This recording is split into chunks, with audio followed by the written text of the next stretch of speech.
we initiate chaos. Theory guarantees that we'll play like lightning shots, sounding like thunder. For every time in the face that it hits us, we're faster. Well, they should know by now. They see the world keeps trying to shake us. It only wakes us. The pendulum swings. The pendulum swings. It's in a beautiful darkness. Napoleon another. It's full steam ahead. Full steam ahead. All about the Petty Express. Misdirected from the start. It's a runaway train. I come a freight train. I come a freight train. In a beautiful darkness, the Petty Express. In a beautiful darkness. Hey, you guys, it's Mo, and we are back on the Petty Express. This is our same witness from yesterday, but it does seem like he is going into more, not full autopsy kind of testimony, but typically in crime cases, the autopsies are attended by one of the lead detectives or investigators. So he's probably going to give us a rundown of all the wounds that he was able to observe. So he's not going to give us kind of the meat and potatoes. This wound obviously caused this, but he might be getting more into that kind of testimony. Now, on a side note, they do not have court today. They are off today for some reason. And we are on day 10 right now in chronological time, day 9 for us because we speed through. But we should get through day 10 and part of day 11. I want to finish up day 11 if I don't finish it up today, this weekend. And then we will be current with the trial. Now, the judge did say at the end, because I kind of fast forward and looked at day 11, that they are moving quickly through this case. And he told the jurors to expect to definitely be at court Monday, Tuesday, and Wednesday. But he was not sure about the rest of the week. So it does seem like we are closing in to, as fast as we can, we are getting towards the end of the state's case and whatever the defense has to bring up. And then we're going to be looking at closing arguments, hopefully somewhere around Wednesday of next week. So that's what we're kind of aiming for. Now, when we do go back to watching it current, I will probably start later so we can at least do the thing where we can fast forward through lunch and get caught up by the end of the day that we did with the Uvalde trial. Or not the Uvalde trial, it was the Uvalde trial at first. So that's what we'll be doing probably next week. But I did want to give you a heads up that I have looked ahead, and the judge says we'll be here for at least Monday through Wednesday. But let's get back to the witness. We are at 1.25 speed, and the voice boost is on, so let's get into it. Transport body bag and the seal of 3947721 was secured onto the bag. I'd like to talk about what you did after you went with the medical examiner's investigators to examine the bodies. If we could have slide 147. What are we looking at here? So I'm starting, at this point, documentation or the search of the scene, particularly where Keith Canero's body was located, so northwest of the property or the northwest side of the property. At this point, we have a little more time, and we utilize placards or numeric evidence placards to document the locations of these items. So you can see, so the numbers that are used for these placards don't show a series of events or chronological order. We're just for documentation purposes. So we can see item number 4 next to the blood where Keith Canero's body was. Again, use this tree as reference, obviously the blood as well, but the tree is reference throughout these photographs to show what we're looking at and orient the photographs. 148, please. So now showing, taking a photograph, you can see evidence marker 4 and the blood staining to the left of this photograph. Far near that decking area on the top right of the photograph. It's hard to see in this photograph, but it's going to be evidence markers 1, 2, and 3. And I know you said it, but just to be clear, those were shell casings? Yes. I don't think I did say, but 1, 2, 3, and 4 were shell casings. And 149, please.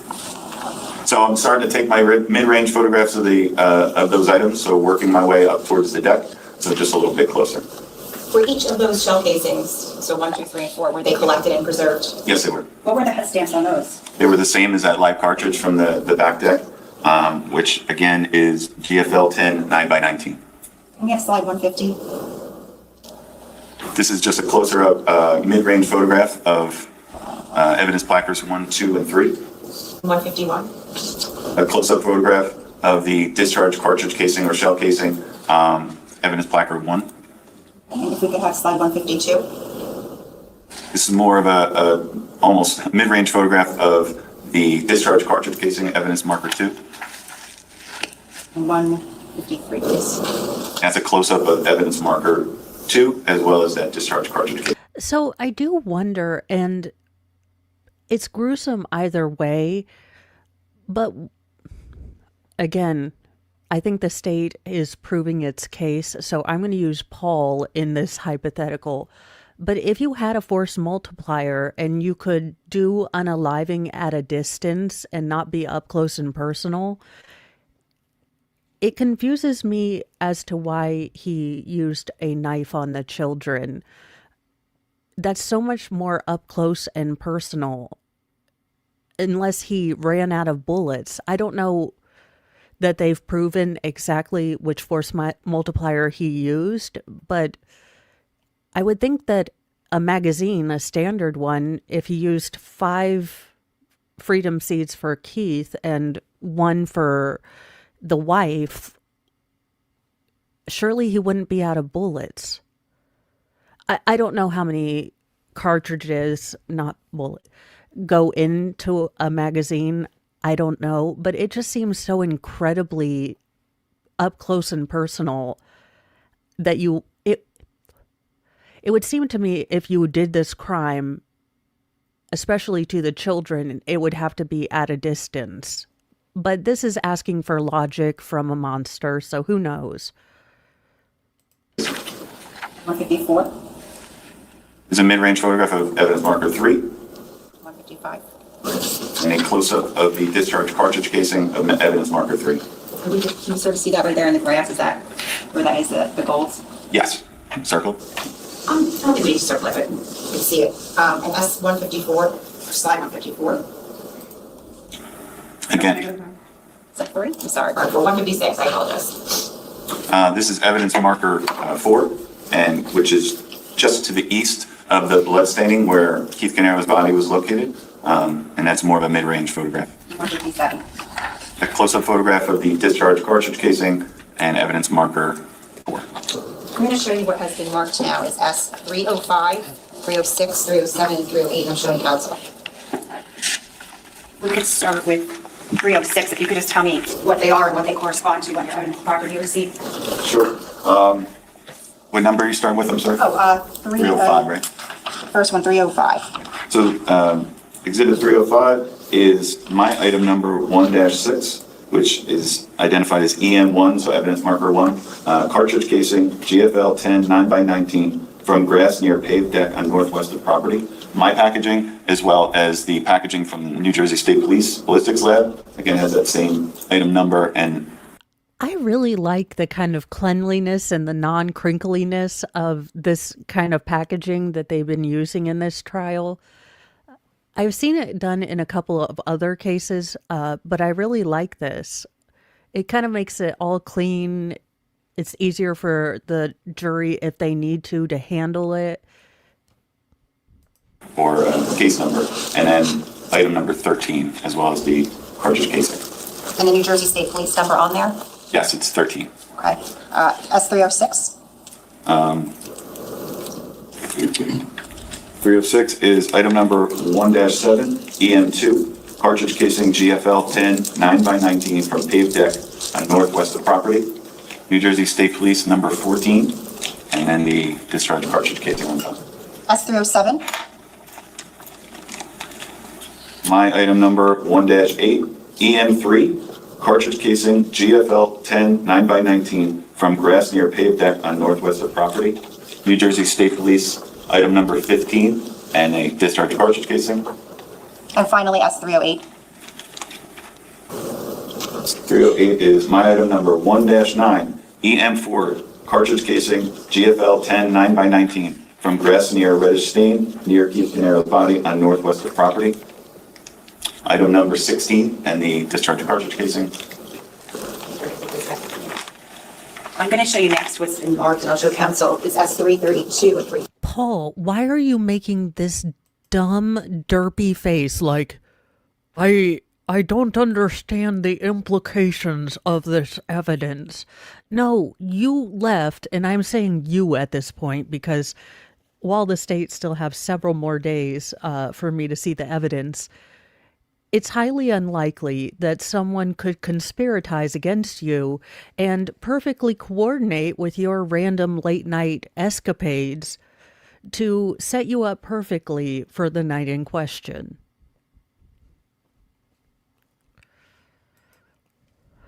Grab them.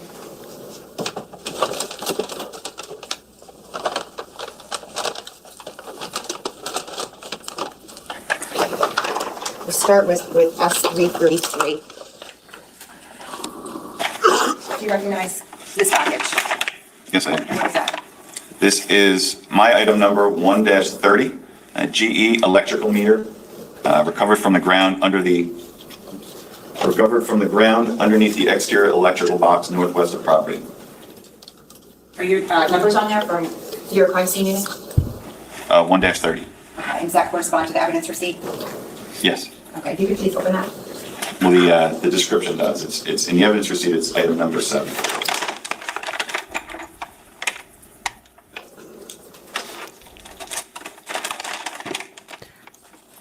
I'm just waiting to see someone slice their finger just opening evidence. Look, some of these people that open these bags, I worry with them using scissors, let alone box cutters.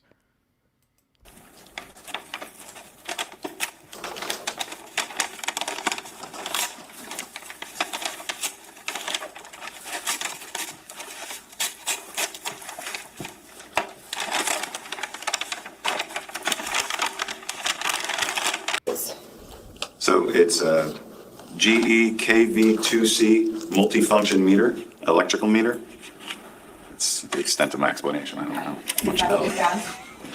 Yes, it was found. He's like, I'm not an electrologist, okay? I don't know. I'm not a meteorologist. The dead stare. Found on the ground.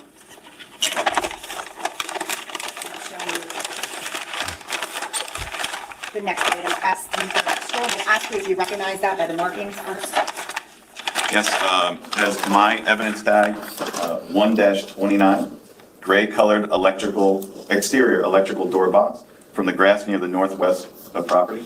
I'm not going to ask you to open it. Does that correspond to what is on your evidence receipt? Yes, it does. It's going to be item number 6 on that receipt. Can you open it? Because I just want to look at the Sure. Have the jury see the outside of it.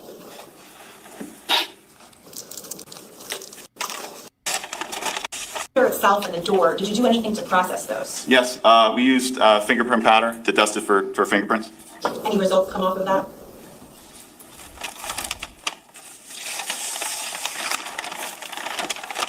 Thank you. If we could have slide 158, please.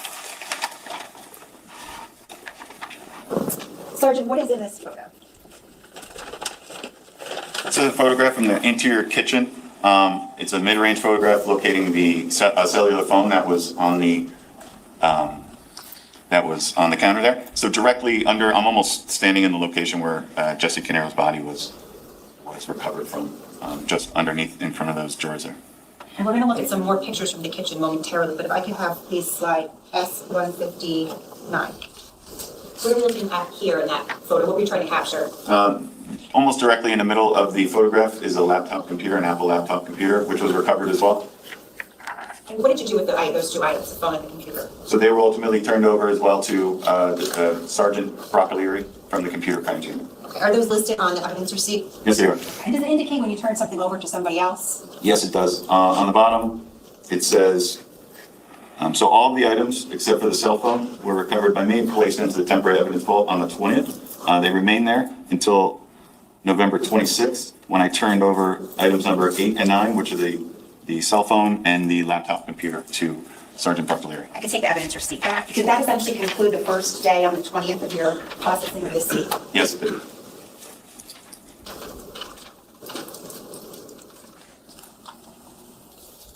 I'm going to show you what's been marked as S286, 87,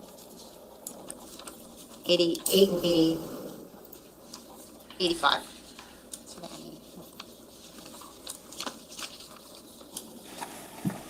Let's start first. We'll go in order. I'm sorry. Let me just grab. We'll start with S.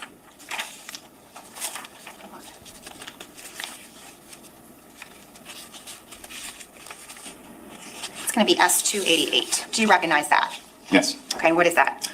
288 is the evidence property receipt from the postmortem examination or the autopsy of Jesse Canerio. It's going to be Middlesex Regional Medical Examiner's Office, case number 13-18-1300. They also reference that seal number that I took a photograph of, 131-81300. Now, when were all 4 of the victims' medical examinations or autopsies performed? They were all performed on the 21st. Okay. November 21st of 2018. I'm going to show you 286 and 287. Just tell me if you recognize those. 286 is the autopsy of Keith Caneiro, case number 13-18-1298. Again, documenting that seal number of 131-81298. And, I'm sorry, exhibit number 287 is the autopsy of Jennifer Caneiro, case number 13-18-1299, seal number 131-81299. Okay, thank you. I just want to take this one really quick. I think there might be one that's... There we go. You got a 4th one? Can you Yes. just tell us what the 4th one is? 289, or exhibit number 289, is the evidence property receipt for Sophia Caneiro autopsy, ME case number 13-18-1301, seal number 131-81301. Now, how did you come into possession of those receipts and why? So detectives from our unit did respond. They were at the medical examiner's office during this autopsy, taking photos at the direction of the medical examiner's office. Ultimately, these items that were collected during the autopsy were given to them or put into their custody, and they were brought back to the Cranston Unit's temporary evidence vault and put into my custody for further potential processing. Now, was one of the items taken from Keith Caneiro, specifically S286, by the medical examiner, an outer garment? Yes. Is there a description of it? Yes, it's item number 5, jacket 1 black.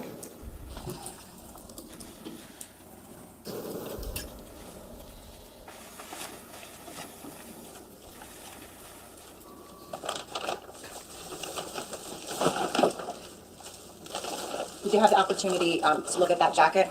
Yes. I'm going to show you what has been marked as S299, and I'm showing counsel. Tell us what we're looking at here. Sure. So this is a jacket that we had mounted on a poster board. Documented, these arrows document holes are on the outside of the plastic. We didn't want to put it on the jacket itself. We're documenting holes on the jacket itself. Should be one on the bottom too. This is the packaging that was utilized initially, and ultimately, as further processing of the jacket took place, it was wrapped by the New Jersey State Police. You can see their tape here, but it was wrapped by the New Jersey State Police to preserve any potential trace evidence during the recovery of the item. Just to be clear, when we say New Jersey State Police markings are on there, does that mean that the item went to the New Jersey State Police for some sort of testing to be done? Correct. I'm sorry. So along those same lines, so my item number is our label, as we use for all of them, is 5-5, black jacket, outermost garment, recovered from the Middlesex Regional Medical Examiner's Office during the autopsy of Keith. I do like the way they've displayed this. Again, if I were on a jury and there were a bunch of bags, I would feel maybe leery opening the bags and getting things kind of... So this makes it much easier to open it up, look where things are. So, or just not having to open it up, not having to touch things, because I could see there being a reluctance to touch something that someone had passed away in as well. So this kind of, again, makes it a bit more clinical. Caneiro. It's the yellow tag is for the New Jersey State Police identifying item number 27. Now, that next day, November 21st of 2018, did you go back to the scene of 15 Willowbrook Road that morning? Yes, I did. And what, if anything, was happening with regard to the structure of 15 Willowbrook Road when you went there? So due to the fire, there was obviously heavy damage and the structure was susceptible to collapse, particularly in the basement. So in order to continue our investigation, particularly for the origin and cause investigation, we needed to get into the basement. So multiple members assisted, but ultimately the Neptune Township Special Ops responded and assisted in, as they referred to, shoring up the structure, which is basically making it safe for entry. Now, that next day, on the 21st, when you were at the scene in daylight hours, did you take any photographs of the outside of 15 Willowbrook Road? I did. And were those photographs in the PowerPoint or the binder that I showed you before? Yes, they were. S1C? Yes. We could please have slide 4. I'm going to ask you just to take us around the house. I guess I should ask you this. The order of the photographs that you took them, the number of the slides, is that the order of how you took the photographs? Yes. Okay, I'm going to ask you to take us around the house and just explain what we're looking at in your vantage point. So what is in this photograph, slide 4? Sure. Just to get, again, an understanding how I take my photographs, I'm going to refer to everything by where we are. If you're standing on the street looking at the front of the house, I'm moving in a clockwise direction around this, whether it's exterior, interior vehicle, we're doing it the same way. So I'm standing at the front of the residence to the right of the driveway, photographing essentially the front left portion of the property and then part of the residence itself. Slide 5. Same location, panning to the right, but showing the front of the residence and some of the front property. Okay, slide 6. Continuing to pan to the right, showing the front right of the property. You can see that red tarp, it's not exactly where it was initially when we saw it earlier, but it was still general location of where Keith's body was. That is that front right part. In the distance, there are several solar panels. Slide 7. Starting to move my way clockwise, standing in the front left of the property, photographing essentially the left side of the property or the east side of the property. Slide 8. Just panning to the right a little bit. That wall, on the other side of that wall, there's going to be access. We'll see it later, but we're going to be access into the basement from the outside, and that is again just the left side of the property. Slide 9.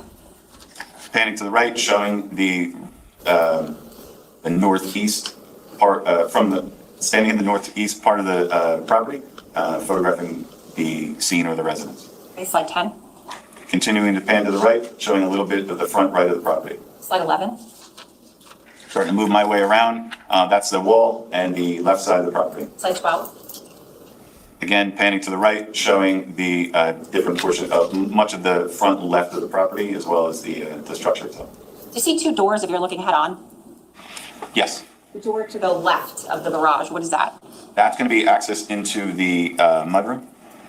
And the door to the right of it, is that an open garage door? That's an open garage door, yes. Oh, I'm sorry. Slide 12. I don't get these houses, or this house. I mean, I'm sure it was a butt ton of money. It is not my jam in the slightest. 13, I'm sorry. Now I'm on the left side of the property, showing the rear left of the property. Slide 14. Panning to the right, showing that's going to be a pool, an enclosed pool. 15. That's the entry into the basement that we referenced earlier. So we're on the left side of the property, looking on the other side of the wall now. Those stairs, just alongside the wall, proceed up to the porch area into the front of the house. Slide 16. Just panning to the right, showing a little bit more of that wall. 17. Continuing to move around the residence, showing the rear of the property now, standing in the back, in the rear left corner of the property. Slide 18. Panning to the right, you can see a different view of that pool. And then obviously you start to see the damage, much of the damage from the fire on the residence. Slide 19. More close-up photograph of that pool from just outside the fence. Slide 20. Again, moving our way around, there's a playground. I'm standing essentially right behind or at the rear of the property, photographing the rear right or the playground. You can see some of those solar panels as well Slide 21. Photographing the rear of the property, you can see significant fire damage towards the middle of it. 22. Now I'm standing more towards the rear right of the property, showing again, you can see the solar panels, the playground, that cone, which I believe is moved slightly, but you can generally see that back porch based off of where the cone is. Just to the right of that porch is the sunroom, and then the stairs that lead up along that wall lead up to the second floor. 22. I'm sorry, 23. What in the lack of OSHA? Okay, now granted, I would never be able to afford this house. But, oh, okay. Are those the steps? It appears that there's... Look, this house just does not look kid safety. It looks like a stairway to death. Not to be insensitive, it just... Maybe it worked for them. So... But, yeah, this house... Like I said, it's not my particular aesthetic. I'd much rather have a cabin in the woods with a big old fireplace and a wraparound porch. But, you know, if it worked for them, there you go. Standing to the right from the same location, showing the rear of the property, rear of the residence. 24. Standing more in the rear right corner, just showing a more close-up view of that sunroom area, as well as the porch with the door leading out to the sunroom. Slide 25.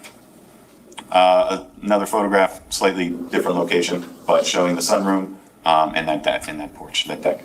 So just to be clear, is that the patio, the little porch where the live round was found? Yes, it is. And that's outside of the sunroom? Correct. 26. I'm now at the right or the west side of the structure. On the other side of these trees here, well, to the right, you can see where that wall is in the sunroom. There's another window. On the other side of these trees here is a generator, and then continuing to the left, there is a rear garage door, as well as the location where the electrical panel was, and that door, and the meter. 27. Panning to the right, showing more of that sunroom area. 28. Continue to pan to the right, showing the sunroom area in relation to where the playground is. 29. I just more or less kind of turned around just to show the solar panels in the far right of the property. 30. Again, another photograph of those trees, which the generator is behind. You can slightly see the rear of the garage there. 31. Now it's a better view of that area. You can see the electrical box without a door. As well, that's to the left of that rear garage door. The pavers, where all those discharge cartridge casings were located, is essentially, you can kind of see spray paint slightly there, where we spray painted their location. But that's a location where much of those casings were. Again, utilizing that tree in the far left of this for reference, that's generally speaking where Keith Caneiro's body was. Now that door right there, is that the other side of the garage? Yes, so there's three. If you're looking at the front of the garage, there was the three doors. This door is on the rear of that, towards the right door. So What is that fixture? And we're gonna look at more pictures, but what is that fixture above that garage door? that's a motion solar light. Can you circle that? Can we please preserve this? It's 31.1. Or I should say slide 31.1. And then finally, slide Interesting. 32. Again, just continuing to move in that clockwise direction, standing in the front right of the property, showing the residents from that location. Now, on this same day, the 21st, did you take photographs of the inside of the house? I did. What was the purpose of those photographs? Yeah, same reason. Obviously, the fire had been out at this point. We did our best when the fire was still ongoing to show the damage and the smoke and all that. But now I wanted to photograph the overall interior of all the residents, at least to the best of our abilities. Now, due to the fire and water damage, is it fair to say there was heavy distortion of the inside of that house? Yes. On November 24th of 2018, subsequent to you taking these photos, what, if anything, did you receive from the county engineers? The Monmouth County Engineering Department created a 2-scale diagram of the scene of the overall property, as well as each respective floor, to guide us and assist in documenting this structure, this property.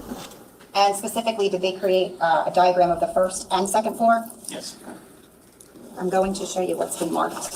And I'll show council as S285A. Do you recognize this? I do. And what is that? That is a diagram of the first floor, or that was created of the first floor of the structure. Okay. And if I were to show you some photos that you took of the inside of the house on the 21st, would you be able to use this diagram to help the jury understand where these photos are? Yes. Judge, permission to publish? Okay.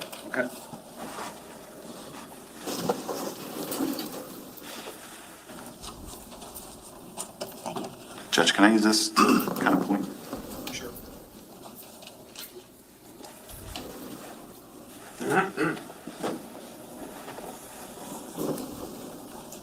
You can stand here and I'll just put the slides up and move out of bucket out of the way. Can you just explain to us on this what S285A, just briefly in general, what everything is on there?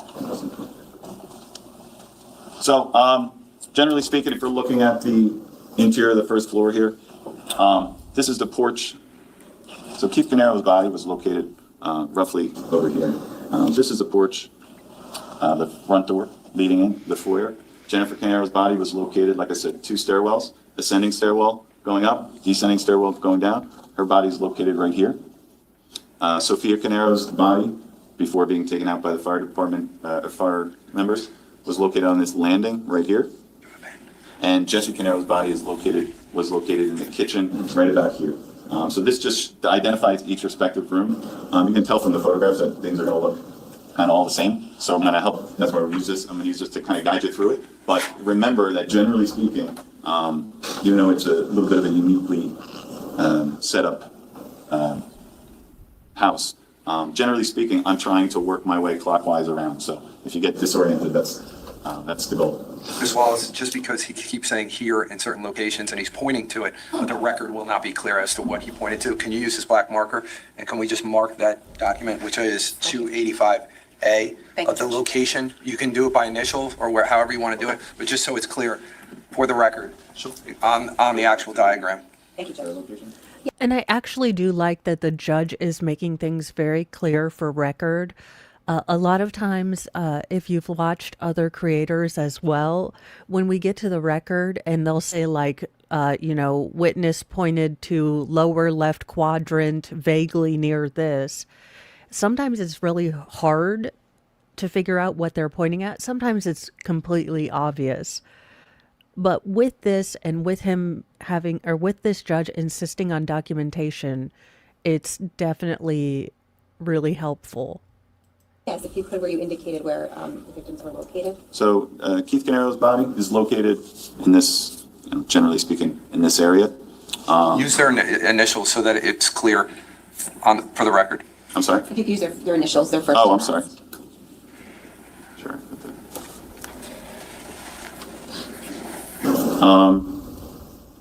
Jennifer Canero's body, again, located right around here.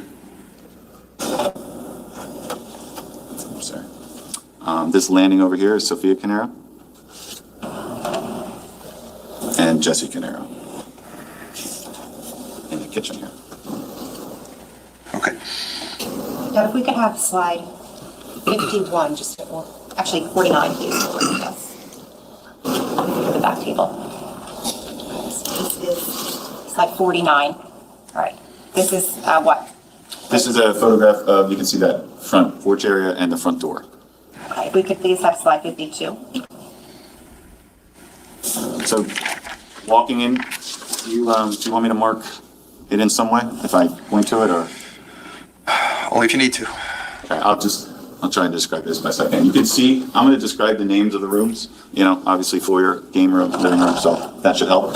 So if you walk directly into... I really like the state doing this because I was wondering, with it being kind of an oddly shaped house, if the jurors were going to understand kind of clearly where they were with all this fire damage. So I do like that the state is going through each room individually and kind of saying, okay, this I know looks like everything else, but this is actually the foyer, and having the picture that goes with that while he's talking about it, it does clarify things. the front door, turn to your left, you're going to see the ascending stairwell to the left of this photograph and the descending stairwell just to the right of that. Again, Jennifer Canero's body is located on the ground just next to that second stairwell. Slide 53.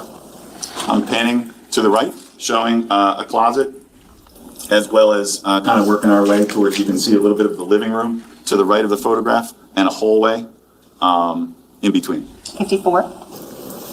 Again, now you can get a better view of that living room, where you can see the rear of the residence. That's a hallway straight ahead. There's a living room to your left. Entryway to the kitchen is on the right of this photograph. 54. I'm sorry, 55. Still standing in the same location. Anytime I photograph anything on these as possible, specifically for fires, I want to document not only what we can see from our level, but the top of the, to assist in any fire investigation that they need. So you can see some of the patterns and things like that. So anyway, I'm photographing right now the second floor. You can see the ascending stairwell. It hits a platform, which you can't quite see, and then continues in the opposite direction up to the second floor. 56. Again, panning to the right, showing a little bit more of the ceiling and the closet area. 57. Panning to the right again. Actually, no, I'm sorry. So that door to the far right of this photograph is the front door. So that's where I was standing a second ago. Now if you look straight ahead into that entryway, that's leading into the kitchen. 58. Panning to the right, showing the front door, and then the little bit of that stairwell. 59. Now, moving into the game room again, I'm moving clockwise around the property. So the game room is at the far east side, or the far left side of the property, looking if you're standing on the street. Photographing the pool. The pool is at the rear of the residence, obviously. 60. Again, panning to the right, showing more of the game room, which leads into the living room. So you see slightly a little bit of an open concept. Obviously, it was due to the fire, everything's even more open, but you can see the living room in the distance. 61. Just continuing to pan to the right, showing the hallway, the game room, and the living room. 62. Okay, now I'm kind of moving, at this point, moving into the living room area. You can see the sunroom in the far left of this. That door, yeah, so far left of this photograph is leading towards the sunroom. That door in the middle of the photograph is going to be leading into the, almost the dining room, into the kitchen. There's a table in between the sunroom and the kitchen. You can see on the diagram here. So that table, it's going to help with reference kind of throughout this. So that table from a distance in between there will help guide you a little bit. And that's this table here in between the kitchen and the sunroom. 63. Just panning to the right, the table is to the far left, as well as shelves and like an island set of shelves there. 64. Continuing to pan to the right, showing some of the rear of the property. What is that in the middle of the floor? Is there like a hole there? Yeah, it looks like there was a collapse during the fire. 65. Continuing to pan to the right, you can see kind of the game room in the far left of this photograph. Much of the damage coming from the rear, or excuse me, from the roof or the ceiling, and then photographs from the outside to the outside. 66.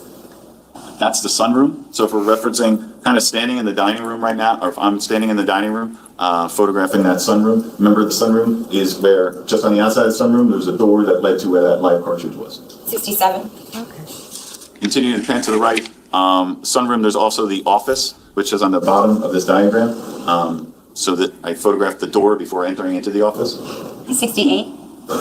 That's the interior of that office area, which again is on the bottom of this. Pretty much to the right of this office is where the location of the sunroom is. 69. Using that table as reference, I'm now standing in the dining room, working our way towards almost towards the kitchen. Are you standing right outside of the office here? The office would be to the, yes, the office would be to the left. 70. Working our way into, that is a large window, and that table, and the kitchen is going to be to our right. You can see, just for reference again, you can see the solar panels outside, as well as the trees where the generator is ultimately located. So if we're looking at this photo, to our left would be where that patio was outside of the sunroom? Correct. Where the live round was found? Correct. And then if we're looking to the right where those shrubs are, is that where the generator and electrical meter are? Correct. 70? I'm starting to 71, I'm sorry. work my way into the kitchen itself. So the table, you can see the table to the left here, and then the entry into the mudroom is that door straight ahead. To the So again, Well, Rhinestone, I think they're also trying to explain what the jurors are looking at. Because, it's one thing to have kind of the diagram, and it's another to have these jumble of pictures. So I think the state anticipated that there might be a lot of issues kind of where is this photo from? Where is this photo from? So having him walk through the house does underscore, I think, the damage, but it's also subtly attacking the very essence of the defense's case, which is they didn't do a good investigation. They had blinders on and they just wanted it to be Paul. You can't have sat through, this is 10 days of testimony and into 11 days. And then if you add, 3 more days on top of it, you can't have sat through this and thought the state did anything other than actually a really good job. That they stopped, they had 3 different, 3 different agencies, multiple different agencies, and 2 different crime scenes, along with 2 different types of crime, both arson and homicide, and they've done an incredibly detailed amount of work. Now, it has been a little, higgledy-piggledy as far as who's at what station or who's at what crime scene with the local PD, but the function of having this kind of detective or investigators with the DA means that they can kind of marry it all together. Well, I'm wondering if that's also why the power was cut off. Because they did have a security safety system. Because if you notice, when Paul didn't cut his security system completely off, it was the smoke detectors and fire alarms that actually got the first responders to the house so quickly that it didn't burn all the evidence. Again, don't be a moron. Don't crime. How about that? But if you're gonna crime, don't be a moron about it. if you're looking at this diagram, we're looking north, the entry into the mudroom, and just to the right of that mudroom is where Jesse Canero's body was located. You can see blood staining on the cabinets there. Can you explain specifically how Jesse's body was positioned here, where he was located? Sure, he was laying on his back, facing, reference to this photograph, facing, his head's facing to the left, directly on his back, towards the mother. So his left side would have been up against those cabinets, those lower cabinets? Correct. 72? Just kind of working my way, again, using the table as reference, showing that mudroom and the location where Jesse Canero's body was. 73? Starting to, continuing to pan to the right, showing the kitchen area, more of the kitchen area. 74? I'm standing pretty much at the doorway leading into the mudroom, photographing the kitchen. This would be east, towards, you could see that, because again, we're working our way around now. You can see that doorway leading into the foyer area, towards the top right of the photograph. 75? Standing to the right, showing the kitchen, as well as a little bit of the dining, or at least working our way towards the dining room. 76? Again, just another photograph using that table as reference. That sunroom directly past it, again, is the exit, the rear exit leading into that back porch. And if you're facing that sunroom directly behind you would be what? Right where I'm standing here, If you're- the mudroom. Thank you. Okay, 77? Again, working my way around. That is the doorway or the entryway that would lead to the foyer, still in the kitchen. Sorry, 78? Panning to the right, showing a little bit of the island, as well as, again, that table to the far right. 79? Continuing to pan to the right, showing the other end of the kitchen. And 80? And again, panning to the right, can't quite see it, but that would be the entry into the mudroom. Again, Jesse Canero's body would be located on the ground right near those cabinets on the bottom right of this photograph. Now, we're going to get to it, but I just want to ask you, we're on slide 80, and you said you explained where Jesse's body was. What else was found, if you're looking at the photo of where Jesse's body would have been, to the left? A discharge cartridge casing. Was it a bullet? Casing. We're going to get to it, so, but there was a some type of Ballistic ammunition? evidence. Okay. Slide 81. Again, I'm standing in the entryway leading into the foyer, just photographing that area. 82. Panning to the right, that's the mudroom and far end of the kitchen, and then the island of the kitchen. 83. Continue to pan to the right, showing the rest of the kitchen. If you're looking at this kitchen window, what are we looking at out there? So you can see one vehicle, and the garage is directly to the left of it, or in front of it, reference to how it's parked. Do you see where the left, or I'm sorry, if you're looking at the photo, the right sink is? Yes. Now, to the right of that on the counter, ultimately, was anything of significance found over there? Yes, there was a knife block with 17 knives. Okay, we'll get to that. 82, I think? I'm sorry, 84. It's just standing in the same location, but panning down, showing the counter. Is that a tray of cookies there? Yes, it is. 85?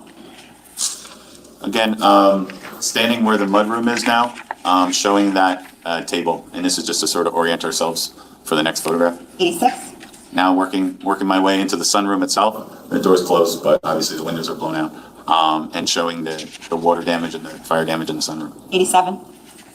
And inside the sunroom now, photographing the interior of it. 88? And to the right, showing the doorway that leads into the rear property. 89? That is another view of that back right patio that we referenced earlier, where the live cartridge was located. 90? Again, just another view of that. You can slightly see in this photograph, but we'll get more clear in a second, where spray paint was used. So as I documented all these items, the live cartridge, as well as the rest of the ballistic evidence on the scene, was collected, used as evidence placards. Ultimately, when after everything's all done and completed, I spray painted those locations and documented them by their evidence numbers, or in this case, because it didn't have one, or their placard numbers, as C for cartridge. So we're doing that. I'm doing that in preparation of the diagram, so that when the engineers come back, and they know where all the evidence is. 91? Working my way out into that patio area from the sunroom. 92? Again, more of a mid-range photograph of that patio to include the spray painted C. And finally, 93? Another photograph of that patio. You can see the solar panels in the back, top right of the photograph. Thank you. And is that the extent of the photos that we put in the book for the first floor inside of the house? Yes, for the first floor. Thank you. I'm going to show you what's been marked as S285B. I'll show it to council first.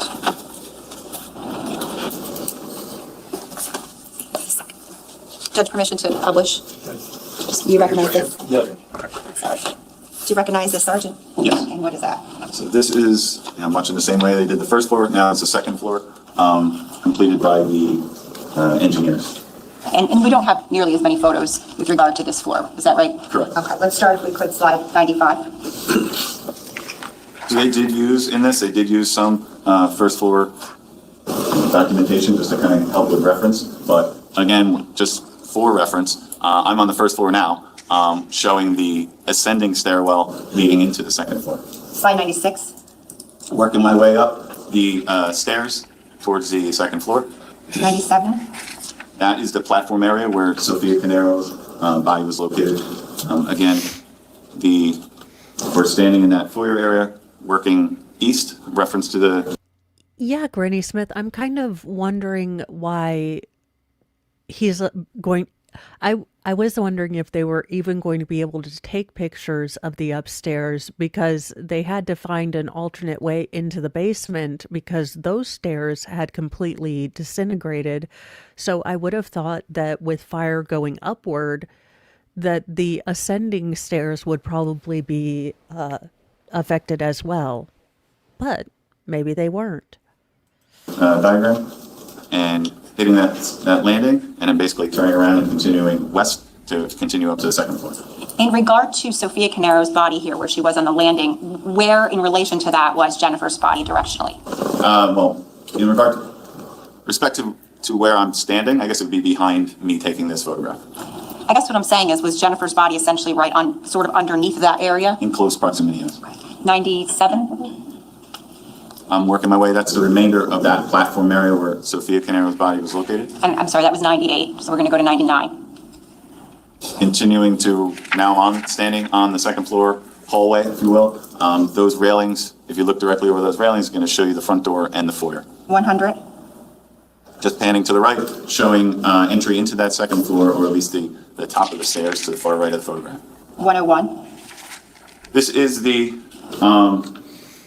second floor bedroom, which would be towards the rear of the house, documenting the, again, just overalls of that bedroom. So we're looking at the photo. Do you see the bed? Yes. What's to the right of that bed? It looks like a tool bench, like a kid's tool bench. 102. Continuing to pan to the right, that is the exit out of that bedroom, 103. the closet in that same bedroom. 104. Again, moving from a reference to the bottom of this diagram, moving. And again, I just want to point out the very, very respectful, professional way, not, pulling on your heartstrings. This is so refreshing to see a state, handle this with grace and integrity, because these victims are just as sympathetic. The tragedy is just as heartbreaking, but the state has not really used it. And I really appreciate that, especially coming from Uvalde. And thank you so much, Rhinestone Girl. Just a little something to say thanks, Mo, for some distraction during a stressful week. So fund your caffeine and wine consumption from the e-learning too. Thank you so much. And for those of you who are new, I have a swear jar where I put all these little things, mostly just as a way to just thank you for this. And honestly, you guys, sometimes there's days that I wake up and I'm like, oh, I don't know if, I can suffer from a lack of, motivation, but then I see my handy dandy, oh, let me get it out. My handy dandy swear jar filling up, and just that everyone has taken time to support me. It's a really good thing to remind me, that I've had so much support. Because, look, I don't have much of an ego to begin with, but I have seen people, not like people that I hang out with, but other creators who kind of get a little too big for their britches. So this is a way to keep me humble and remind me that it's never always about me. It's always about you guys too. So and Baker let me steal his idea. So I probably should have done Post-its now that I'm thinking about it. But I really, really love it. And he had the great idea to appreciate and call out, the support and be thankful for it. And I like that thing. So I, put in my own spin on it. Alrighty, you guys, let's get back. But I very much appreciate that the state prosecutors in this case aren't trying to rip my soul out every day. I think because they have done such a good job, it makes the times when you do have to really face what happened in this house, like the kitchen and where they went through. And that's the thing, they haven't been graphic about it. That makes it so much more awful because they're not using it, because they're trying to be as respectful about it as possible. It really does highlight how awful this was, but in such a much better way than Uvalde did anything. From right to left, so I'm going clockwise around. So this is the bedroom in between, or just next to the master bedroom. Whose name is up there? Sophia. 105. Continuing to pan to the right, showing that Sophia's bedroom. And 106. This is a photograph of the master bedroom in the southwest of the property, or the southwest corner of the building, showing the bedding as well as a second floor porch or entry or exit into the second floor porch on the top of the photograph. Was that the extent of the photos that we included of the second floor interior? Yes. Thank you. Have a seat.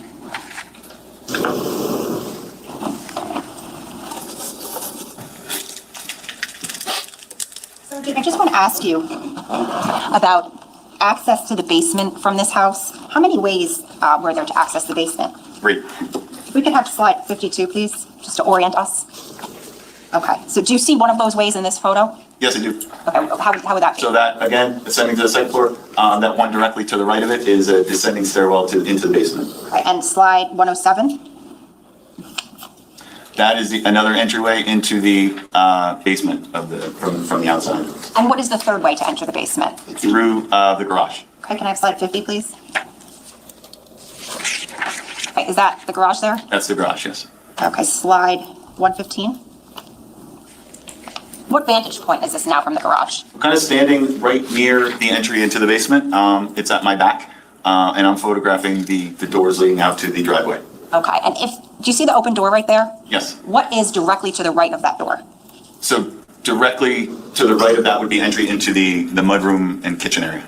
Okay, and I believe it's slide 116. 117? 116.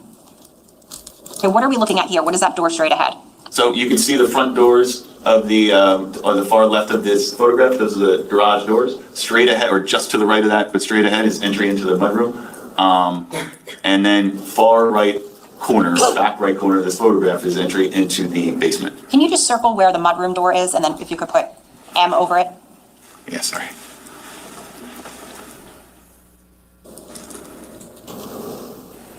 And then same with the basement, but a B. 116.1. Thank you. Okay, so the basement door, where you had the B over it, we could just look at slide 110. This is slide 117? I'm sorry, slide 117. See the basement door here? Yes. You do the same thing, just circle into B. 117.1. This has been bothering me since I started thinking along the lines of the children, and I'll tell you why. So, it is very easy to do things from a distance mechanically if you are inclined to red rum someone, force multiplier is going to be the quickest, most impersonal way to do it. The use of a knife on the children makes me wonder if Paul secretly resented the children, if there was some sort of break where he felt like he had more control over Keith, and Keith was his ride or die before the children happened, and then like normal humanity, when you have a child, your life kind of becomes about them. And was Keith pulling away?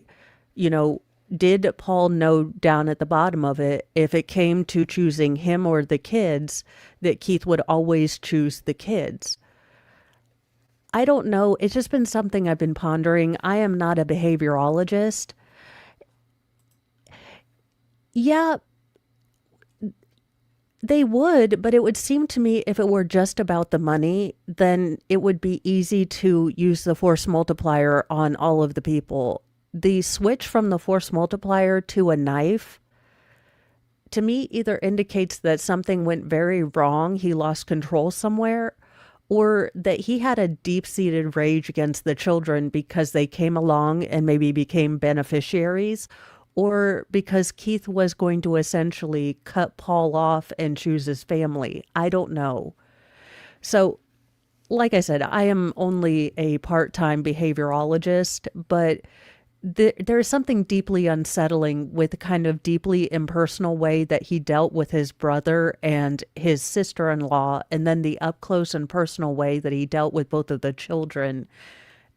There's just something so very wrong about that. And the way he's been able to maintain a flat affect this entire time, I don't know, but I don't think this is bothering him because I don't think things bother him. I think the image has been broken, and now we're kind of seeing the empty shell, or the empty hollow center that is Paul. He was filled with wanting to be the best, have, look like he was successful. But maybe Paul's always been a hollow shell, and it just wasn't noticeable until push came to shove. I don't know. I love that I try to make sense of evil when I all the time preach that evil doesn't need to make sense. And then I want to look at the other side of the basement door. So let's go to slide 110. What are we looking at?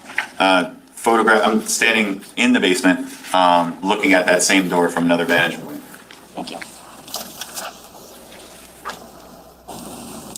And finally, if we could just go back to slide 115 to the garage. I just want to ask you some questions about the garage. Can you see where the south wall is in here in this garage? I don't know which one we're talking about. The south wall would be the, to the right of the photograph here? Okay, so if we could go to slide 116. Yeah, so that would be the south wall of the garage, again showing the entry into the mudroom as well as the basement door. So where the mudroom and the basement doors are, that wall, you're saying that's the south wall? Yes. Slide 117. Okay, and is that just more of the south wall if you're looking at the photo? So south wall is at the left of this photograph, and then the west wall is more towards the right of the photograph. And obviously on the opposite side of the south wall would be what? The opposite side of the south wall is the interior of the residence, the mudroom, the kitchen, as well as the descending stairs down into the basement. Okay, if we could go to slide 118. Sorry. Where do you see the north wall here? North wall is to the far right of this photograph where all the tools are. And this garage door here that we're looking at, do you see that? Yes. Did we see that in another photograph? We did. Do we see the other side of it? We did. Okay, so if you're facing this garage door, what is to the left of it? From which then? From the inside, like if I'm facing it from the inside, what's to my left? So to the left is the south wall of the garage, which is the door leading into the basement. Outside. Oh, outside, I'm sorry. So if this garage were open and you were to walk through it, that's that platform where all the discharge cartridge casings were. To the right of it is the electrical panel, and to the left of that is the generator. I am wondering if prior, when Paul was getting set up to lie in wait, if some of the last footage captured by the security system is that motion light that the state prosecutor made sure that he captured, which I was kind of like, why is he circling a motion light? But maybe there is that split second before the security system goes off that you see someone, since it has to be motion activated, you see that light come on. I don't know. I'm trying to think of things. Did you collect ultimately a piece of evidence from this north wall during the course of your investigation? Yes, it did. Do you see it in the photo? Yes. Can you please circle it? And what is that? That is a WISE camera, which is a surveillance camera. And we'll come back to that if we could please preserve this. 18.1. Oh, you blithering idiot. Please tell me, Paul, that you took another photo of yourself.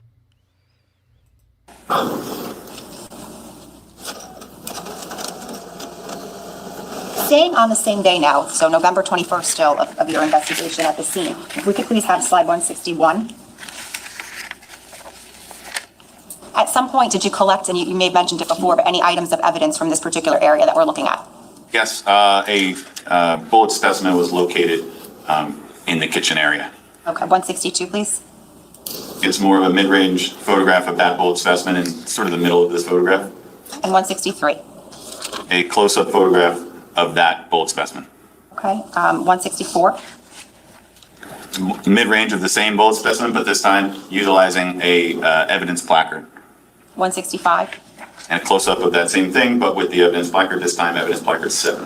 And 166. And that's a continuation, obviously, from the day before. This is a more close-up holding the bullet specimen, just to show it a little more clearly. So just to be clear, it's not a shell casing, but it's actually a discharged bullet. Yes. Okay. How did that come to be collected on that particular day, if you could? Well, it was just a continued search of the property. As I'm taking photographs, I believe Sergeant Mueller located it. He alerted me while I was taking my overall photographs of it. So then after those overall photographs were done, I then documented and collected that item. Now, were there some other items of evidence collected from the scene on the 21st of November? Yes. Okay, did you document those on an evidence property receipt? Yes. Along with this bullet? Yes. I'm going to show you what's been marked as S293, showing counsel. Do you recognize that? That is the evidence property receipt of items that were collected on the 21st. Is that bullet on there? Marked? Yes, it is. And what item is it? Item number 3 here, which is EM7 bullet specimen from floor on west side of kitchen. I'm gonna show you what's been marked as council 309. Do you recognize that? I do. It's that bullet. Ultimately, our item number 1-12, which is identified as EM7 bullet specimen from floor on south side of kitchen. Here again is New Jersey State Police packaging, item number 17, and then the bullet itself. Now on the I 21st. think we're gonna stop for our mid-morning break. Ladies and gentlemen, Mr. Decker, if you don't mind helping us out with just moving the evidence. I knew you would have did that on your own. But we're gonna take our mid-morning break. Please don't discuss this case, don't do any research. We'll be back out at about 10:30. Give you guys 20 minutes, and we'll go back to testimony at that point. Thank you all.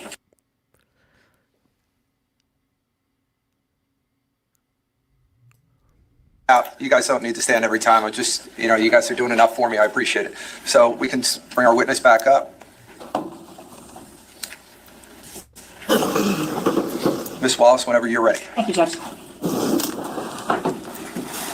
Sergeant, just we left off with you, I believe, have S-293 and evidence property receipt up there, is that right? Correct. Okay, and on that receipt, just to be clear, that's all of the evidence you collected from November 21st of 18, is that right? That's correct. Okay, and is that bullet that we just looked at as 309, is that listed as an item on there? Yes, it is. Which item is it? It is item number 3. Okay. Now, on that same day, November 21st of 2018, what, if anything, happened with regard to any searches that were conducted? Sure. There was a large-scale search, over 30 officers searching not only the property, but also the surrounding area in a radius of over 3 miles, searching for any items that they believe to be of potential evidentiary value. They're also looking for surveillance and things like that. Again, defense, tell me how the state only looked at Paul. They have officers going in a 3-mile radius. I do love how the state just subtly keeps pointing out that they did a really good investigation. I think it was, like I said, it was over 30 officers from 4 or 5 different agencies. Were you on scene at the time? I was on scene, yes. What, if any, orders or commands did you give those officers in relation to any items they might find? So anyone throughout this investigation that was helping or attempting to assist, they were instructed, if you find anything that you find to be important, one way or the other, alert me immediately. Don't touch it, don't move it, nothing like that. I want to document those items as well as the rest of the scene and everything else as is, and their exact location. Obviously, I don't want anyone to touch it either. So. I'm going to show you, actually, counsel, 3 photos that's been marked as S-470, 471, and 472. Okay. Do you recognize those? I do. Okay, what are those? These are gloves that were, I was alerted to, that were located about 1 mile east of the property, approximately 500 feet from the roadway in some wooded area. That was one of the officers that was part of that search had located. Okay. And with respect to those gloves, let me just ask, Judge, permission to publish those? No objection. Okay. Yes, you can. I don't have them on the screen. I'm going to ask if we could just do it the old school way. I can show them. Sure. Thank you. You can use this if you want. Not great at that. Technology. Andy is very versed at it. He could probably help you if you, however you want to do it. It's fine. If we could pass around 470, 71, and 72, and I'm handing it to Murray, you don't One. have a problem with them being published, just like they would have been published here. No, Judge, either way is fine. Okay, just want to make sure. Can confirm male defense attorney likes it either way. Just kidding, but not really looking at the ponytail. Not that there's anything wrong with that. I'm just saying if the shoe fits.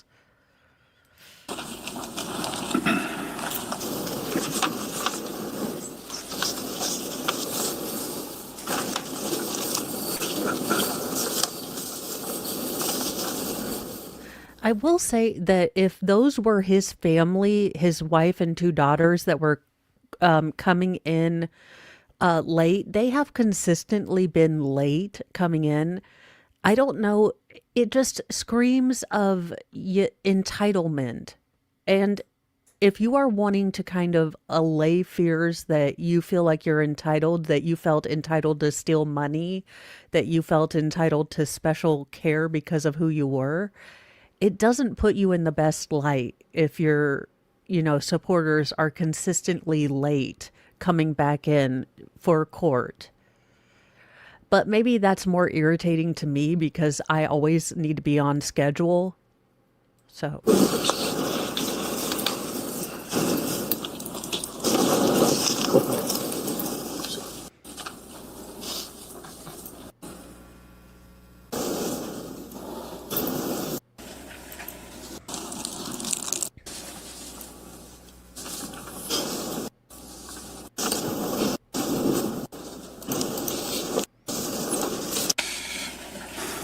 Handing these back. Yep. However, evidence markers next to each one, Yes. what are they? Evidence markers 8 and evidence markers 9 were utilized to identify the locations of those gloves. Okay, and again, where was the location of those gloves? So roughly a little over a mile east of the scene, off of Willowbrook Road, again, about 500 feet off the roadway in a wooded area. Okay, and were there any maps that you looked at with regard to the location of those gloves in the area? Yes. And where did those maps come from? So those maps were created through Google Maps. Okay, did you create them? I did. Okay, I'm showing how, so what's been marked as S437. There's 2 pages, 1 and 2. I actually have this on the screen, thank you. Okay, so I'm showing you what's been marked as I believe I said 437. Do you recognize that? 437. Yes, these are the maps that I created just to give a general idea as to the areas that were searched by these officers, as well as the locations of 15 Willowbrook Road and those gloves. Okay, it's page 1, that particular map. What is that? That is an overall photograph of the search area. I utilized just Well, I'm wondering if they're the nitrile gloves or they're just a pair of gloves that someone lost in the woods, because Paul was significantly more overweight during the timeline of the incident. So I don't see Paul, hiding in the woods and then running up. In fact, that's kind of the other thing. I think that many things went wrong that night. I think Paul assumed that this was going to be a lot easier. And the other reason for maybe the switch of weapons and the increased rage shown to the children was that things had already messed up. He thought this was going to be clean and easy, and it didn't go the way he planned. I don't know. I mean, they haven't shown us a picture of the gloves yet, so I don't know if they were even the same kind of gloves that Paul was using. a yellow line because it was documented which areas they were searched. So I just wanted for a visual orientation, utilize a yellow line, just putting on the roadways in the areas in which were searched. And what about the second page, Matt? The second page is just a close-up of where the gloves were in relation to Willowbrook Road. And did you create those maps in preparation for today? Yes. Do you have permission to publish? Okay. You can publish page 1.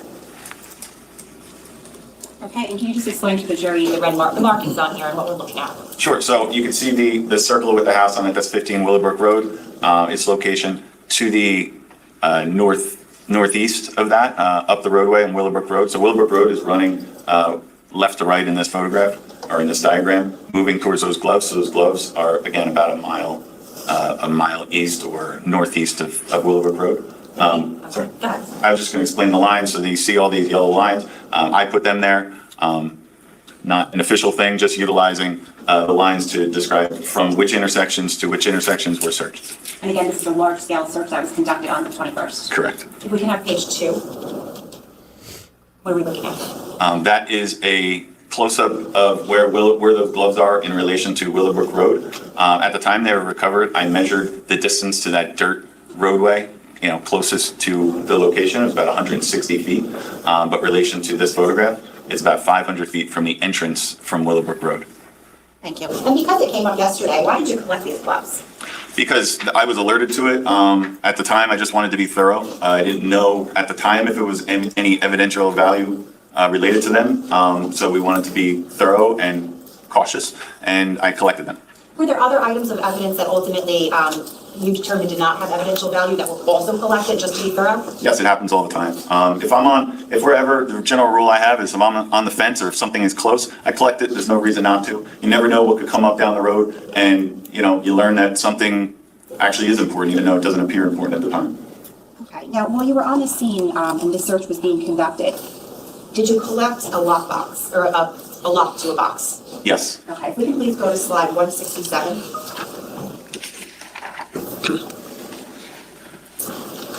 We've seen this so many times before, but if you could just explain for the record what this is. Sure. That is the electrical box without a door, located on the west side of the structure, kind of the northwest side of the structure. That day, did you collect an item from this particular area? Yeah. So on the ground, on the paver, just basically underneath that lockbox, there is a gray plastic lock with the metal wire that attached to it. Slide 168.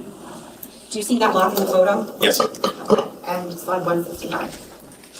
What are we looking at? That's a close-up of that plastic lock. Okay, and what, do you know where that came from? I believe it came from the electrical box door. Okay, slide 170. It's just documentation. I use evidence marker 10 to identify that item. And was this ultimately collected, labeled, and packaged? Yes, it I'm was. showing counsel it's been marked as S310. I'm showing the witness. What is that? This is my item number 1-15, EM10, gray plastic electrical box lock, broken off electrical box by twisting wire from the ground underneath the exterior electrical box on the west side of the structure. Okay, does that correspond with any items on the evidence property receipt that you have as 293? Yes, it does. What item number? Item number 6. Was this processed for any prints? Yes, it was processed for latent pressure skin impressions. Can I asked you the question before, I'm sorry. Okay. Did you do that yourself? I did, yes. Any results? No. If we can please go to slide S170 or 174.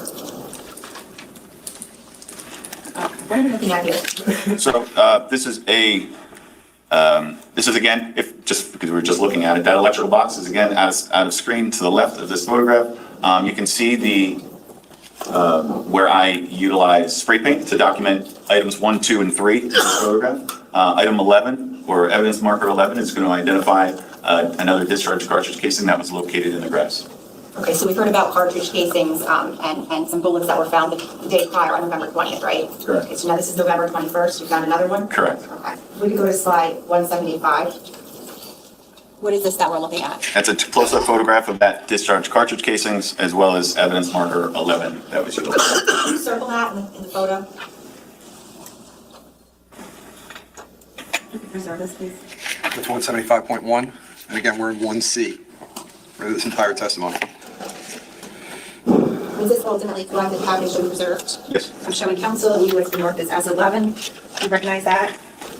Yes, my item number 1-16, evidence marker 11, or EM11, cartridge casing, GFL 10 9x19 from the grass on the northwest of the property. Again, that was my packaging. This is packaging by New Jersey State Police. Same lab number, item number 18, and then the casing itself. And just to be clear, I misspoke, it's 311, is that right? That's 311. 311, yes. Is there a head stamp on that one? Yes, it is. Was it what It's the is it? same as all the others, GFL 10 9x19. Now, on the 21st, while you were on scene, was any debris gathered and searched? Yeah, so there was obviously a significant amount of debris from the fire located throughout the residence, particularly on the first floor. So it was decided that the areas were going to be cleaned and basically put into piles in relation to the room or the general vicinity of where that pile is. So the foyer, for example, a pile was made for that area. Those piles were then subsequently searched to look for other items of potential evidentiary value. Was there a pile of debris that was gathered from the stairwell in the foyer near where Jennifer's body had been located? Yes, there was. 176, please. What are we looking at here? So that is just a mid-range or an overall photograph of that debris pile. 177? It's a out-of-focus photograph of that pile, but a discharge cartridge casing was recovered from inside that debris pile. Slide 178, please. That is utilizing evidence marker 13 to document or identify that discharge cartridge casing. Can you see that in the picture? I mean, at this point, any defense contention that the state just willy-nilly went after Paul is ridiculous to the extreme. Yes. Can you circle it? Sure. You can preserve. 178.1.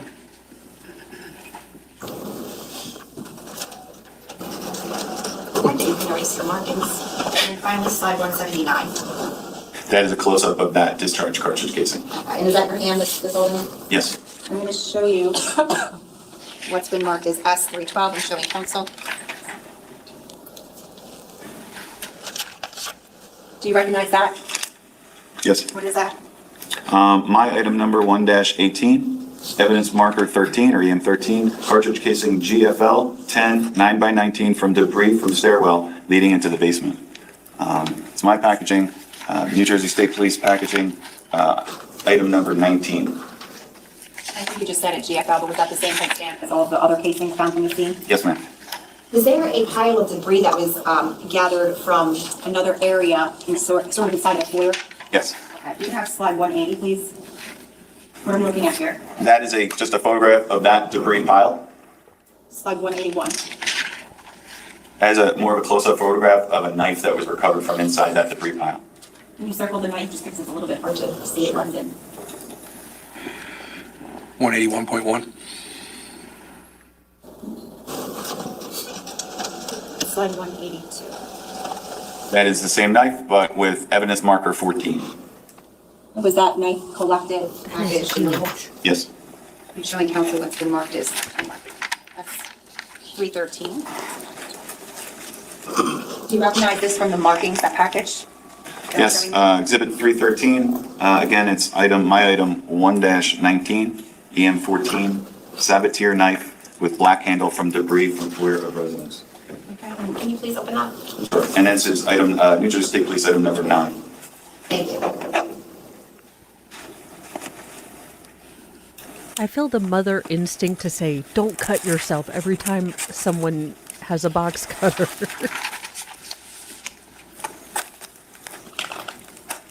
I realize not every person is my feral children or are my feral children.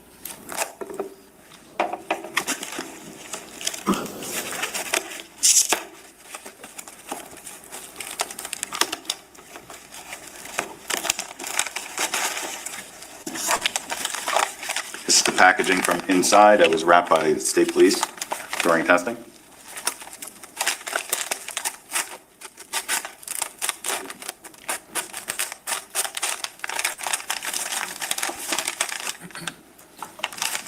Now, I can't remember from opening statement because it's been a while if there was DNA linking blood staining, if any were found on the knife that was located very close to the little girl, where the little girl was found, or if it was too fire damaged. Can I open it out here so I don't get...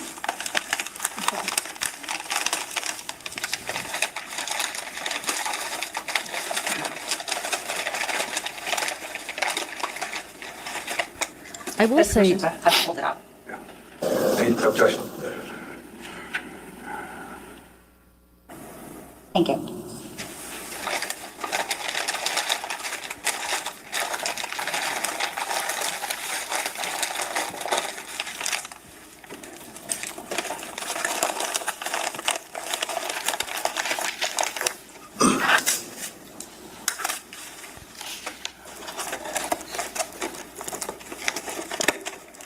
see, this is what kills me. Now, again, I have often stated that as a defendant, you're damned if you do, damned if you don't.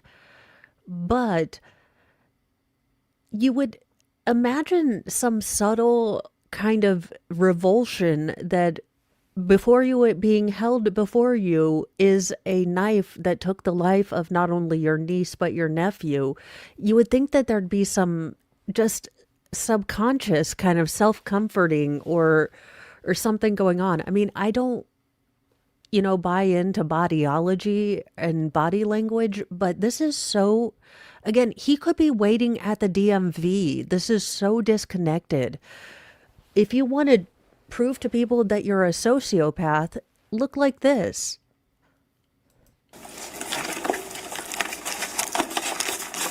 Thank you. Sergeant, the Saboteur knife, what did you do with it after we collected it from that debris pile that day?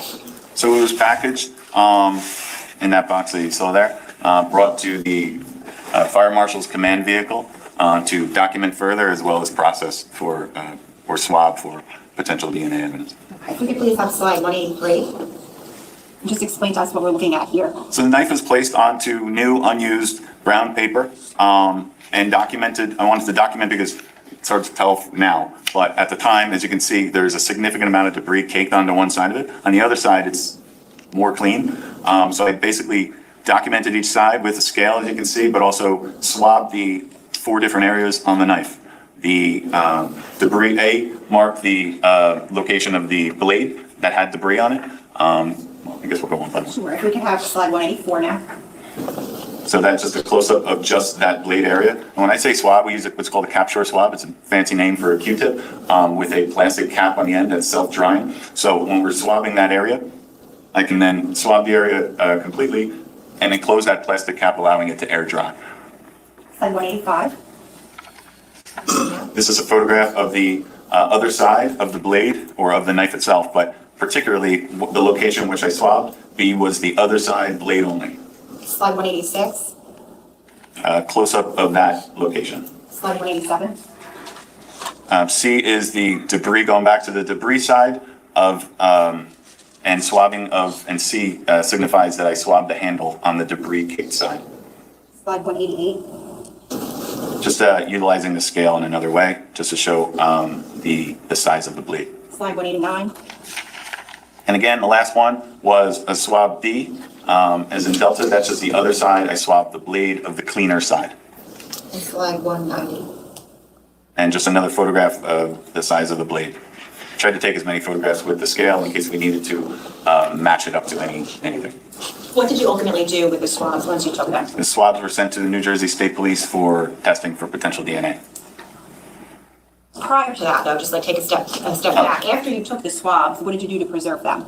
The swabs are preserved in paper evidence envelopes and sealed, just like, you know, like I said, everything's preserved in the same way. Obviously, it depends on the item, but ultimately it's preserved and sealed in that envelope, and I initial the seal.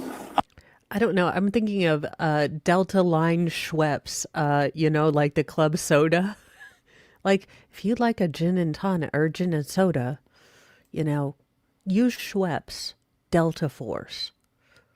I don't know if we went into this, but all the evidence that gets collected and ultimately gets secured in my assigned crime scene vehicle, and then later gets transported to the New Jersey State Police, to the crime scene unit's temporary evidence vault for potential testing at the New Jersey State Police. When you put those swabs in the temporary evidence vault, was there evidence of property receipt that was generated? Yes. And showing counsel was marked as S296, as well as S314, 15, 16, and 17. First, I'm going to ask you to take a look at S296. What is that? That's the evidence property receipt for swabs of collected items. And if you can please look at starting with S314. What is that? 314 is... As soon as I denounce the validity of body languageology, I get a little thing from Court TV on X. Hey, we've got a bodyologist looking at the Banfield, you know, testimony. My number 13-6, swab of blade of item 18-0832-1-19, which again is the knife, adhesive marker A. Okay, so that swab corresponds with what we saw as swab A, with a marker A. Correct. Okay, how about S315? 315 is swab of blade of number 18-0832-1-19 knife, adhesive marker B. 316? That one was 13-7, I don't think I said that. This one is 13-8, swab of handle of item number 18-0832-1-19 knife, adhesive marker C.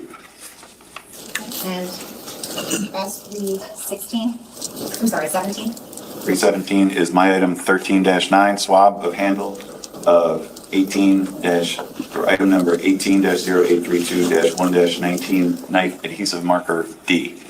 And are those swabs and the corresponding numbers listed on the evidence property receipt? Yes. Which is S-296? The 1 through 4 on the property. And then the knife, what specifically was done with that? Was it sent anywhere?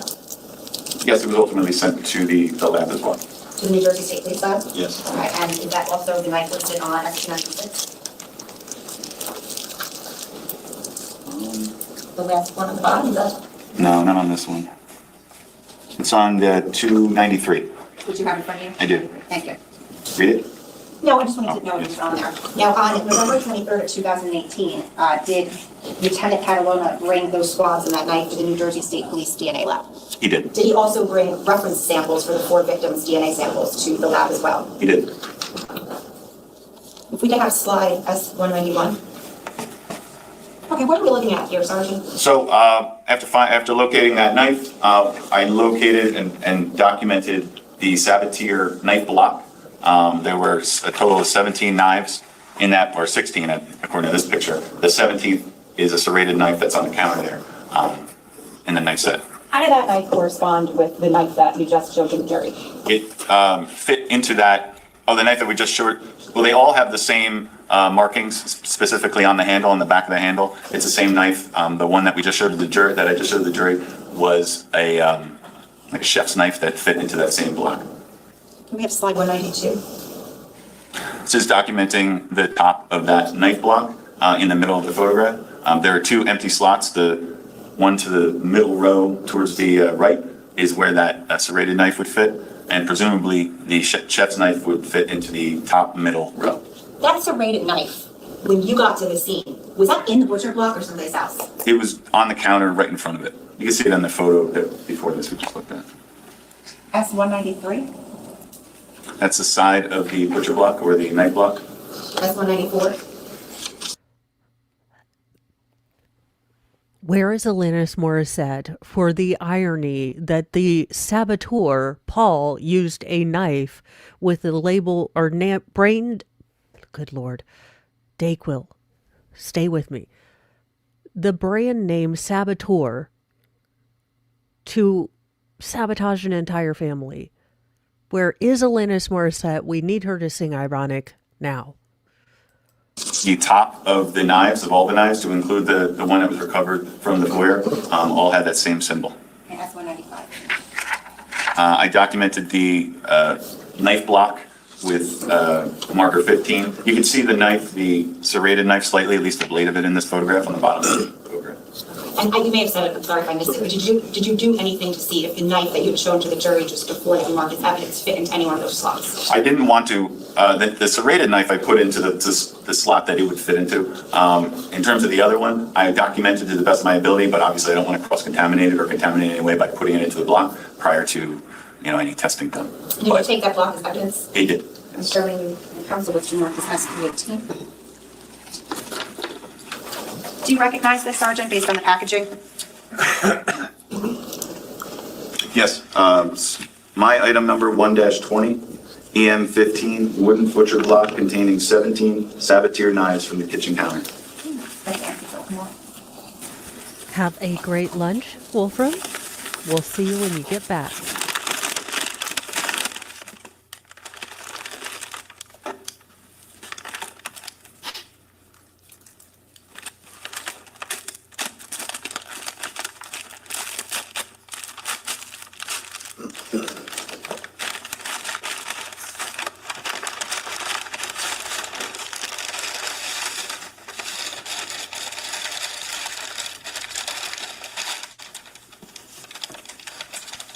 I mean, I guess it would have been more ironic if it was the Friendly Knife Company.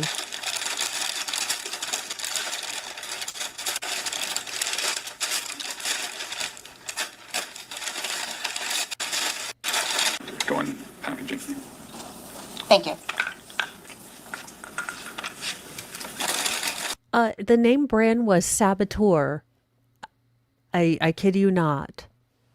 Now, it does look like it's vaguely French in its spelling, but I'm a terrible speller, so that could be exactly how you spell saboteur, and I just don't know how to spell.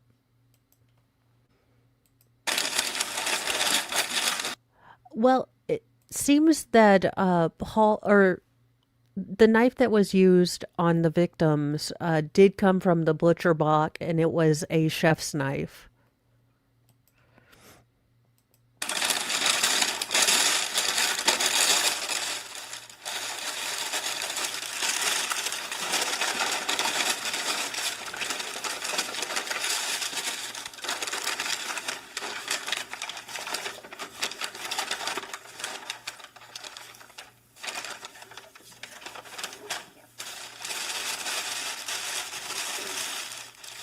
Now, the next day, on November 22nd, do you recall that day? Yes, That Thanksgiving? that was Thanksgiving, yes. Were you back at the scene of 15 Willowbrook Road that morning? Yes, we were. And was Detective Cordoma there from the crime scene unit as well? Yes, he was. Did you collect any items that morning that were ultimately turned over to Detective Miglerisi from the computer crimes unit of the prosecutor's office? Yes. And what was that? Multiple Wise cameras or surveillance cameras, similar to the ones, or also the same as the ones that we identified earlier in the garage. When you collected those, where did they go? Did they go to you, or who did you give them to? They went to Detective Miglerisi for further processing from the computer crime unit. Okay, was there any paperwork that went along with that transfer? Yes. I'm going to show you what's been marked as S-291, showing counsel. Do you recognize that? Yes, these are items that were collected from the scene on 11/22/2018. Does it delineate on that evidence property receipt specifically where those cameras were taken from? Yes. Can you tell us where? Item number 1, EM16 Wise Cam pan video recorder and plug. FCC ID 2ANJHWYZECP1 from kitchen counter. If you want me to read that every time. Item number 2, EM17 Wise Cam video recorder and plug from kitchen, another one from kitchen counter. Item number 3, EM18 Wise Cam V2 video recorder and plug from office desk. Item 4, EM19 Wise Cam video recorder and plug from garage on south wall shelf. Item number 5, EM20 Wise Cam video recorder and plug from garage under north wall shelf. Item number 6, EM21 Wise Cam video recorder and plug from garage under south wall shelf. I think on the property receipt, it mentions that one of the cameras was taken from the kitchen, or two of the cameras were taken from? Yes. Is that an error? Was one actually taken from the kitchen and one from the sunroom? Yes. We can please have slide 197. What are we looking at here? That's, we're looking at the north side of the kitchen. Again, the far left of this photograph, you're going to see entry into the mudroom, as well as blood standing on the bottom of the bottom of the cabinet there. There's also a Wise camera that we just referred to on the counter in the kitchen in this photograph. S198, slide 198, please. That's a close-up photograph of that camera. S199. That's another close-up photograph of that camera, but with the evidence marker 16 next to it. Or slide 202. What are we looking at here? This is a still shot from that Wise camera at on 11/19/2018 at 15:50 hours.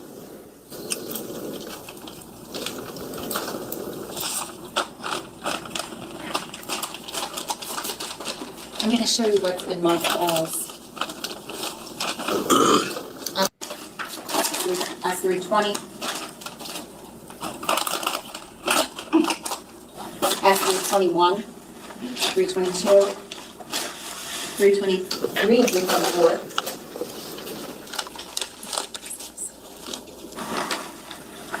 I'm not going to ask you to open each and every one, but if you can just open the first one, which is S19, the one that corresponds with what we just looked at in the kitchen. I should first ask you if you recognize that. 319 as well. I'm sorry, Judge, S319 is the Wise camera from the kitchen. Do you recognize that, Sergeant? Yes, this is the packaging of that Wise cam. Item number 1-21. Yes, if you could. Item number 1-21, EM16 Wise cam and video recorder and plug from kitchen counter. And again, just the first one, if you can just open to show the jury, we will open it all.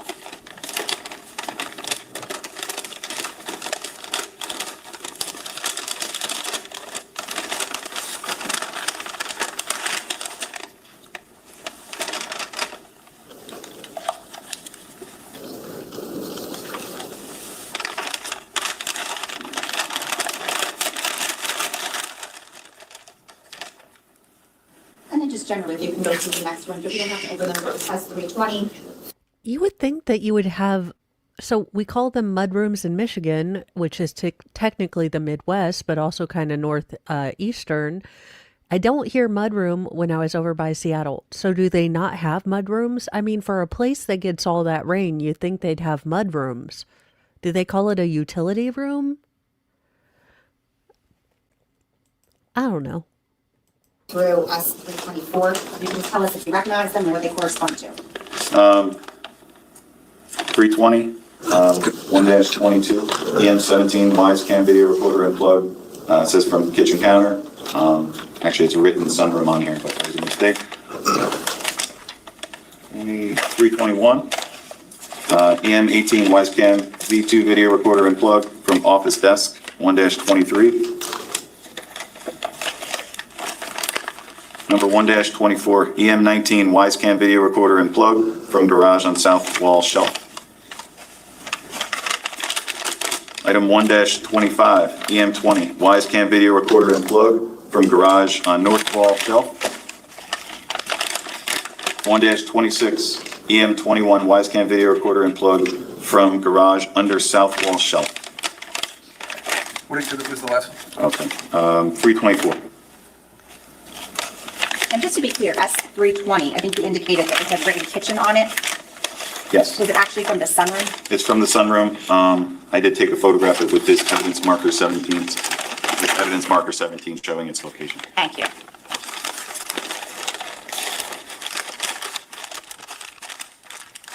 And are these delineated on the evidence property receipt? Yes, 2218. yes.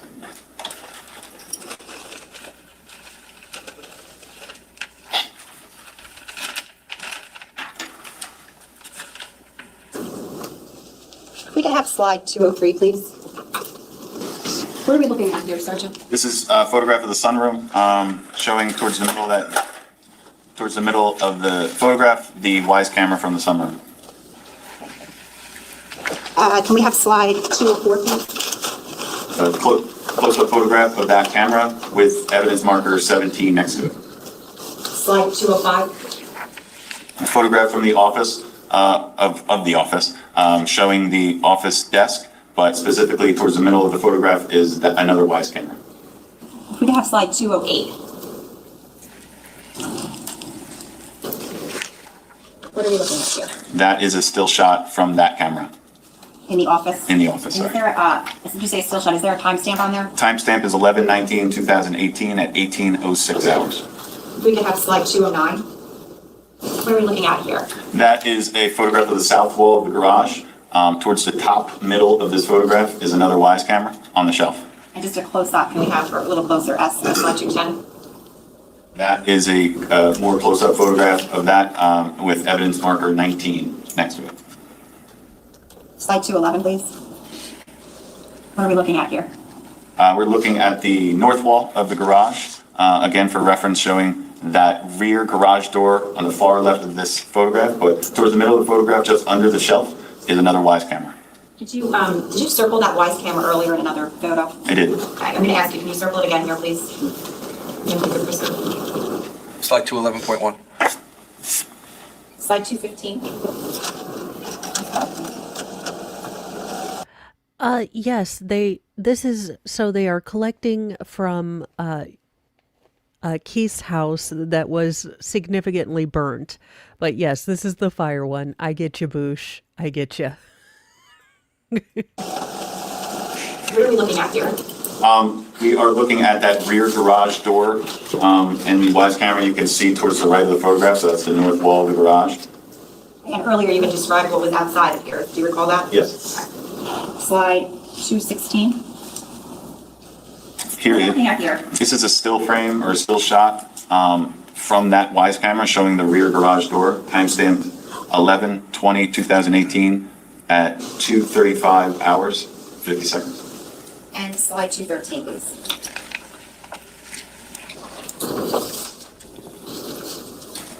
That is a photograph of the south wall of the garage, another wise camera on that south wall, underneath the shelf in the middle of the photograph. Thank you. Now, staying on that same day, so Thanksgiving, which was the 22nd of November of 2018, did you do anything to photographically document and or process the electrical box or generator? Yes. Okay, and can we please have slide 219? What are we looking at? This is again, the electrical box with the door missing. As you referenced, I dusted that area, the entire box, for potential friction-ridged skin impressions or fingerprints. Any results? No. Slide 220? Just a close-up photograph of that same box. Slide 221? So if we're looking at the box and I just turn to my right, we're going to see, again, this is the rear garage door and a little path making our way south towards the rear of the residence. And slide 222? So if I just pretend we're just continue walking where we just looked at, going in between the house and that tree, this is the exterior generator on the north side. So this is the north side. Those doors were all locked, or excuse me, were closed but not locked. Slide 223? I photographed the interior or the inside of each door. Slide 224? Here's the inside of the other door to the left if you're looking at it. I just observed that the was plugged in and appeared to be in working order. Slide 225? It's a close-up of that plug. Now, just to be clear, were there other individuals during the course of this investigation that examined the generator and the electrical meter for purposes of the electronics of it, for lack of a better term? Yes. Okay. And is it fair to say your role was limited to the forensic aspect of it? Yeah, I'm strictly, the two things I did with the generator was strictly documentation as it was as I found it. And I did, again, dust this for latent prints or fingerprints. Slide 226? So just like everything, I'm working my way clockwise around this generator, showing this is the east side of the generator, or at least the door open on the east side. Slide 227? The interior of the east side of the generator. Important to note, in this case, there are 12 lights on the far right of this. I noticed that the bottom light was blinking and it said system off. Can you circle that light that you're referring to? 227.1. I mean, hold on, would be 227.2. Point two? Okay, sorry about that. My fault. And slide 228? I think I said switch, system off, it's switch off, excuse me. That we're, just to be clear, what we're looking at for the record here. Yes, this is the light, those 12 lights. All right, and slide 229? Again, working our way around to the south side of the generator. I opened those doors, they were closed upon my arrival. They lead, that switch, the main breaker switch appeared within the off position. Can you just either put a square or circle around that? We can preserve this. Is that a point two also? Rocco didn't talk about that one. Okay, so that's 229.1.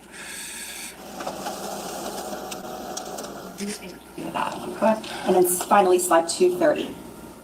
Just, I think I have a couple photographs of this. This is that breaker switch in the off position. I noticed a smudge on the switch itself. There were no signs of friction-rich skin impressions, however, it had clearly been touched. Ultimately, did you leave the scene that day about 12:30 p.m.? Yes. Did you respond back to the scene the next day, Friday, November 23rd, 2018? Yes. Now, were other individuals from the crime scene unit, from your unit, on scene? Yes. What, if anything, were they doing with respect to the ground near where Keith's body was located? So because of the amount of thousands of gallons of water that had been pumped during fire suppression efforts and the temperatures, the ground was pretty much frozen. We wanted to do, or they started to do, a thawing out of the ground, particularly around where Keith Canero's body was located, just to make sure that we were as thorough as possible and found any potential, if we found any potential items of evidentiary value. So that propane heaters were utilized with like a pop-up tent or some sort of a tent just to keep the heat contained, and they were utilized to thaw out that ground. Now, that same day, so Friday, November 23rd, did you photographically document the kitchen after certain debris were removed from the kitchen? Yes. Okay, what was the purpose of that? The purpose of that, I was documenting the kitchen more at the direction of Detective Cordoma, I was photographing the blood staining in the kitchen, throughout the kitchen, but also at his direction because he was doing the blood stain analysis report. Okay. Now, were swabs taken from the kitchen at a later date? Yes. A much later date? Yes. Okay, not the same day that it was photographed, just to be clear. Correct. Prior to exiting the scene that Friday on the 23rd, what, if anything, did you photograph with respect to that north wall garage, particularly outside of it? Prior to exiting, I photographed the document. So if we're looking at the outside, the exterior of the rear garage door, directly above it was a solar motion light. Were you able to confirm whether or not that light was in working condition? Yes. And you confirmed? I confirmed it was in working condition. It was dark, and I was also, we moved around and it turned on, so I photographed it while it was on. I'm showing council what's been marked as S467. There's 2 pages, 1 and 2. I'm showing you what's been marked as 467. Are there 2 pages there? Yes, sir. What's the first page? First page is a photograph of that, more of a mid-range photograph of that rear garage door with that solar light above it, and it's on. Let me take the published page number. Okay, go ahead. Okay, if you could just tell us what we're looking at here. Sure. Sure. So that this is the same location. You can see the electrical box. We've been here talking about this area a lot. So that garage door, the light is directly above it. Was there anything in front of that light at that point, or anyone that made the light go on? At the time of this, yeah, we were moving around it and then kind of running back to take a photo to make sure that we documented that it was on. Is the second page just a close-up of that light? Yes, it is. Permission to publish the second page?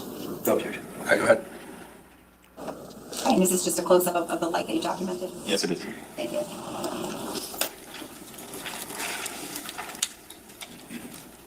Next day, Saturday, November 24th, did you go back to the scene?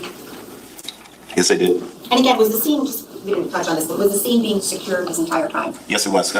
Cold Lake Police Department and members of the prosecutor's office kept scene security throughout the entirety of this part of the investigation. Did you take any photos that day, the 24th? Yes. Slide 234. What are we looking at here, Sergeant? So prior to my arrival, Sergeant Ryan Mueller and Detective Joe Cordona were already on scene. I told you that they thawed out that area. So they had dug out that rectangular section while looking for items of potential evidentiary value. Slide 235, please.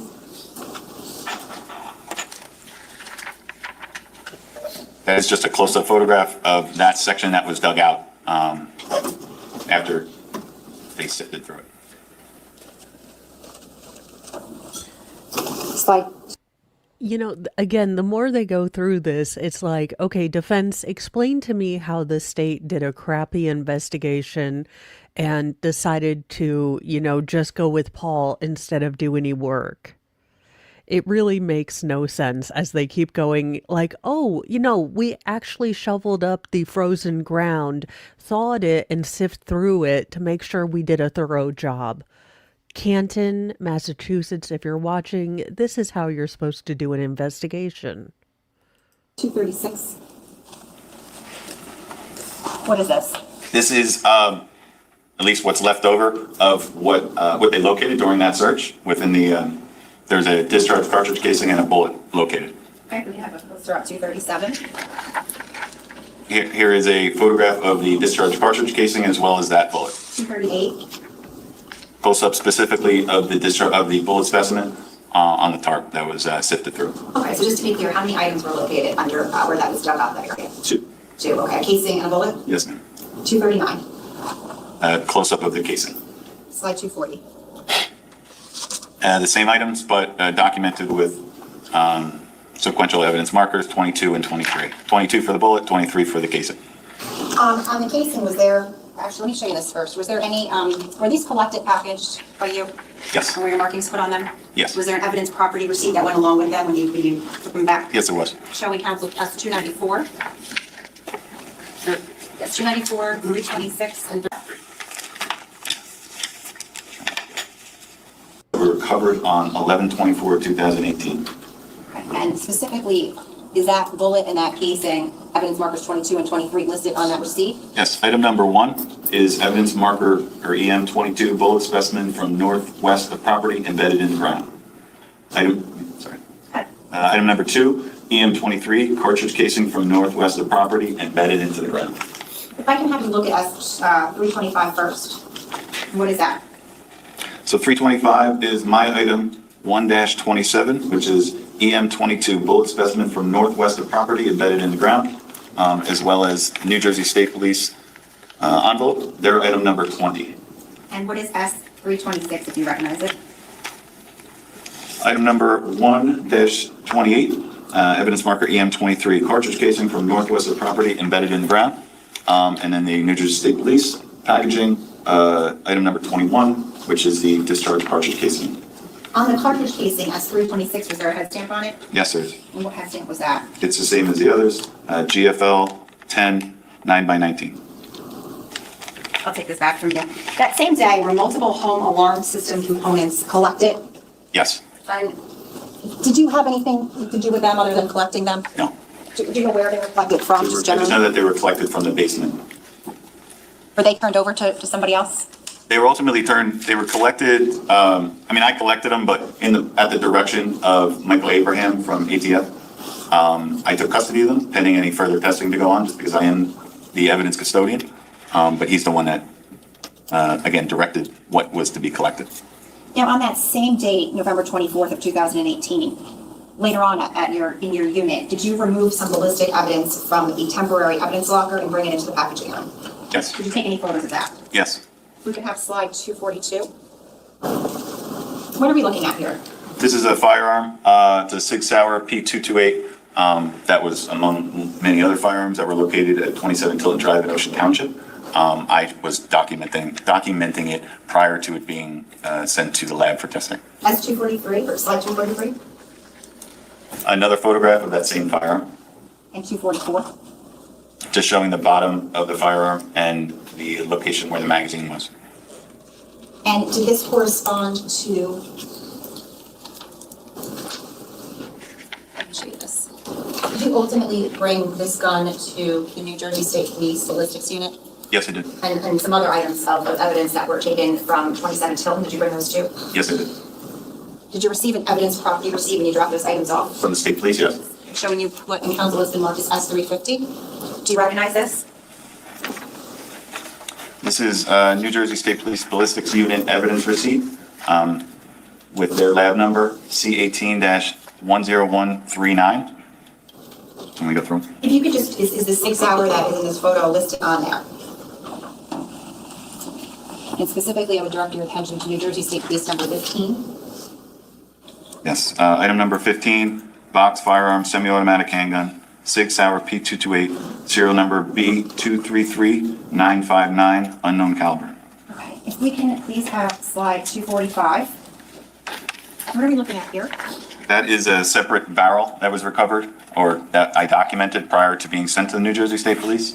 It says 9mm or 9mm Parasig. Okay, slide 246. It's the other side of that same barrel. Okay, does this barrel correspond on your evidence receipt that you have in front of you with New Jersey State Police number 16? Yes, it does. Box, other ballistics evidence, gun barrel, 9mm Parasig. And slide 247?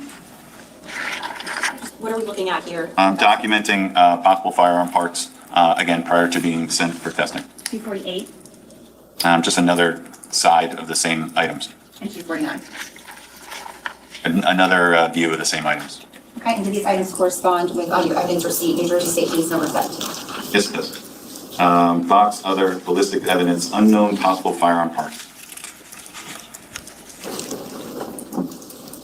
Okay. As not a force multiplierologist, are there certain hand force multipliers that have interchangeable barrels? Because I'm not trying to ask dumb questions, but I would assume that you couldn't take like a barrel off a force multiplier because isn't it supposed to be fairly secure? I don't know.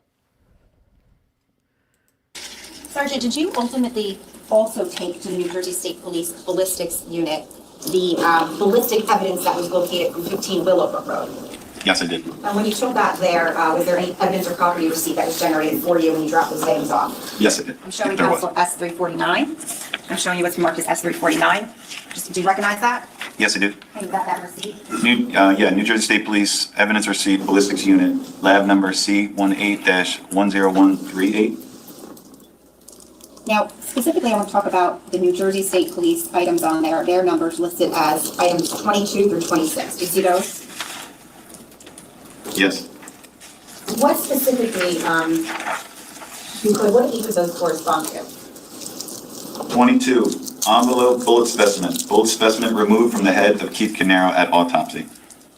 Okay, who is keeping Jolly Ranchers in business?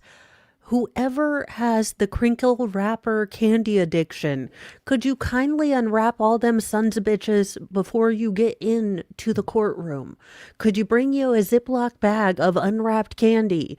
Because the crinkle wrapper near a microphone is going to drive me nuts. Number 23, envelope bullet specimen. Bullet specimen fragment removed from the head of Jennifer Caneiro at autopsy. Item number 24, envelope bullet specimen. Bullet specimen fragment removed from the head of Jennifer Caneiro at autopsy. Item number 25, envelope bullet specimen. Bullet specimen fragment removed from the head of Jennifer Caneiro at autopsy. And item number 26, envelope bullet specimen fragment removed from the head of Jennifer Caneiro at autopsy.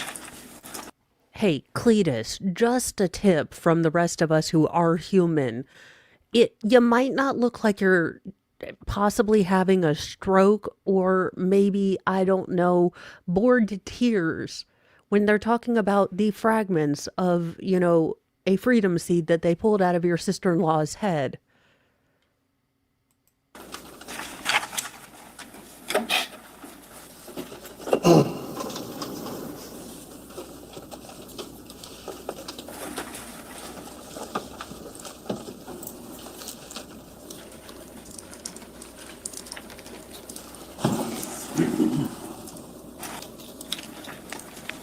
Can we turn the lights on, please?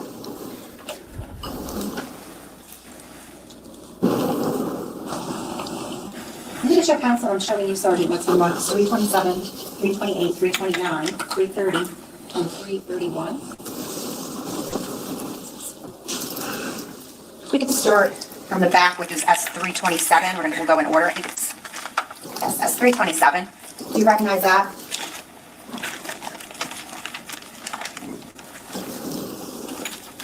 327 is my item number 5-11. Bullet specimen projectile from brain of Keith Caneiro recovered at the Middlesex Regional Medical Examiner's Office during the autopsy of Keith Caneiro. Does that correspond with the New Jersey State Police number 22? 22, yes. So that has New Jersey State Police 22, because it's kind of broken into fragments here. 22 and 22A and B. Thank you. If you could look at S328. Do you recognize that? Yes, my number 6-1, bullet specimen. Okay, defense attorneys, this is why you give your client a notebook and a pen. Okay? Now, it looks pretentious. You sit over and you talk, to them once in a while, and they don't have to be writing anything, even functional. But so they don't dead ass stare into the camera like they have no soul to begin with. Have them write down. I mean, Johnny Depp squiggled, and that's okay because he's not dead at looking into the camera like he has no care or he didn't care about anything. This is not hard. Have them look like they're writing things down. Play hangman with them. I mean, some poor taste. Tic-tac-toe, maybe. Have them look like they're doing something functional instead of dead staring. Projectile from front right side of head Jennifer Caneiro recovered at the Middlesex Regional Medical Examiner's Office during the autopsy of Jennifer Caneiro. Does that correspond to the New Jersey State Police number 23? Yes, it does. You can look at S329.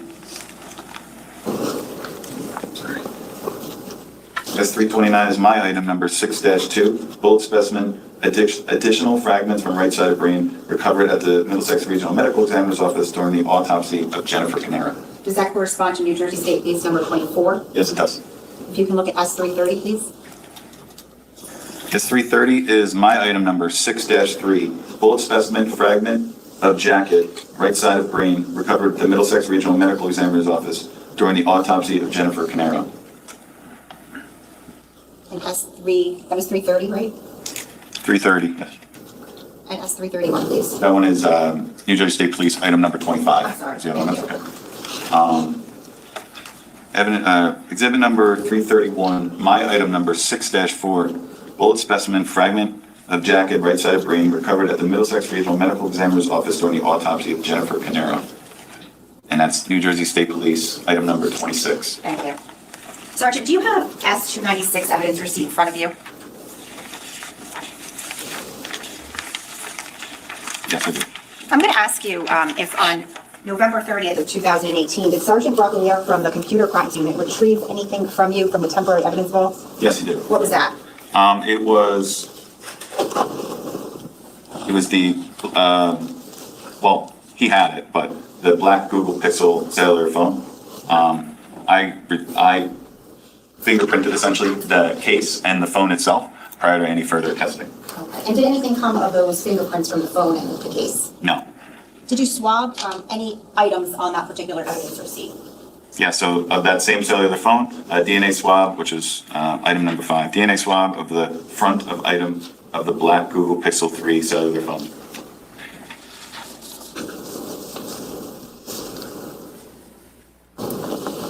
Okay, can you tell us about that? The same thing, I removed the case, the black case, from the iPhone. It was fingerprinted as well as the iPhone itself was fingerprinted. DNA swab of the front of item number 18-0832, 1-33, which is iPhone cellular phone. And then the case itself was separately packaged as item number 8, black case removed from item 18-0832, 1-33, iPhone cellular phone. And did you ultimately put those swabs in the temporary evidence vault? Yes, I did. To finish up, I just want to go for purposes of completeness and for the record through some items of evidentiary receipts with you. Okay. I'm going to show you what's been marked as S-429. Showing counsel. Do you recognize that? This is the evidence received from New Jersey State Police Central Regional Laboratory. So on August 5th of 2019, let me ask you, did you resubmit anything to the New Jersey State Police Central Regional Laboratory? Yes. And what was that? That was item number 27, which is black hooded jacket, which was the outermost garment of Keith Caneiro. And does that correspond with S-299, the black jacket that you looked at before with the holes in it? Yes, it does. And what was the purpose of resubmitting it to the lab on August 5th of 2019? We were submitting it for gunshot residue and/or distance of termination. I'm going to show you what's been marked as S-430. Do you recognize that? This is New Jersey State Police Central Regional Laboratory evidence receipt, C18-10138, and submissions from August 20th of 2019. And specifically, what was resubmitted here? Ultimately, when they did the first test, when they tested the jacket initially, they have, I'll just read it, no packaging, gunshot residue, question transparency of grease test results. And there was 27-1, 27-2, 27-3, and 27-4. So those are part of the testing that they did of the jacket. They needed it resubmitted. Now, I'm going to draw your attention forward during the investigation or during the pendency to February 20th of 2020. Did you resubmit the 6 hour corresponding to New Jersey State Police number 15 on that date? Yes. Was there an evidence property receipt that goes with it? Yes. I'm showing you what's been marked in counsel, what's been marked as S-363. Is that evidence property receipt that goes with that? Yes. New Jersey State Police evidence receipt, Central Regional Laboratory, laboratory number C18-10139. I submitted item 15, that 6 hour, at 11:56 a.m. on the 20th. On that same date, did you resubmit the ballistic evidence or some of the ballistic evidence located from 15 Willowbrook Road as well? Yes, I did. And was there an evidence property receipt that went with that? Yes, there is. Showing counsel what's been marked as S-362 as well as yourself. You recognize that? Yes, this is evidence property receipt, New Jersey State Police Central Regional Laboratory, resubmission of items 10, 11, 12, 13, 14, 15, 16, 17, 18, 19, 20, 21, 22, 23, 24, 25, 26. That's it. That's their item numbers. Getting toward the end, I'm just going to take. Take them back.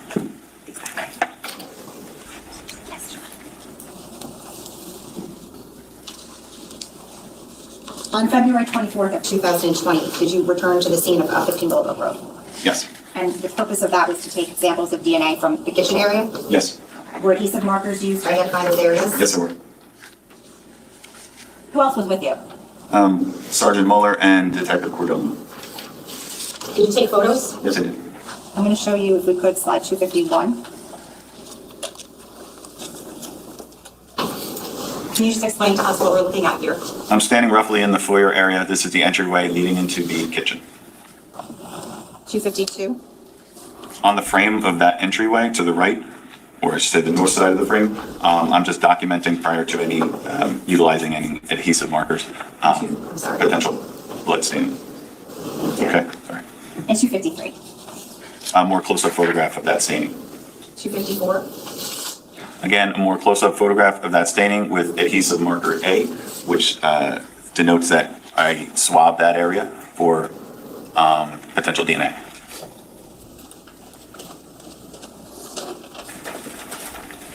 When you say you swabbed the area, did you also take a scraping of that area? Yes, I did.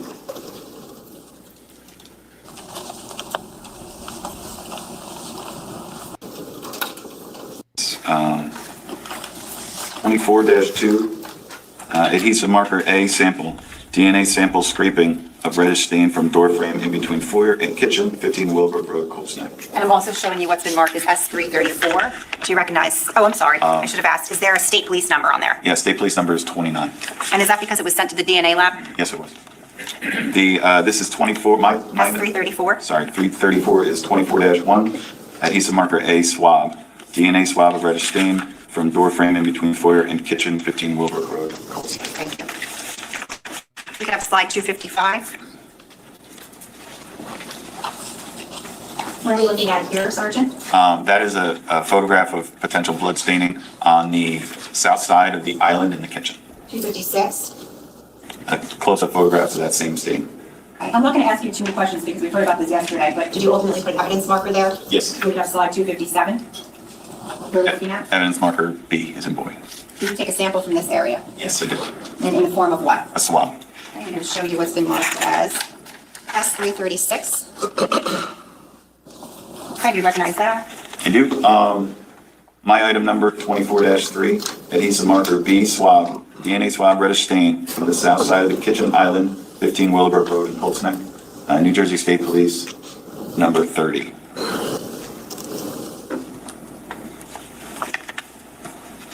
We can have slide 258. What are we looking at here?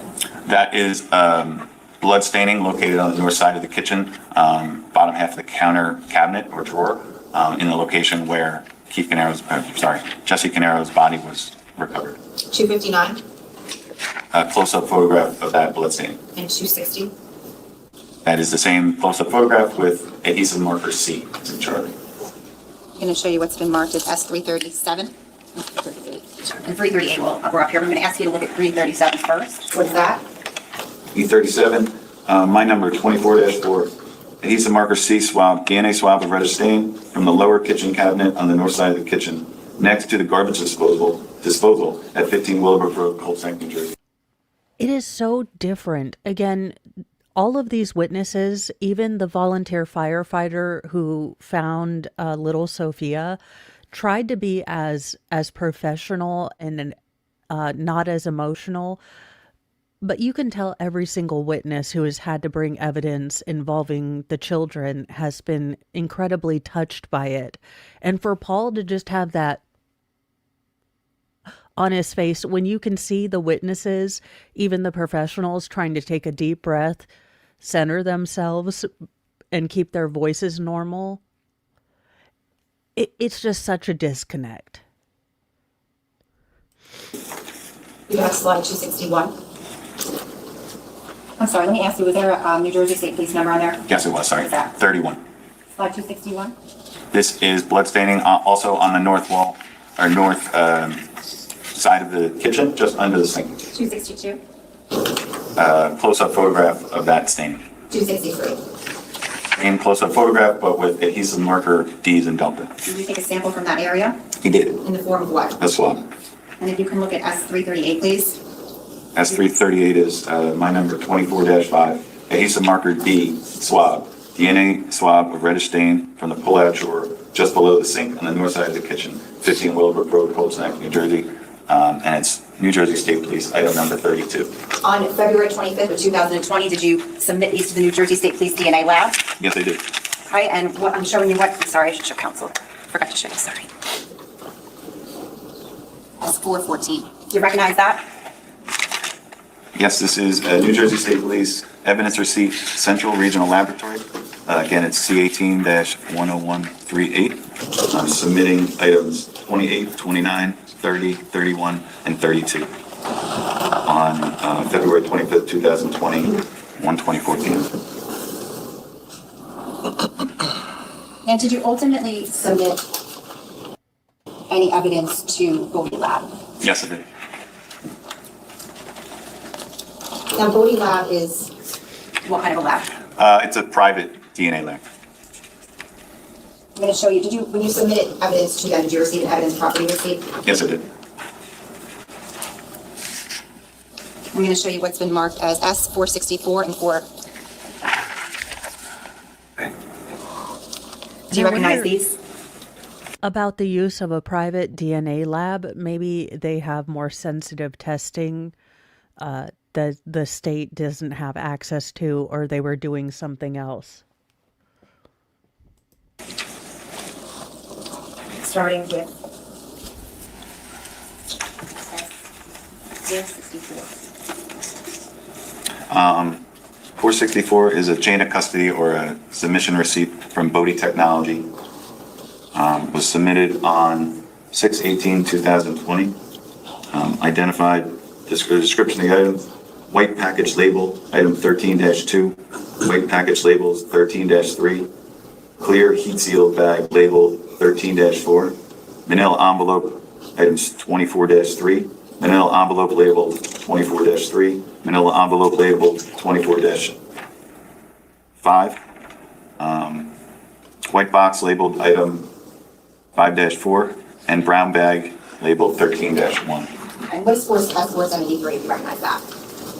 473 is the evidence log of some of those items.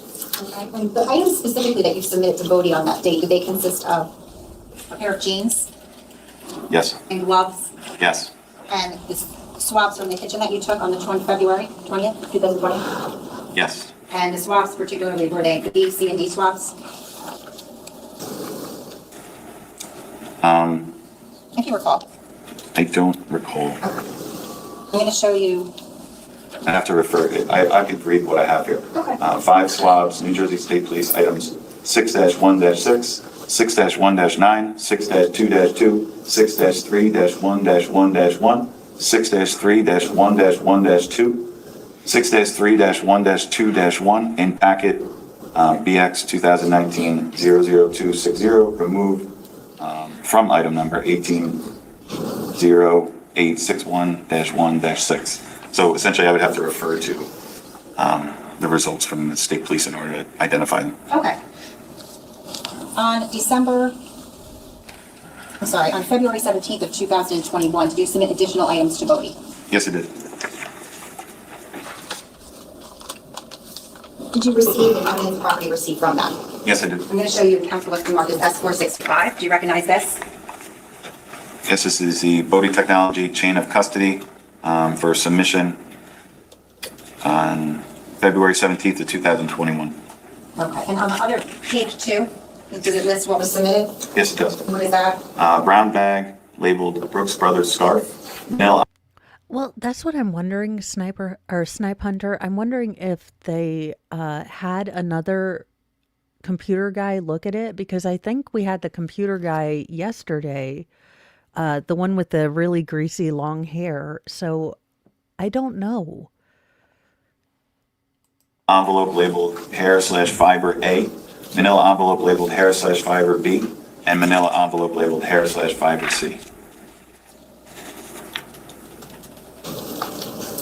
And lastly, on December 21st of 2021, did you pick up certain items of evidence from Bodie? Yes, it is. And was there an evidence property receipt relinquishing that to you? Yes. I'm showing council what's been marked as S466. Do you recognize this? Yes. Okay, and what is that? This is the Bodie Technology chain of custody, says secondary evidence. Essentially, all the items that I submitted are being returned. On that sheet? Yes. Okay, and specifically, what page is that on? Page 3. Well, it's Does it spill over onto Yeah. several pages because it's a lot? yeah. Okay. Yeah, so it's page 3 and 4. And again, that's S466? Sorry, I don't know. Is it on top there? Yes. I have nothing further. Stretch break.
We're back in theory. I have no idea what happened.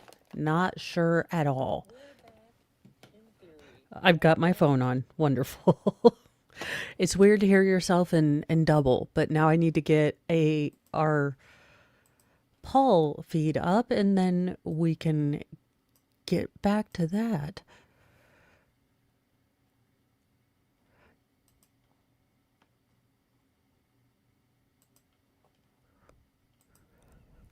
Alrighty, share screen, and here we go.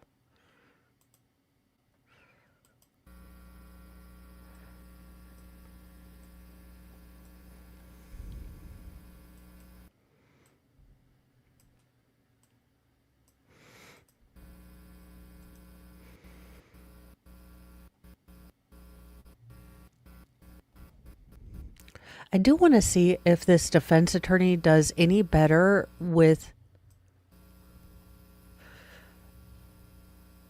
a more technical witness. I mean, maybe he's really good at finding the evidence and making sure that it all links together.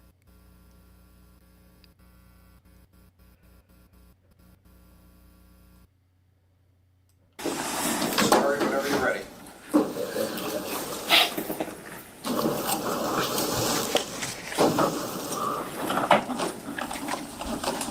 Good afternoon. Good afternoon. I would like to just start kind of where near you ended just now. You were shown some evidence receipts for items that were dropped off to the ballistics laboratory. Yes, I was. And those were marked as, I can show them if you don't remember, those were marked as S349 and S350. I mean, I'll take your word for it, but I don't know off the top of my head. Understood, perfect, sorry. Okay. Okay. Now, those are the ones, because there was a resubmission, so those are the ones that are dated November 26th of 2018. Correct. Okay. And your signature is on them? Yes, it is. And I take that to mean that you're the one that dropped those items off? Yes, that's essentially what it means. Okay. Who prepared the documents that you're looking at in 34950 there? The New Jersey State Police. So, you go, you have the items, right? You give them the items. Yes, sir. They give you that property receipt. Correct. So anything written on that property receipt was written by the State Police Ballistics Lab and not... Are you new here? You've been a public defender for how long? You should know how the ballistics crime lab works. This isn't news. Not yourself. No. I create a submission request, if you will, prior. You'll need to unlock your iPhone first. So the brief history examination requested in the middle is from me. They generally make some additions to it. I can see a couple towards the bottom. But generally speaking, I am creating that. Okay, so you said a couple of things about who does what in the document. I know that it's not clear. I don't think we're going to be able to put it on the screen. Can you show me who created which part of that synopsis? I created underneath where it says location, above where all these stars are. And you're looking at S349 right now, correct? Yes, I am. Okay. Can we look at S350 for a second? Yes. And do we have the same little section on the front page where it says brief history / examination requested? Yes. Okay, and then we see a synopsis in there as well? Yes. Now, who created that language in that section of S350? So it's the same thing underneath of location, or underneath Ocean Township, actually. That's my synopsis. And above the stars are the rest of it. Actually, it was delivered by me, both of these. The reason why there's two... No, he is not going to be any better. I was hoping maybe they had him like he was a pinch hitter, like he seems stupid with everything else, but he's really good at this one part of evidence, gatherology. But no, he is not.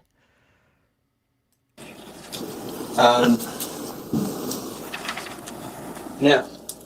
Mr. Murray, I'm going to stop you now. Thank you. I don't want to stop you Judge. mid-thought, that's why I was just making sure you were good. That's right.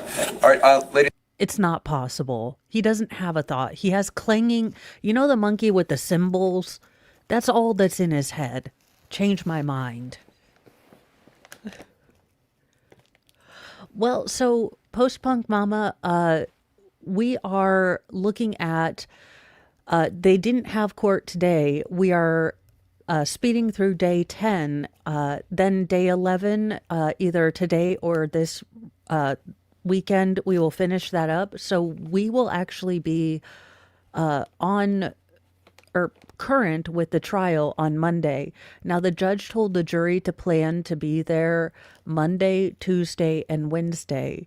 But it seems like the state is closely, wrapping up its case. I don't know how many days the defense is going to have a case. But it does look like we may be anticipating closing arguments on Wednesday or perhaps Thursday of next week. Yeah, I'd love to try to figure out where the hell the defense has gone or is going. Ladies and gentlemen, we're going to break for lunch. We're breaking right at 12:30, so I'll give you 1:40 just to make sure you have 5 minutes to get down, 5 minutes to get back up here. We'll start back up right at 1:40. If we could just move the evidence, if you don't mind.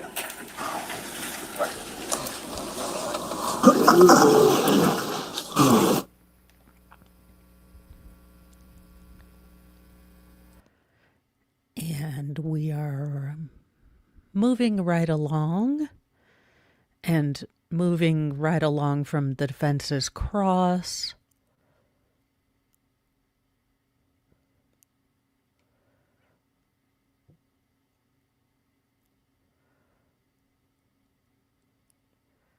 Oh, good night. Oh, this poor jury.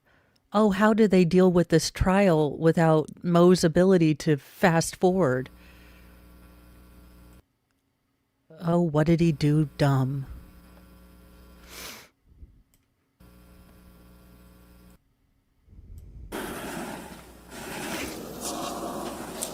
And okay. And if you don't recognize the exact clothing that was in the bag, that's fine. Do you have a recollection of whether the bag contained men's clothes or women's clothes? This bag would have contained a gray and white tank top from Elisa Caneiro. Did it contain other items or just that? I believe just that. Okay.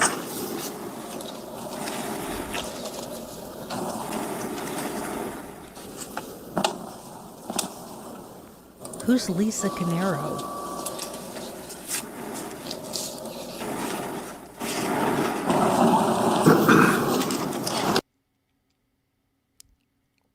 Random ridiculousness.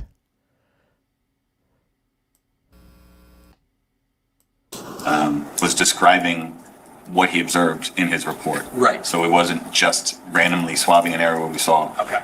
where I saw, where blood was found. It was areas throughout his bloodstain pattern analysis that he saw movement or he saw something important that documents that location. Okay, so it sounds like you were up to speed as far as why he was looking to swap the areas they swapped. It sounds like, good Lord. Okay, I can't. His condescending, when an absolute mental midget is condescending to someone who is good at their job, it ticks me off. Oh, Paul with another dumb look on your face. Never change, Paul. Never change.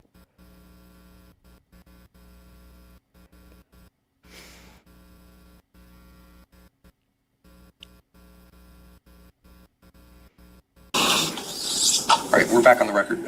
We just discussed a few of the scheduling issues that we have coming up. Not issues, but as we're going to proceed forward. So we'll be back tomorrow. And like I said, Friday will be an off day. And then for everyone who's here, so that you know, we'll be back in for 4 days. And we'll let you know those days as we go along. So you can know for sure it'll be Monday, Tuesday, Wednesday, but we'll see about Thursday and Friday, which day we're going to take off. Otherwise, we're done for today. We'll be back here tomorrow at 8 o'clock, start at 8:30. And if there's any issues, just let me know. Everybody have a nice night. Thank you. Alrighty.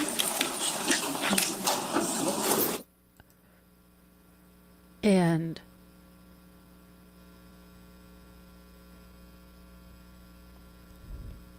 No, this is... Wait. Oh, wait.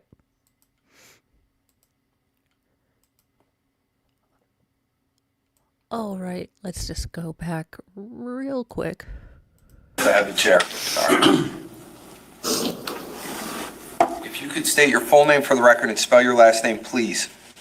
Judith Link, L-I-N-K. All right. Prosecutor, when you're ready. Thank you, Judge. Good morning, ma'am. Right. Could you tell us where you work?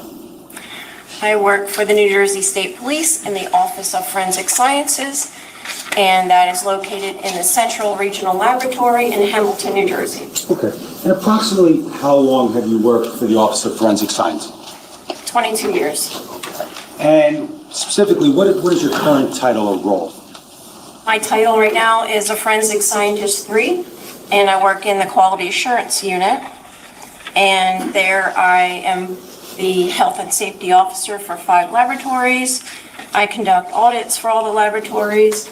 I review manuals and policies and procedures, and I peer review some of the trace evidence units paperwork. Now, have you always worked in the Quality Assurance Unit at the State Police? No. Okay. What was your role prior to that assignment? For 16 years, I was in the trace evidence unit. And what does the Trace Evidence Unit do within the State Police? The trace evidence unit analyzes trace evidence, which is very small evidence, typically hairs and fibers, footwear impressions, low explosives, glass, and gunshot residues. You said that currently you're a Forensic Scientist 3. Can you explain what that represents and kind of how you got there? I could start, when I started, I was a Forensic Scientist 1, and that gave me the responsibilities to analyze evidence. A Forensic Scientist 2, did I say 2? A Forensic Scientist 1 is when I started. The 2 gave me the opportunity to train others No, in the we field are that I was skipping trained in. CB. And now that I'm a Forensic Scientist 3, I can supervise.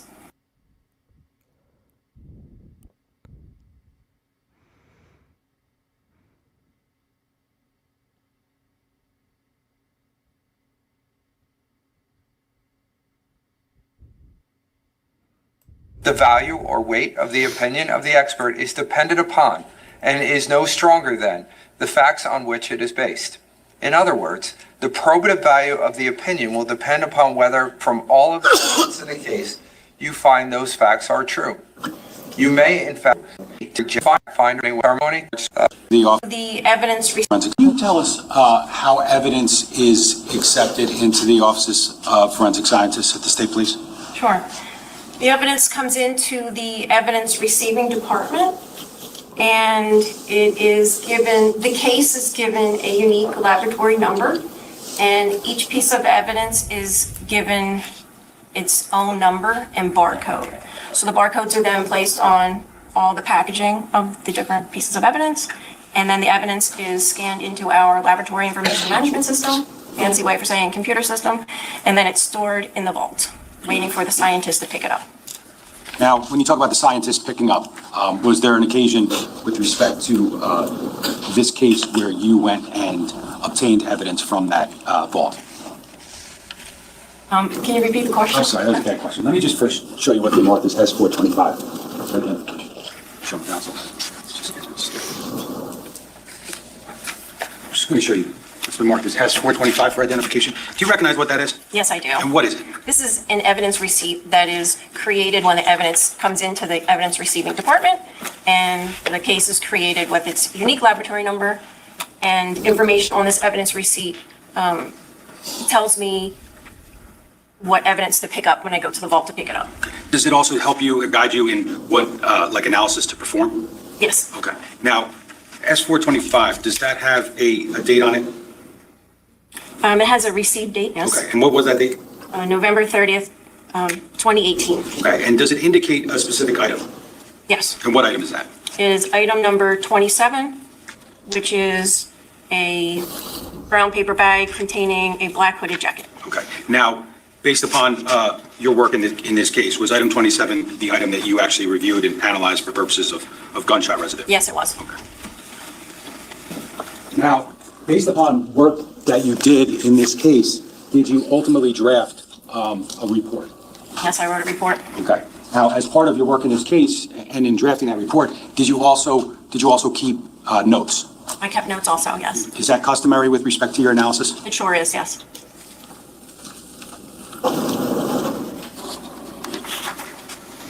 I'm just going to show you first what's been marked as S426. Do you recognize that? Yes, I do. And how do you recognize it? This is my laboratory report I wrote, and I recognize it because my signature is at the bottom and the laboratory number is at the top there. Now, the laboratory number from S426, does it correspond, or is it the same as the one from S425? Yes, it is C18-10138. Okay. And the report marked S426, does it cover your analysis of item number 27, State Police item number 27? Yes, it does. Okay. Now, I'm also going to show you what's been marked as S432. Do you recognize what that is? I do. And what is it? It is a copy of my case notes. Okay. And how many pages are that, if you could tell us? Is that? They're all here. 20 pages. Okay. And could you just generally tell us what's included in your notes? Sure. The laboratory case numbers at the top, and as I go through my analysis, I document everything I'm doing. And I also take photographs as I do my analysis, and they are included in here also. And I have some other, during my analysis, I make up transparencies, which is a clear plastic piece of paper that I put on top of some of the analyses that I do, and I document that in that way, and there's copies of that in my notes also. Okay.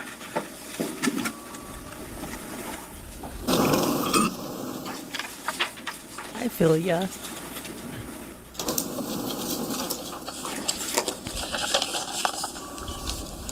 Now, just show you what's been marked as S299. Now, do you recognize this item? Yes, I do. Okay, and how do you recognize it? Well, if I compare the pictures to my notes, I recognize the jacket, and my initials are on the packaging, the brown paper bag that it came in. Okay, and is there also a yellow sticker on one of the bags within S299? There is the barcode that goes with item number 27. And is that a sticker that is a property of the New Jersey State Police? Yes, that is put on the packaging when it comes into the evidence receiving department with a unique laboratory number and the item number 27. And the unique laboratory number on the yellow sticker from S299, is it the same as those on S432 and S426? Yes, it is. C18-10138, Okay, it indicates number 27, correct? number 27.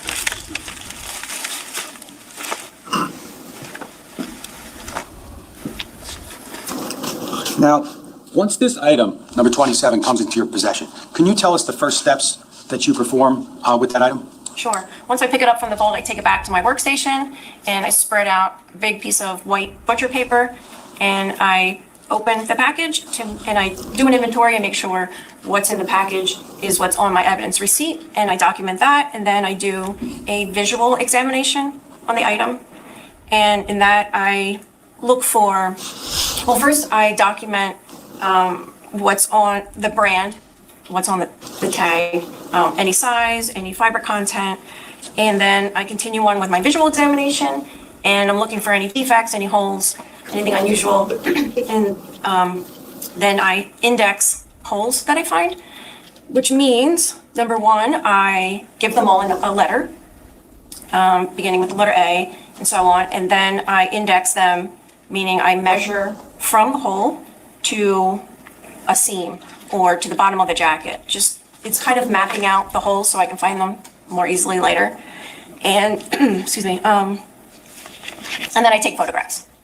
So you talk about the visual examination includes just observations visually of item number 27? Yes, And it also includes, like you said, measurements of not the holes, the size of the hole, but where it is in relation to the item of clothing. I do measure the holes also. Okay, you do. Now, on page 1 of your notes, do you document that indexing of the holes? Yes, And do you have, or do they reflect an assignment of, let's say, letter A to this hole and letter B to this hole? yes, A to 8. I am too Dayquilled up, but in any other context, this would be hilariously inappropriate.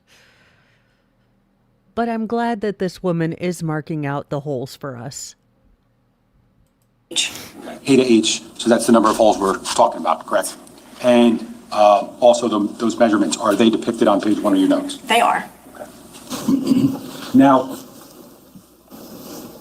I think we'll get into it a little bit more in a minute, but does your visual inspection also include use of an infrared camera? Yes, I used an infrared camera. What's the purpose of the infrared camera? We use the infrared camera on dark clothing because what the IR, the infrared, will do is visually lighten the fabric. So as I look through the camera, the jacket will look white instead of black. And that will help me find any residues that are on there, or any potential residues. And then if I find anything, I will take a picture of those residues. So we talk about looking at it, measuring it, labeling the holes, taking photography, and also taking infrared photography. Yes. That's essentially all part of step 1. The visual examination. Okay. Now, is there also thereafter, and we'll talk. Holy shit, y'all. There's a reason we never caught the Zodiac. He's right in the back of the mother effing courtroom. The Zodiac has been hiding in various courtrooms for the past, however many years. Also, sorry to any unintentional Zodiac-related jokes I made at this man's expense, but Dayquil made me do it. Specifically about it, but what's the second step after a visual examination? The second step is the microscopic examination. I haven't done this in so long, sorry. The microscopic examination, where I will take the item and put it under a microscope, and I concentrate on the hole and the area around the hole, and I'm looking for singeing and burning of fibers, any metals that could come from a bullet. I am looking for gunpowder that could be partially burned, or whole gunpowder pieces. Okay. Now, the last step is what? The third step in the process? That's the chemical examination. Okay. So generally, you've just described the 3 steps of your determination with respect to whether or not any gunshot residue exists on any item, but in this case specifically number 27? Yes. Okay. Now, you talked about taking photographs, correct? Yes. Okay. And I'm going to refer you to your notes that are in front of you, if I could. If I could just, sorry. That'd be S432, correct? I'm going to direct you to page 4 of your notes. Do you recognize what that is? Yes. And what is that? Page 4 is a picture of the front of the entire jacket. Okay. And is there another overall photograph? On page 5 is the same photo, but I added documentation of where the holes are. Okay. Page 6 is what? And that is the overall back of the jacket. Okay. Page 7? Page 7 is the overall back of the jacket with some of my notations about where holes are. Okay. Page 7?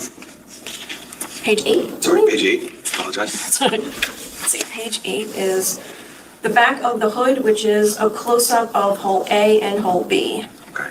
And are there additional photographs moving forward? Yes. And just before we get into the details, did the photographs that are depicted within S432, do you recognize them? Yes, I do. And do they adequately and accurately reflect the photographs that you took of that item as part of your analysis? Yes. Okay, and the pictures that are in S432, they are of S299 here, correct?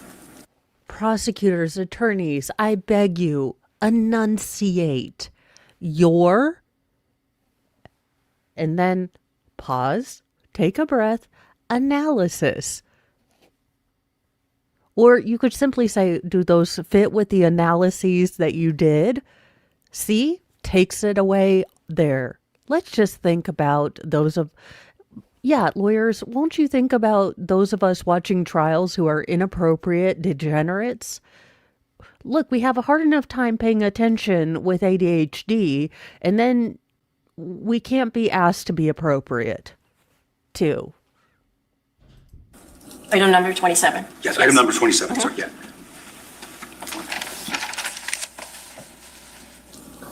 So this one I'm just going to publish, for purposes of explanation, some of the photos. I'm going to go to our notes. I'm going to go to page 4 of the witness's notes. All right, no objection. All right. Just so we understand, I'm going to run you through a few of the pictures you took. Could you just explain what we're looking at here? This is the overall front of the jacket, item number 27. Okay. And page 5? do we see here? This is the same photograph, but I have added notations about where a few of the holes are and left shoulder seam, and these are the things that I would use for my indexing. Okay. And slide, page 5 of the notes. 6, sorry. And this is the overall back of the jacket. Notes page 7. And this is the same photograph with some of my notations about where some of the holes are. Okay. And page 8. And this is a close-up of the back of the hood with showing hole A and B. Sorry, the scans are not great. The pictures honestly look much better. And page 9. What do we see here? And this is the right side of the hood showing a close-up of hole C. Okay. And did you document observations you made of hole C in your notes, specifically on page 1? Yes, and during the visual examination. And we'll get into it a little bit more later, but was there something specific about the nature of that hole that you documented during the visual observation? Hole C is a classic textbook stellate tear, or what we call a cruciform tear. And I'll have you explain that. Can I have page 10? No, you can't just drop a word like crucifor and then move on. Because I'm imagining some weird medieval / Mortal Kombat crucifixion, which is probably not the same thing, but still, in order to get us not tangenting off into weird Mortal Kombat fatalities, I'm going to need you to explain that word. What do we see here? This is the top of the hood showing hole D. And notes page 11. And this is the front of the hood showing hole E. And notes page 12. The front of the hood, a close-up of hole F. Now, in that picture, there's some red. During the course of your visual observation, or at least note-taking regarding your visual observations, did you take note of any potential staining on the jacket or observations of same?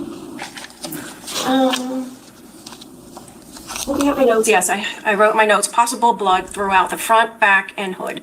Now, just to be clear, your job here was not to test that to determine whether or not that actually was blood, correct? No. It was just an observation visually that you made.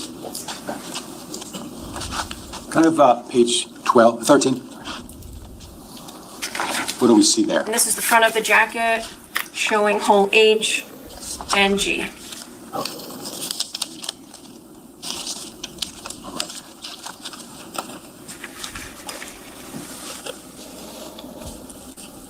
Now, you talked about earlier how at some point you utilized an infrared camera, correct? Correct. Can I have slide, page 14 of the notes? Can you explain what we see here? Sure. It's not the greatest scan of my photograph, but this is a standard. It is something that we created. Actually, the ballistics unit created it for me. It's a piece of black fabric, and they shot it pretty close up, so there's a lot of residues on it, and I use it to test the camera, my IR camera. Before I use it, I look at the... This is actually one of the trace analysts at the crime laboratory. So she actually did the testing on the hooded sweatshirt that Keith Caneiro was found in to see if any of those bullet wounds were very close, if there was any gunshot residue on the jacket. I look at this standard, we call it gunshot residue standard, using the IR camera to ensure that the camera is in fact working, and I see that the dark fabric has lightened and the gunshot residues are dark and visible. So just to be clear, what's depicted in your notes, page 14, that is not evidence from this case, correct? Correct, that's not evidence. That, as you said, I believe, and correct me if I'm wrong, that's a standard utilized just to make sure the camera's working properly. That is correct. Okay, and was it? And it was, yes. Can I have the next page, page 15 of the notes? What do we see here? This is a scan of the photograph I took using the IR camera, and it's hole D. And I took this photograph because I saw possible bullet white, which was enhanced, and you could see that as a ring around the hole. You don't see the whole ring, but if you see the bottom of the ring, there's a black ring around the hole, which could be bullet wipe, which means a passage of a bullet, and the bullet, whatever was on it, wiped off and just left that ring. Okay, so when you took this photo because of something that you saw visually, is that accurate? Yes. Okay, and how many observations, if you recall, or how many photos did you take with the IR camera as a result of your observations? I believe there were 2. Okay. Can I have notes page 16? And what do we see here? And this is a photograph taken with the IR camera, and it shows hole G and H, but at H, I see a possible bullet wipe there also. Also, what's a bullet wipe? I mean, I'm sure the name, kind of stands for what or implies what it means, but as a non-crime labologist, I have no idea what a bullet wipe means. Based upon this and this alone, do you make any determinations with respect to those holes that you just discussed? This is just the beginning. I just use this just to help me find any residues, but I would not conclude anything with this. Okay. Now, visually, though, with the holes, you obviously labeled A through H of holes that were in item number 27 from the state police, correct? Correct. Now, just by seeing those holes and based upon your training and experience, did you draw any conclusions just like with respect to the nature of the holes? With my experience, I could say that these were caused by the passage of a bullet. Now, as far as like entrance versus exit, did you draw any conclusions like that? No. Okay. Now, once you utilized, you've taken the photographs, you've taken the IR photographs, is there a point in time when you move on to a microscopic examination of the actual holes? Yes, that would be my next step. Okay, now, despite anything you might have seen visually in A through H, do you do that with each of those holes? Yes, each hole will get a microscopic examination. And that would be regardless of what you saw or you didn't see visually? That is correct. Mhm. And also with regard to what you saw or didn't see on an infrared camera? Yes. Okay. Now, can you just explain for us, I know you did it a little bit briefly, but just how you go about utilizing the microscope to analyze the holes? Sure. I put the item underneath the microscope, and I focus on each hole one at a time and the area right around the hole. And the microscopic examination, I'm looking for any ripping and tearing. I look closely at the fibers at the hole. I'm looking for melted fibers from the heat of the bullet going through. Sometimes it melts the fibers. And I'm also looking for any metals that come out of the weapon or come off of the bullet. Sometimes a bullet will break and leave shards of metal. And I'm looking for bullet wipe, which is a ring around the hole, as you can probably see here. And sometimes it's visible, sometimes it's not. May I refer to my notes to see if I'm missing anything?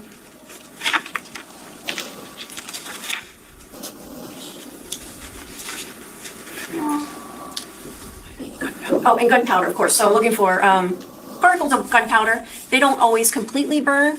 So if the target is close enough to the weapon, it will land on the fabric. So I'm looking for gunpowder particles also. Okay. Now, regarding the microscopic examination that you did with holes A through H, now, did you draw any, or did you observe anything significant with respect to any of those holes? Referring to my notes, holes A, B, D through H, I did not find the things that I was looking for: singeing, burning, ripping, tearing. There's no bullet wipe that I saw under the microscope, and I did not see any gunpowder. Hole C, I noted that it was a cruciform tear, and I did not see any singeing and burning, no bullet wipe, no gunpowder was observed. Now, did that mean to you at that point in time that A, B, and then D through H were not holes caused by bullets or something else? No, the microscopic examination does not indicate that it was not caused by a bullet. Now, the one letter you left out was hole C, correct? Well, A, B, D through H, and then I mentioned C was the cruciform tear. Okay. Now, so with respect to hole C, I think what you just said is that there is something of significance to you based upon what you've done thus far, correct? Yes, absolutely. Okay. Now, that being said, the holes where you didn't see anything significant, did you just stop your analysis at that time? No, there was more. Now, the next step would be, as you said earlier, the chemical analysis, right? Correct. Okay. Now, did you do that with respect to A through H, every hole? Yes. Okay. And is there a first step in that process or a first test in that process? Yes, there are 3 tests. Okay. And the first test is called the Grace test or the grease test. And for that test, I'm looking for nitrites, like chemical nitrites that come out of the weapon. And you want me to explain how I do that test? Yes. Okay, so I take the item and I lay it down and I spray it with acetic acid. And then I take a piece of paper, which has been specially treated with a special chemical, and I iron that on top of it. And when I peel it back, if there was any nitrites on that item, I would see orange, an orange coloring, orange speckling, or an orange cloud. And that would indicate nitrates were on that jacket from a weapon. And I did that for all the holes. Now, with respect to that grease test, you said you did it with all the holes. Did you note any of the holes that presented with that orange color that you were looking for? Reading from my notes, hole A and B were negative, hole C was positive for nitrites, D through G were negative, and hole H was positive for nitrites. Okay. So you have positive for nitrates for hole C and hole H, correct? Yes, Okay, and again, we still have your notes, page 16, up on the screen in front of you, correct? page 16, yes. Okay, and that's hole H in that infrared photo? Yes. Now, given the positives for C and H on the grease test, did you continue with the second test, still for all the items, all the holes? Yes, I did. Okay, what is that second? Yes. So bullet wipe apparently is just a little ring of gunshot residue that's around the bullet hole. She didn't really clearly explain it. It was more kind of contextual.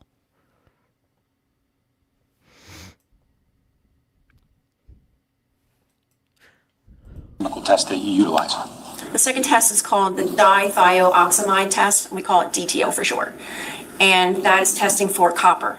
So typically, with a copper jacketed bullet, we would see copper on the cloth. Not all the time, but sometimes. Okay, and how do you go about performing that DTO test? So the DTO test, I take a piece of white paper again, we call it white filter paper, and we spray it with ammonium hydroxide. And then that gets ironed onto the item of clothing. And then when it's peeled off, it's sprayed with HCl, hydrochloric acid, and then a solution of DTO. And what I'm looking for is any green color. So the green color would indicate copper was on the jacket. And hole A through H, it was negative, so I did not find any copper. Okay, so none of the holes exhibited that green color for the presence of copper. Correct. Now, with respect to the third step in the chemical analysis, can you describe what that is? That's called the sodium rhodizonate test. And that test is testing for lead.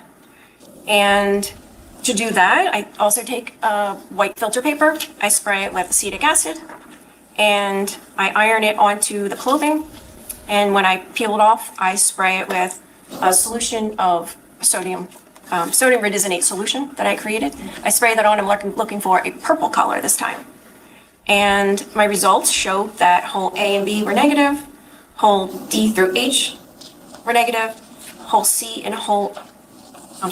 D through G was negative. The only positive holes I got were hole C and hole H. Now, with respect to the positive tests, you talked about the transparency, correct? Yes. Okay. Now, just going back for a moment, I just want to show you page 17 of your note. Now, this was with respect to which of the three chemical tests? This is a result of the Grace test for nitrites. That's looking for the color orange, correct? Yes. Okay. Now, can you explain what this notes page 17 actually reflects how this was created? Sure. After I do the test, I am left with that chemically processed paper, and it has some orange on it. So you could see hole C where I wrote, it looks like an upside down cross. That's the cruciform tear. And the little cloud-like shapes are the nitrite residues, which showed up as orange, little orange clouds on that piece of paper. And then I just made some notes about where the hood seam was and the flap, just to identify exactly where the hole was. And again, it's on a clear piece of paper, and I made this is just a photocopy of it. So when I was at the photo machine, I put the scale in there and scanned it. Okay, so that notes page 17 would be reflecting the positive test for the presence of nitrate residues? Nitrites. Nitrates, okay. Now, with respect to notes page 18, is that also from hole C? This is also from hole C, but it's the result of the lead test, the sodium rhodizonate test. Okay, and does that reflect the presence of lead in the area of hole C? Yes, So we have the presence of nitrites and lead for hole C, correct? correct. Now, there's...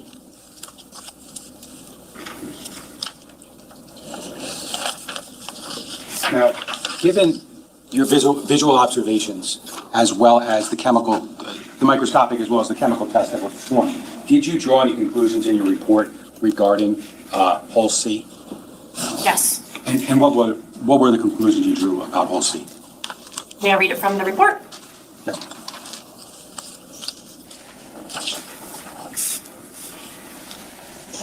I'll paraphrase, and it says, hole C exhibits the physical characteristics of a bullet hole produced when the muzzle of a firearm is in contact or near contact with the garment when discharged. Okay, now contact or close contact, does that have a meaning in the trace evidence gunshot residue world? Yes. Typically, the distance determination is conducted by the ballistics unit in conjunction with my notes and the residues that I found. But a contact or near contact shot is typically, it's easy to determine, and the scientists are allowed to determine. That's the only distance that they're allowed to determine.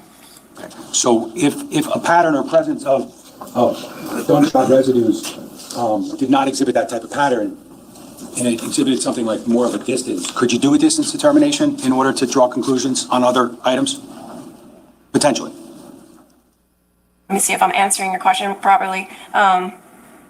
If there are enough nitrite residues that I find, and it forms a pattern, then the ballistics unit will take that information and do some test shots with the weapon and the ammunition in question and compare the two.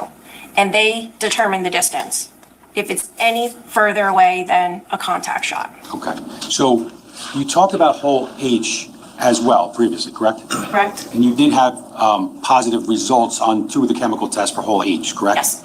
Was there some discussion of potentially doing a distance determination regarding that hole? Yes, there was. And ultimately, was it decided that the state police would be unable to conduct that distance determination?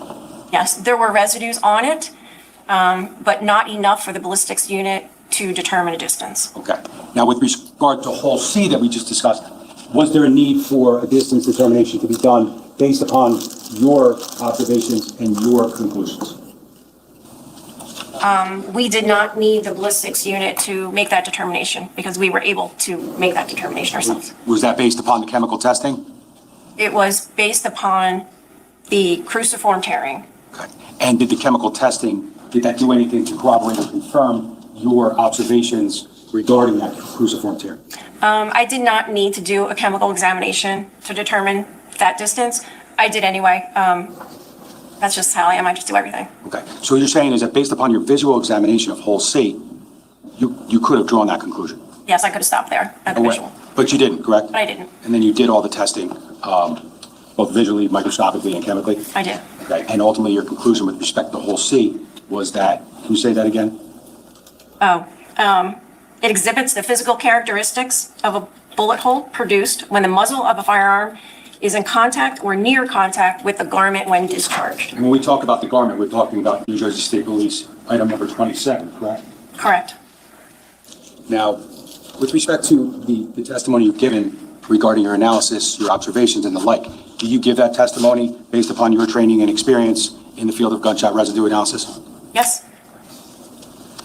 Your Honor, I have no further questions. Cross? So Morning. Oh, for So it's the God's sake, tearing not you. itself that allows you to make the determination that it's a near contact or near contact. I am only going further with this because maybe she'll explain what a crucifor tear is, because she did not. She said we would circle back, but we did not. Contact shot? Should I have that right? Yes. Okay. Yes. Does it matter what the garment is made of? It does matter. I've seen multiple near contact shots, and depending on the fabric content, it may rip differently. Yes. Okay. What's caught, like, the garment's tearing because a metal object is going through it at very high rate of speed, right? Yes. Okay. And obviously the bullet is spinning as it's traveling through the air.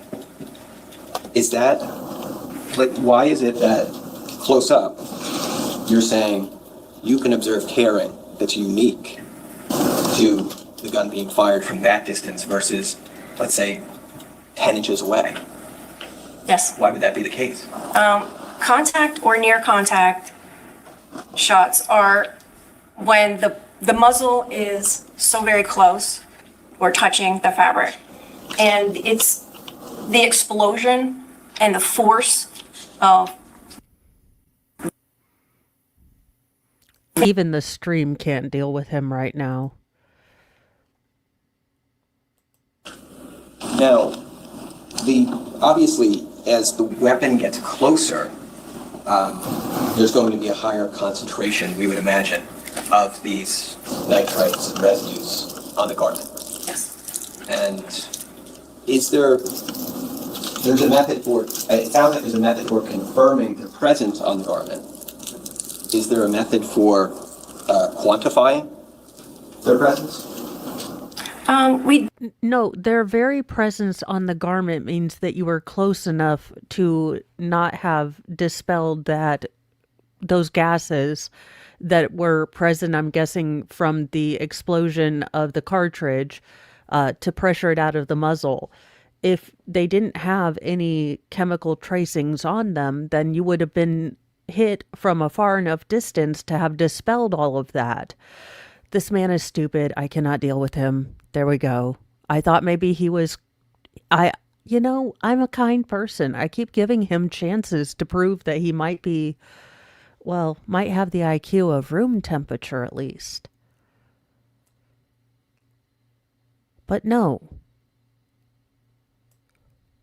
Oh Lord. Why are we going to Spy Bar? Quick, yes, Mr. Murray? No, Judge, thank you. All right, you can step down. Thank you. Ladies and gentlemen, we're going to give you a quick break right now before we start our next witness. Give you a chance to stretch. We've been doing this for an hour, and then we'll come right back out. All right, thank you.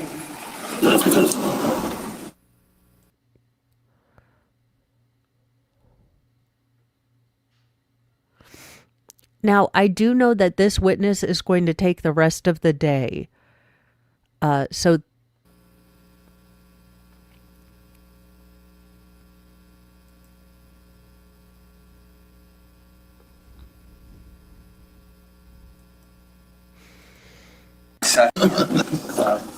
Prosecutor, you want to start our next witness, please? Judge, the state calls Lieutenant Petrozello.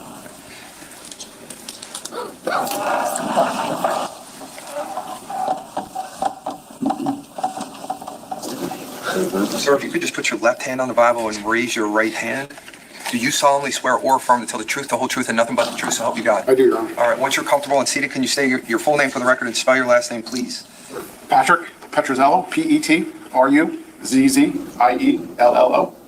All right, prosecutor? Thank you, Judge. Good morning, Lieutenant. Good morning, ma'am. Where are you employed? The Monmouth County Prosecutor's Office. In what capacity? Currently a lieutenant of the Major Crimes Bureau. Okay, and how long have you been with the prosecutor's office? Prosecutor's Office since 2014. Could you take us through your history with the prosecutor's office in terms of different units and assignments you've had? So I was hired in December of 2014. I was assigned to the Major Crimes Bureau in Freehold. About a year and a half later, I was assigned to the Asbury Park Satellite Office of the Major Crimes Bureau, where I remained until 2022. okay, let's see here. They also maintain communication with the victim's family, maintain the case file, coordinate efforts, resources, and then ultimately work alongside prosecutors for court judicial hearings. Now, when you arrived on scene and Detective, I believe you said Zerillo was there, did you have the opportunity to speak with him? I did. Okay, and did he brief you on what had transpired prior to your arrival? He did.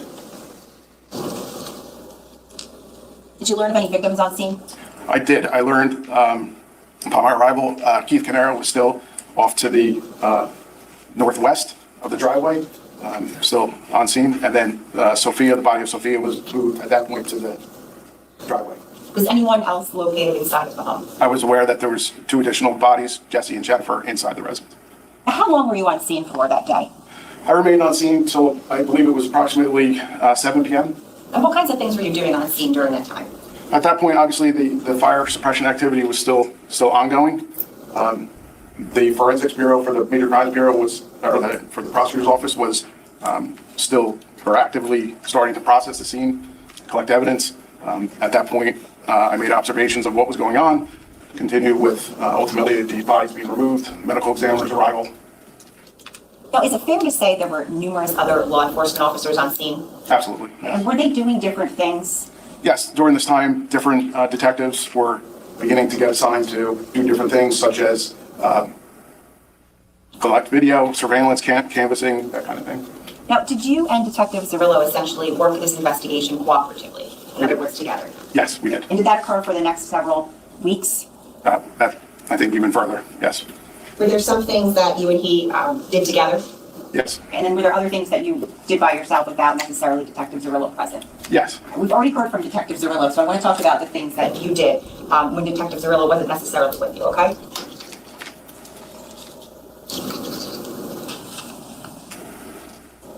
Did you have an opportunity to review any Wise brand cameras during the course of your investigation of this case? I did.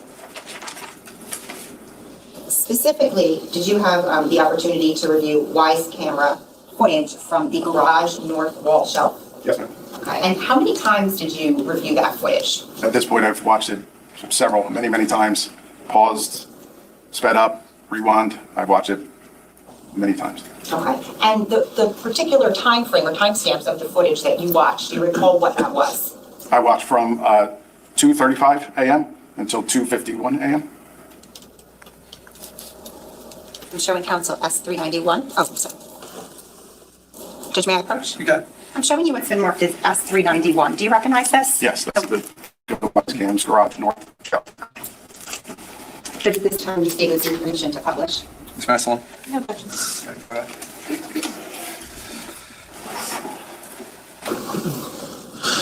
Can you just make sure the court's audience is all the way up? Thank you. Now, Detective, due to the length of this, I'm going to play it in full, but we may have to pause it a few times to ask you questions, or I may ask you questions while we're playing it, okay? Yes, ma'am.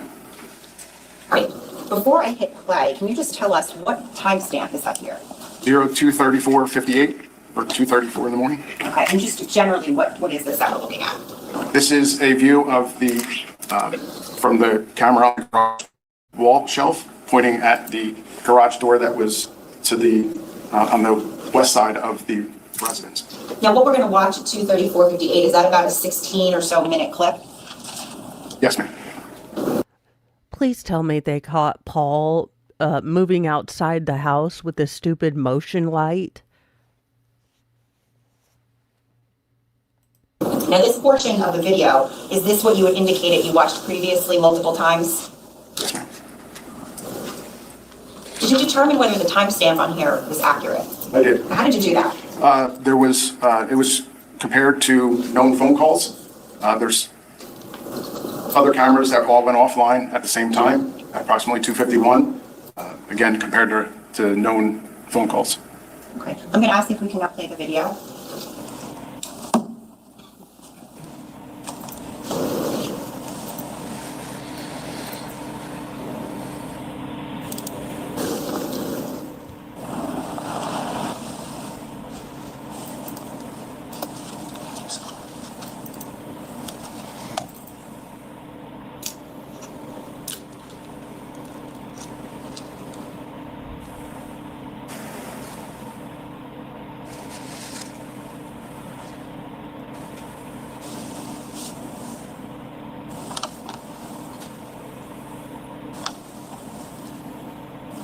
Can we pause it?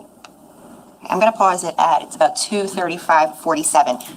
Lieutenant, can you tell us what just happened? A light illuminated above the garage door. Now, because I don't want to pause this more than we need to, can you tell us, does that light illuminate or illumination occur several times during the course of this approximate 16-minute clip? Yes, it does, several times. Okay, we could continue. Paul, I mean, the only thing you didn't do was take a Polaroid selfie and leave it at the scene. Dude. Can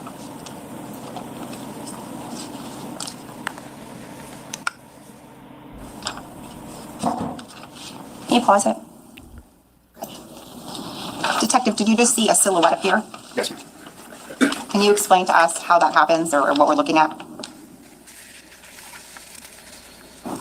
It's paused now, it's grainy, but in the middle pane, you can follow, at some point, if you play it, you can see an arm, and then follow down from light to where it becomes dark. Okay, so if we can just go back, I'll play it again to just before the silhouette comes on. Okay, so we're playing it at 2:35:39. And I'm going to ask if we could pause at 2:35:50. I have no idea.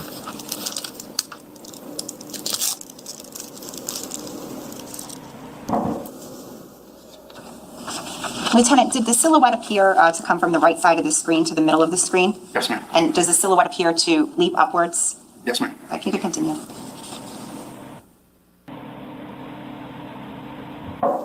Pause it, please. And just for now, we're paused at 2:36:03. You could continue.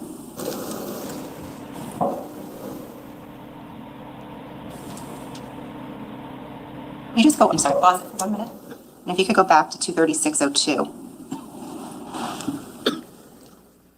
She didn't want to say fluffy jump.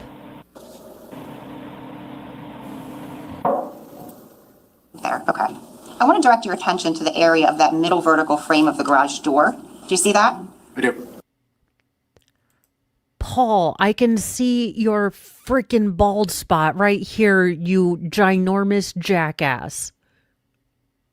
And your beer gut. You are so... Why is this a trial? God. Okay. Can you identify what you're seeing regarding any areas of light and dark coloring? Again, starting from the middle of that center pane off to the right, the upper portion is light, and then if you follow it down to the, all the way down to the area where it becomes dark, more or less in the center. And did you hear any noises during the portion that we just played? I did. What was that? It was a banging noise. Okay.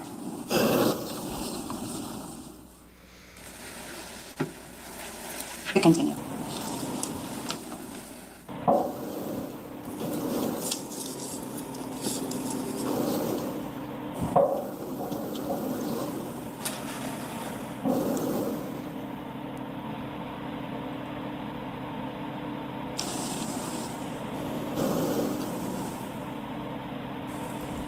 Okay, so We're paused at 2:36:30. Did that? I want you to pause. I'm pausing this real quick because I want to bring something else on screen.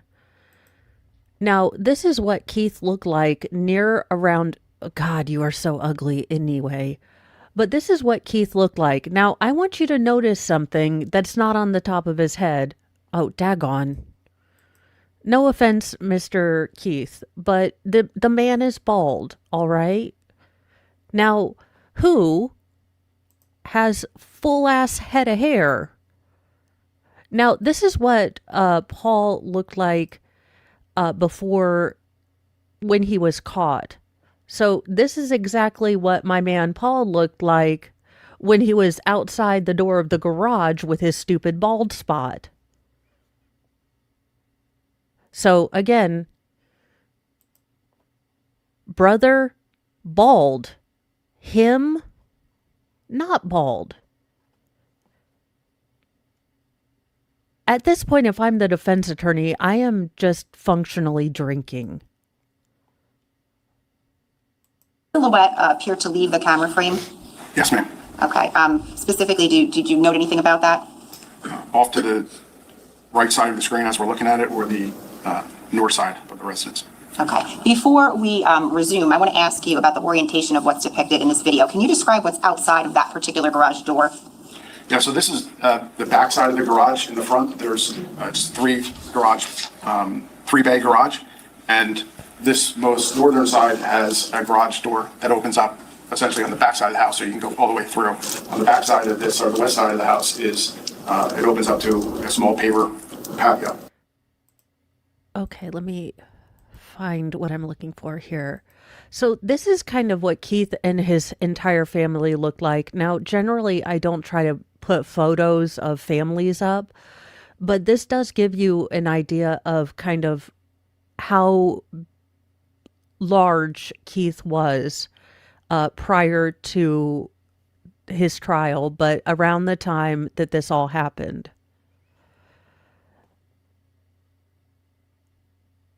Again, Paul, you should have taken a plea deal, you giant ignoramus. That is Paul, yes. When you walk out of the garage, No, that's immediately to the Paul. right side is where the electrical panel is affixed to the house. If you go to the left side of the screen, or the south side, it is the paver walkway leads to where the house has a large whole house generator. Showing counsel what's been marked as S407. I'm going to show you what's been marked as S407. Do you recognize that? I do. What is that? This is a picture from the opposite side, or the outside of the house. So in the orientation, Just before you do that, I'm going to ask you to publish, if we could. Any objection? No. I don't have it on the screen.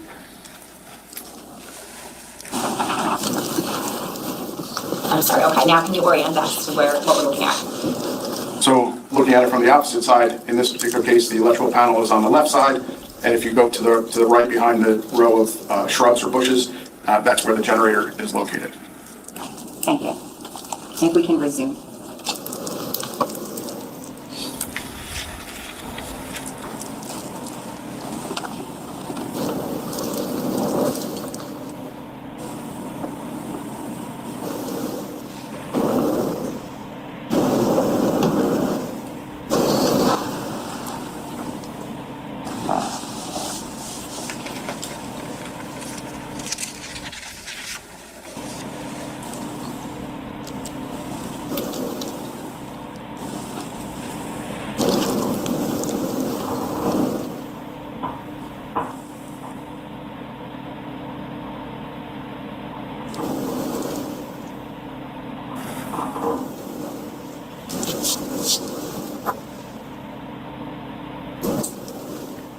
No, I think we're listening to Paul fiddle with the electrical panel and the generator, because you can kind of see something moving sort of near where the generator is.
No, actually, that wasn't Keith. That was Paul. Paul claimed disability For many years, he was getting, I think, Social Security and also had several disability benefits.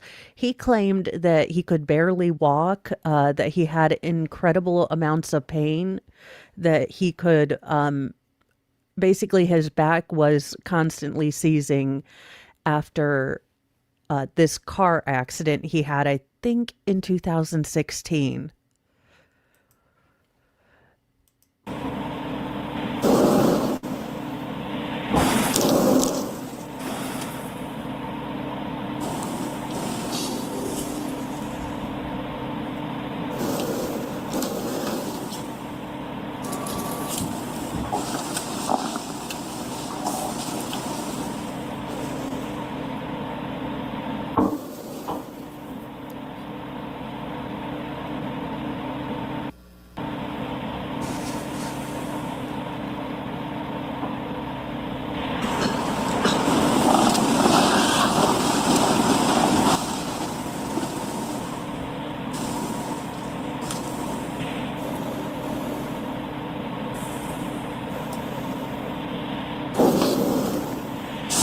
Now, they haven't been brought up in the course of this trial, but if you do watch that chapter, and he does a good deal of research, his video on the Canerio case, there have been allegations made that basically Paul didn't take any salary from the businesses and had his wife get paid his salary so that when he did file for disability, it would look like he was unemployed. So yeah, he is a bit scammy and scummy.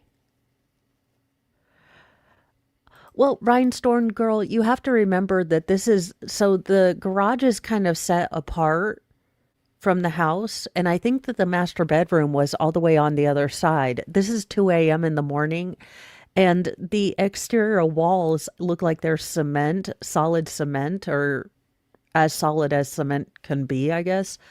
So if he was out towards the very end of the house on the far end of the other side of the house away from the bedrooms, it could be very possible that they didn't hear him.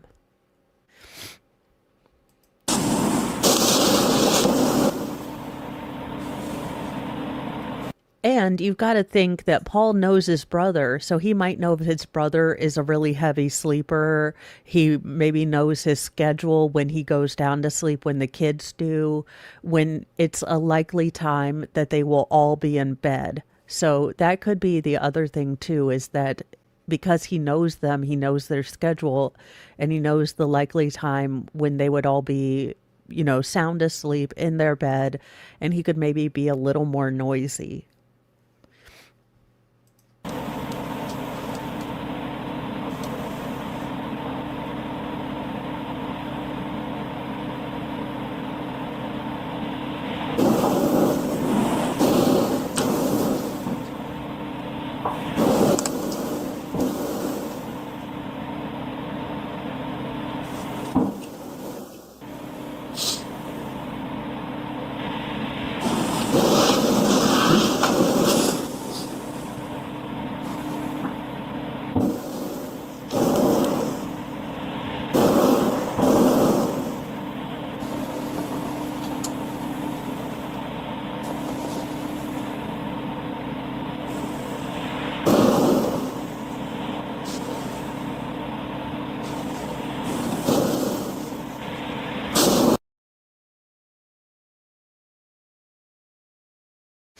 It does seem really loud, but we're also right next to a garage, and the garage door, or we're in the garage, and that garage door probably doesn't have soundproofing insulation. So it all sounds so much louder to us because we're right next to it. If you're, 100 feet away through a couple walls, are you going to hear this? Probably not. But it does sound like he's making all the flippin' flapjack noise.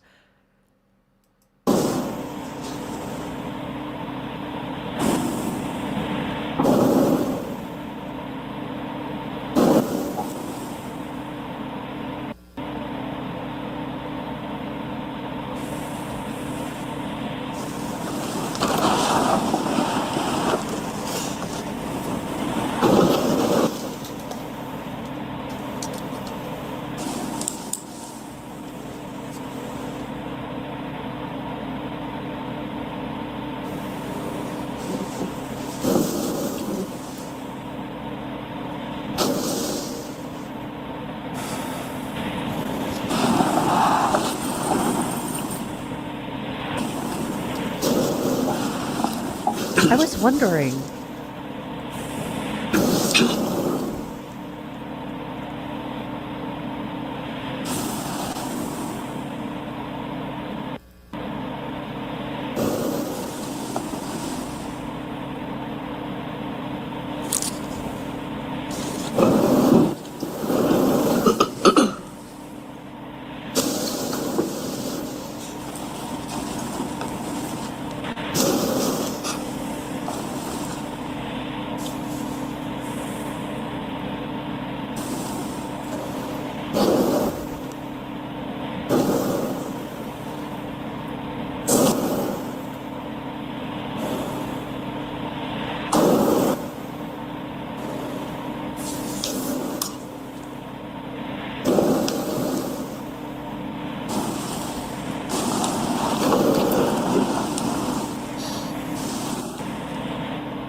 Okay, so I don't know where these little dots of light, but the light is definitely moving.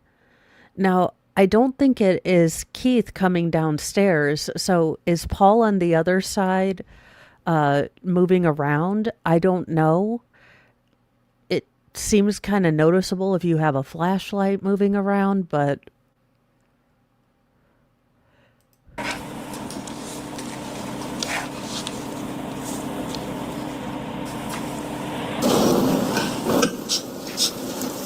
this is so like my biggest fear is that there is someone hiding in my house and I am unaware.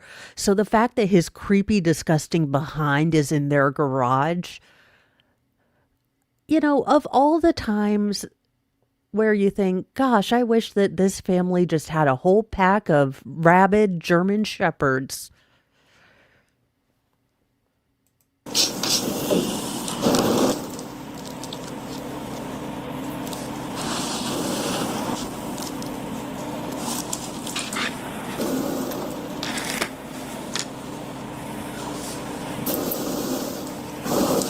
Oh my Bob Ross, I wonder if he wasn't aware of the other camera, so we are going to get dead ass pictures of Paul. Because there were two different cameras, if you remember.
Here's what I don't get. I don't get why you don't stop here.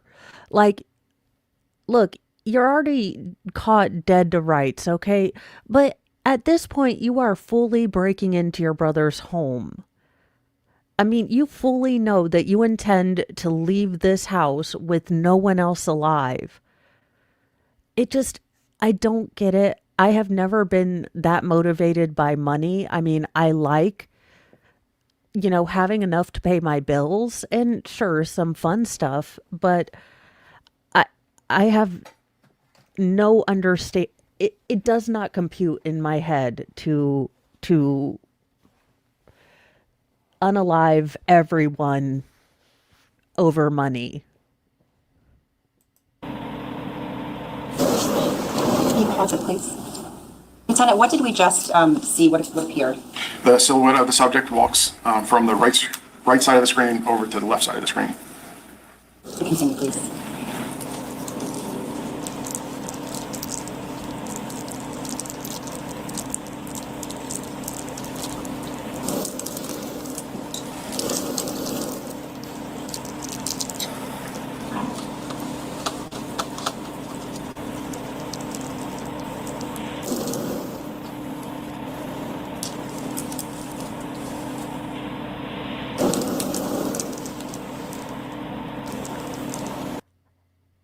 And actually, they found two other security cameras that were very near where both the electric and generator were located at Keith's house.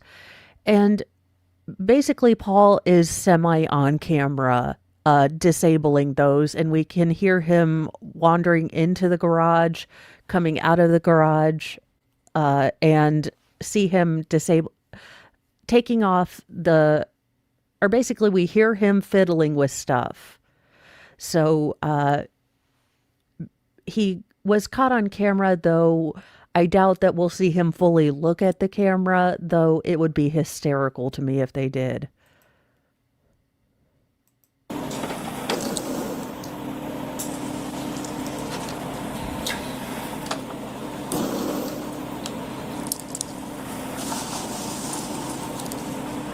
Here, say hi. He's like, no.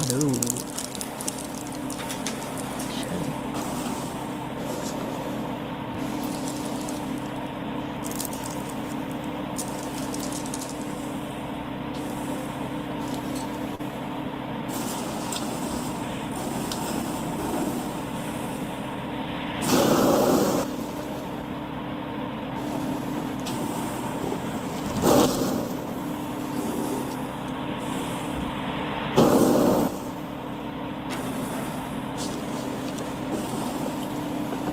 While the video is still playing, can you tell us what we just saw?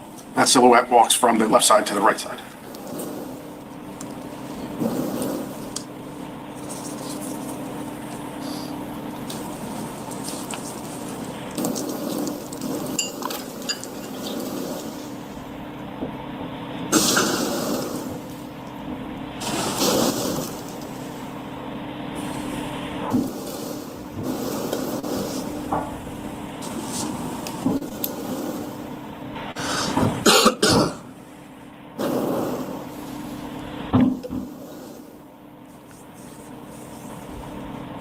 Now, this is going to capture right up to the time that the power was cut off.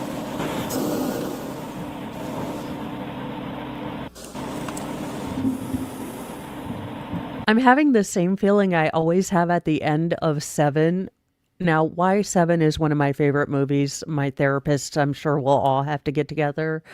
But I always, think like, don't, Brad Pitt, don't do it. Don't become like this guy.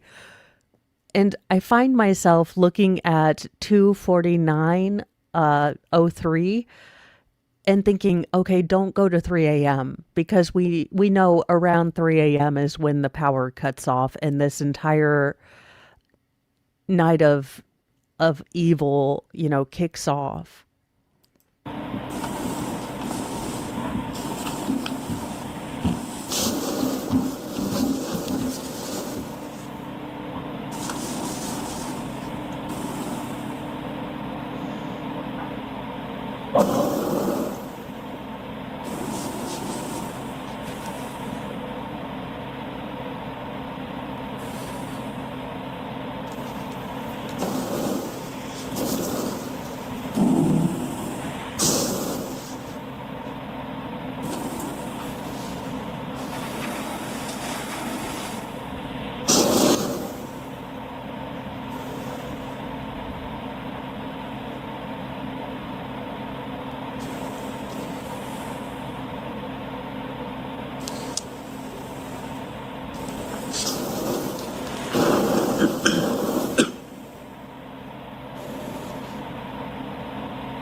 So he basically had 16 minutes to set things up, to wander around.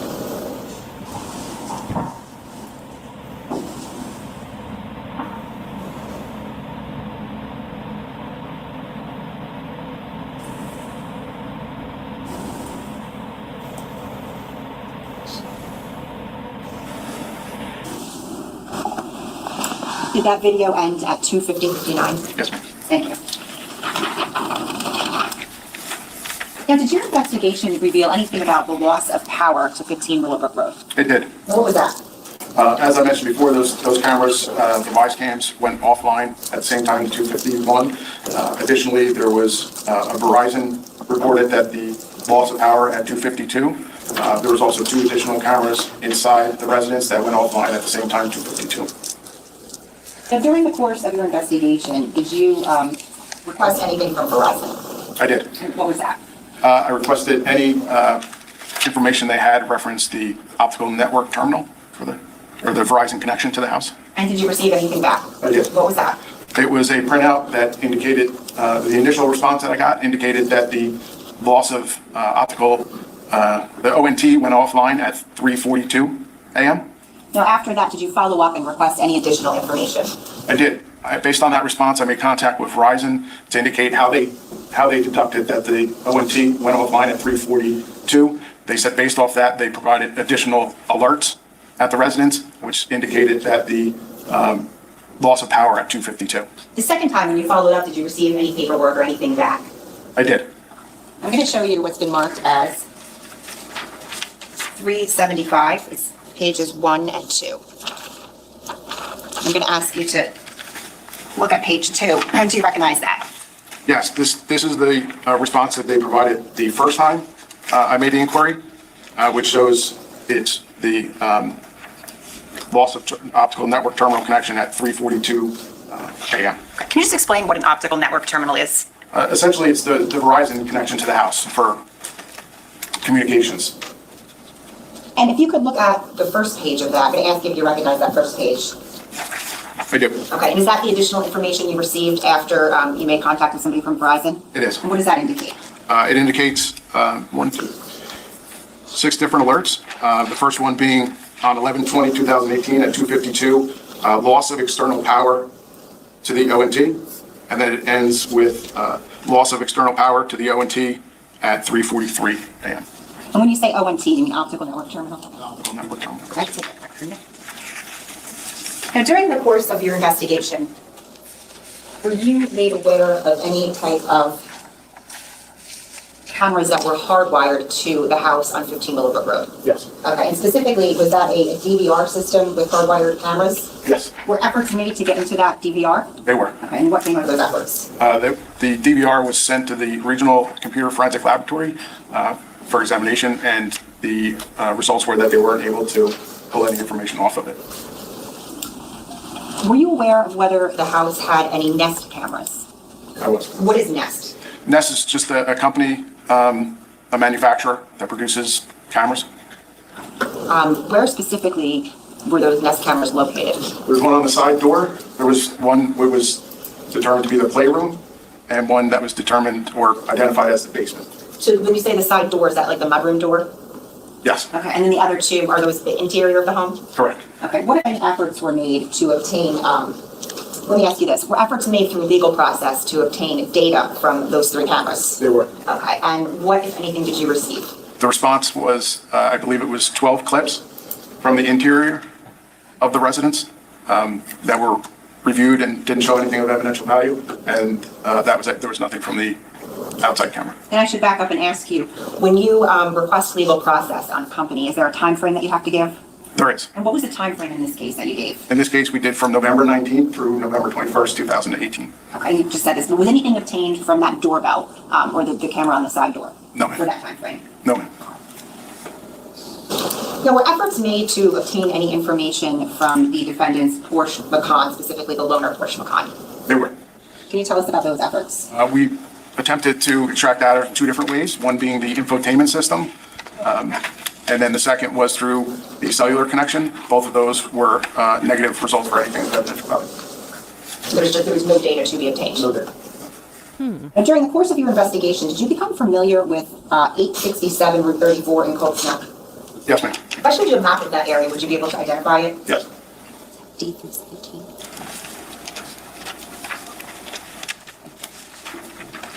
I'm going to show you what's been marked as D317. I just ask you, did you recognize that general area? Yes. Okay, and do you see that residence on this map?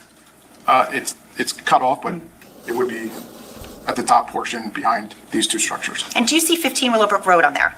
Yes, center of the page. Judge, permission to publish. We put it on the Okay. That's right.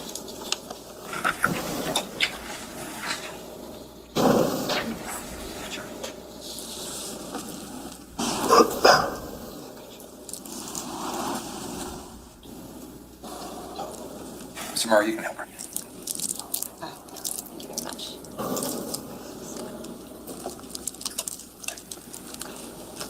Thank you. Detective, do you see 867 Route 34 in this photo? In this orientation, it would be the bottom below this. These are two barn structures, so the actual residence of 867 is off this page below it. Okay, so it would be, can you circle for us on the screen the barn structures?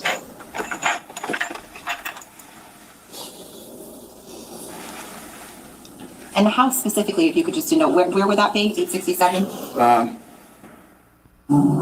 Down here, right at the bottom of the page. Okay, can you just indicate where you see 15?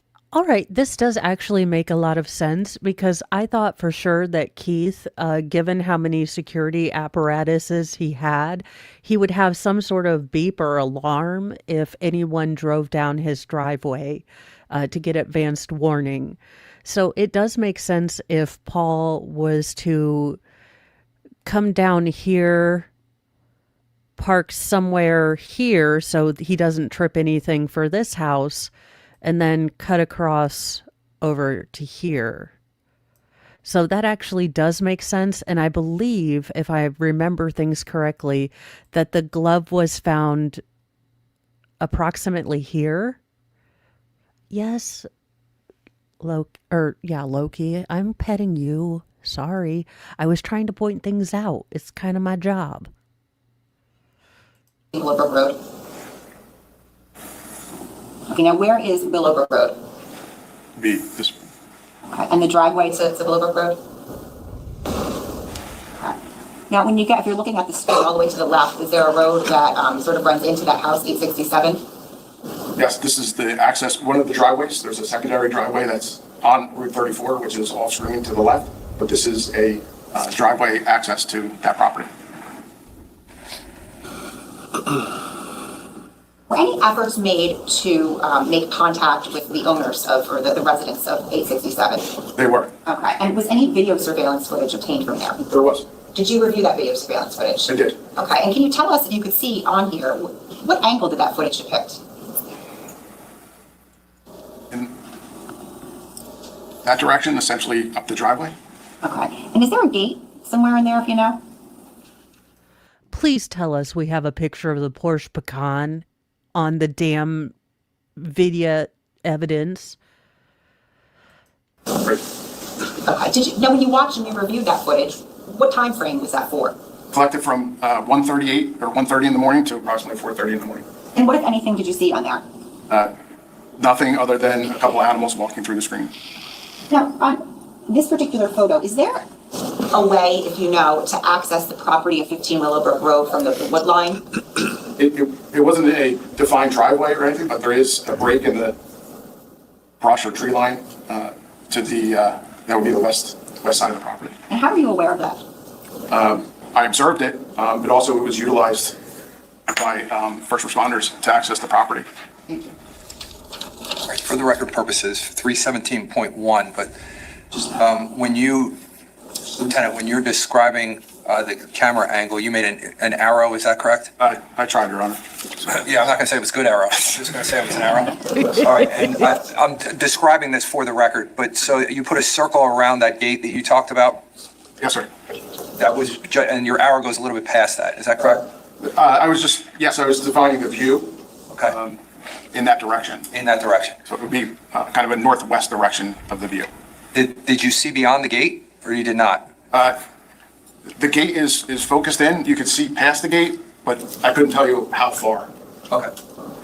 And you said that the house is located off screen a little bit. Can you just put an X there so at least the record is a little bit more clear as to that photo? It's not letting me necessarily draw down that far below. Can you just make an H then so at least we can kind of see it? Okay. All right. And then at the top where you circled, top left portion of the screen, you circled, and that was what again? It was just a break in the tree line along the Willowbrook Road. Okay. All All right. So now I think with us putting that on the record and talking about what the circles are, that we'll now print this and capture it's D317.1.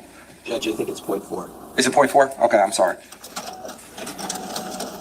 Lieutenant, I do have just one more question. Is there any other way to access the property of 837 through any other roads? 867? I'm sorry, yes. There is a driveway, it's not on this picture, but there is a driveway on Route 34, which is, Route 34 runs, it would run kind of parallel to the driveway. It's off this picture, but to the left is Route 34. Thank you.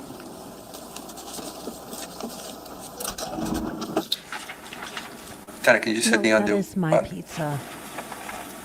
You do not need pizza. Remember the last time you tried to eat dairy? Yes, it was ugly.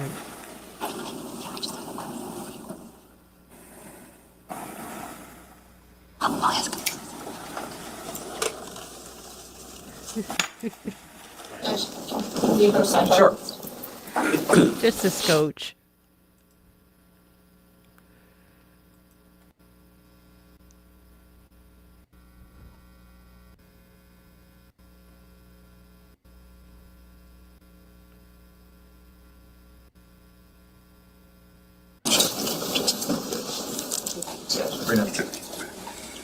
I look as rested as this bailiff. Look, both me and this bailiff has not had a full night's sleep in 19 years. What? No! Damn you, Grim Reaper, no! Stop taking people I like! He is wearing headphones so he can hear what goes on during sidebar.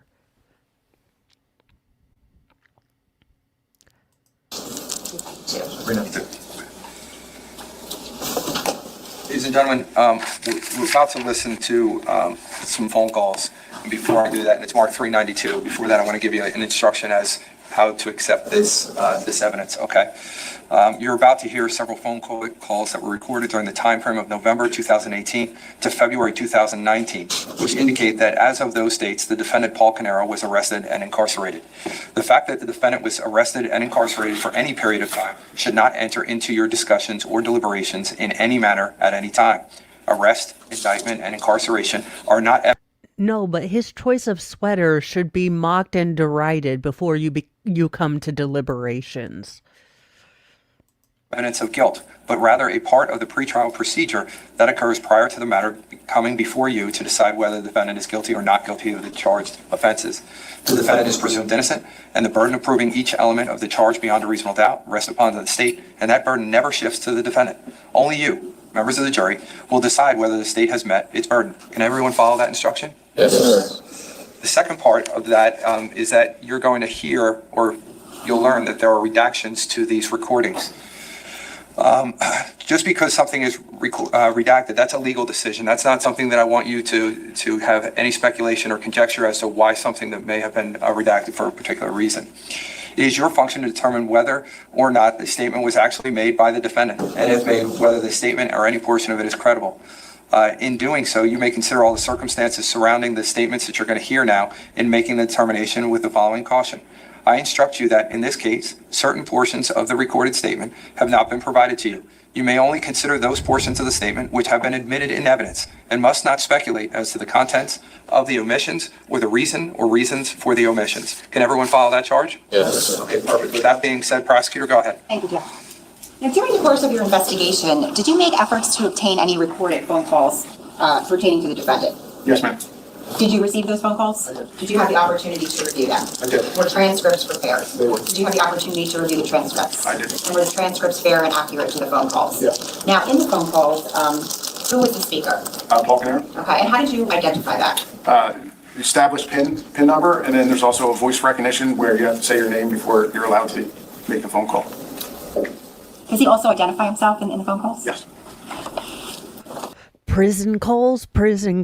Will Paul remember that they're recorded? Probably not, which is why we get to listen to them, because he is ridiculous. Yikes. That's a lot of shopping, Jason J. Good husband. I'm showing council what's been marked as S392 and S393. I'm going to first show you S392. Do you recognize that? Yes. What is that? That's a disco phone calls. Okay. And I'm going to show you now what's been marked as S393. Do you recognize that? This is a transcript from a December 5th, 2018 phone call or number 2 phone call. Okay. And this is a transcript, one of them that you reviewed. Is that right? Yes, ma'am. Judge, at this time, the state seeks permission to pass out the transcripts as well as play that phone call. Okay, any objection? No, there's. All right. This is for you. May I approach? Thank you. Appreciate it.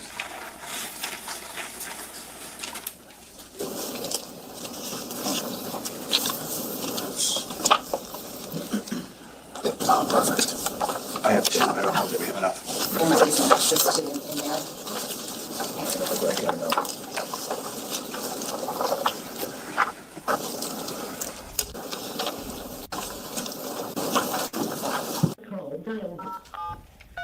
This call will be monitored and recorded. To redeploy call, dial. Please enter your phone number at the tone. Please clearly state your first and last name after the tone. Paul Caneiro. Please enter your phone. Thank you for using Global Link. The call is being processed.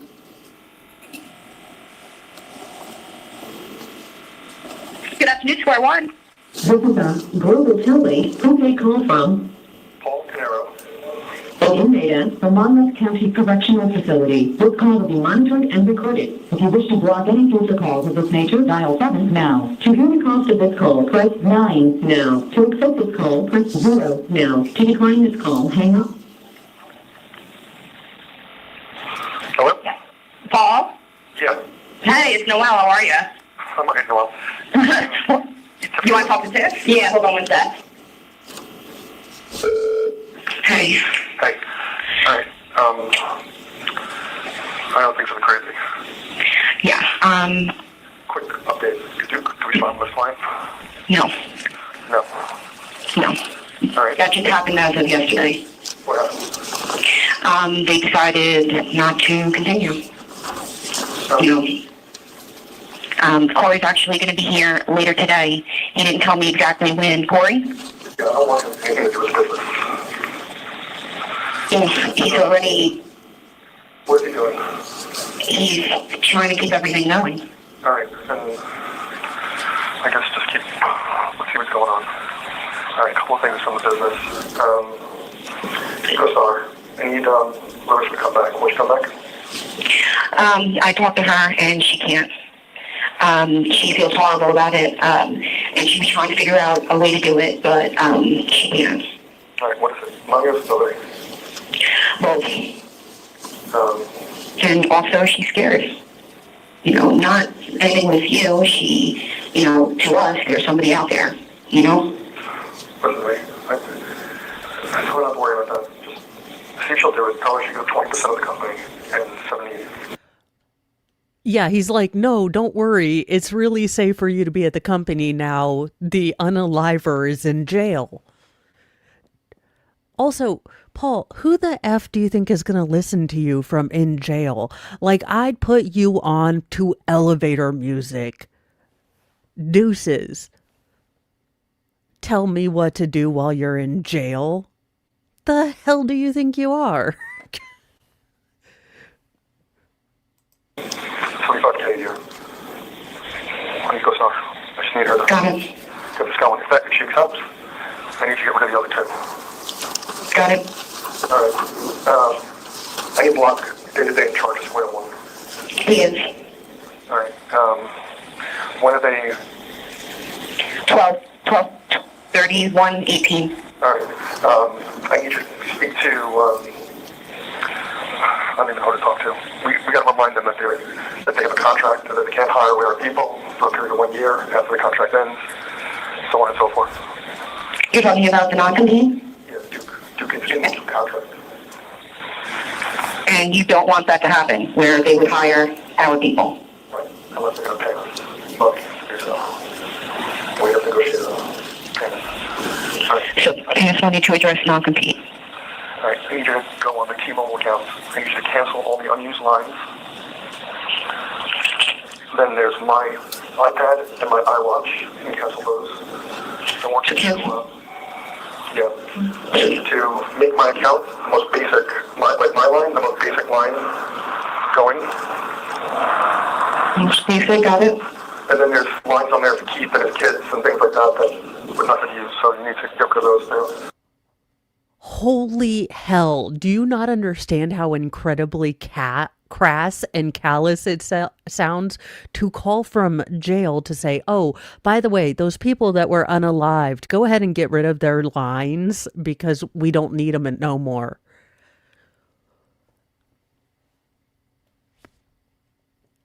Again, you should have taken a plea, Paul. And the tablets, we should all be listed.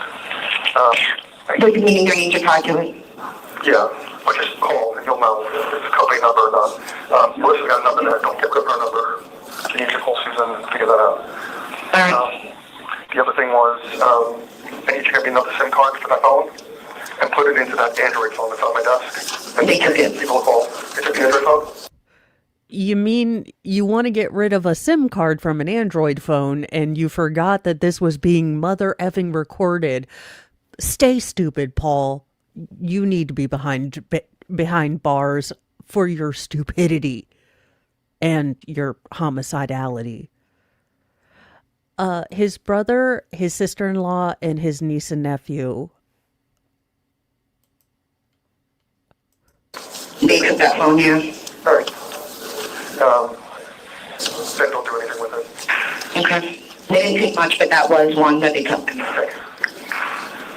Yeah, Paul. Moron. Call Amex on my personal card, on the Mercedes-Benz card, and cancel all the cards on the Mercedes-Benz Platinum card, and have them transfer the balance to my Platinum Amex. Okay, so Kim, go ahead. Me, Susan, Kate. No, I believe Tiffany Riviera was the kind of accountant slash bookkeeper slash office manager at the business that they owned. So I think she kind of wore many hats, but I think she was kind of the office manager and kind of knew the inner workings. So it's not his wife. Susan's his wife.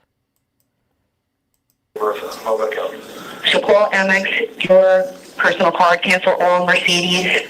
Platinum cards, and I want to consolidate that all onto the other Amex.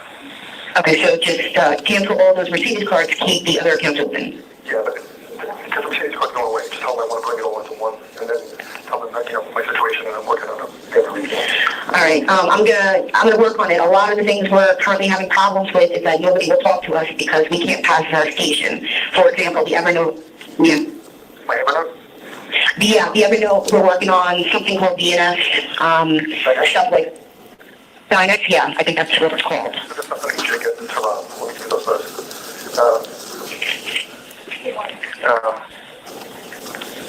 You got to transfer over to block Dynex, Benefit, and my GoDaddy account. These actually those three. Plus the Evernote. So what all were you trying to hide on your GoDaddy and your other accounts? Again, stupid. This is being recorded. It, in fact, mother effing reminds you, beginning of this, that this is all being recorded. Mensa member Paul. Yeah, we're already working on two of those, the Dynet and the Evernote. Okay, cancel the files. Line at your house, we'll just wear one. So that Verizon bill that hits the account every now and again, $2.19 and change? Yeah. Because that's the only one I know of. Yep. Okay, I just make sure. Make sure, that, so that,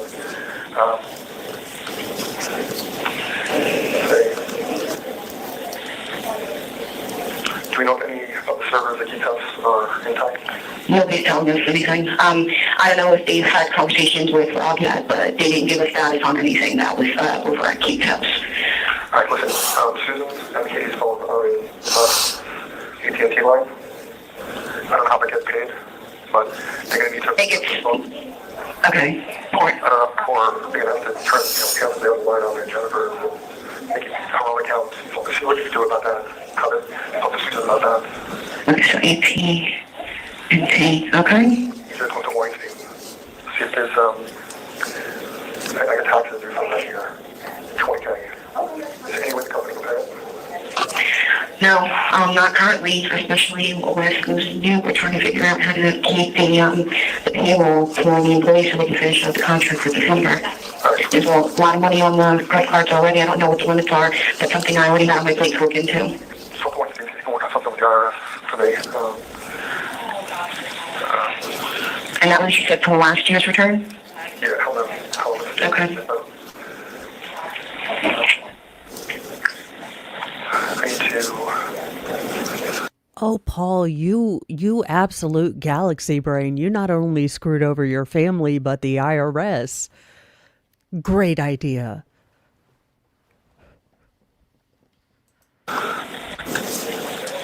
Figure out with Susan how I can get... I'm trying to call her on her cell phone and I can't get through.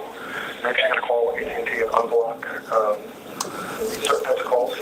And tell her to turn off the no robo. Tell her to turn off no robo. NO-R-O-M-B-O. MBO. Tell her to call AT&T, just sort of 611, and ask her why she can't accept incoming calls on that line. Okay, so maybe she got to change her setup. Okay, got it. The other thing is find out, call the court, so call the courthouse and find, not courthouse, the jail, and find out if there's a way to put money on the account for me, so that I've done that. I can pay debit cards. Yeah, I don't know what happened, because when I got the first phone call, I accepted it, and I tried to add the credit card to fund it, and it hung up. Ultimately, I was able to get it to work, which is why I'm assuming you were able to call in. They only allow $50 at a time, but I set it up also so that when the card reaches $3, it automatically refunds itself, and that will protect that account for 90 days. Okay. So that should be good. Okay. Just make sure that it's for all my accounts, like all phone calls. I really call them, I think it's Yeah, the company that it's tied to says that it's for it's an advanced call thing, so. we got a call, let Susan know that they need her to deposit the checks, like disability checks. You worthless piece of humanity. You do not deserve disability checks, you absolute butt monkey. And she's got to start paying bills. She needs to get into my account. They've been working on that. Don't say the name of the bank. I'll give you the info. It's the account number, the account name is AEGINA 99. Okay. Password is going to be either, it's going to be all lowercase, SQUARE, the number 1705, all numbers, all lowercase. If that doesn't work, try capital S at the beginning, and if that doesn't work, try exclamation capital S. Everything else the same, lowercase, and then all numbers. Okay. And the username AGEINA99, all your spaces.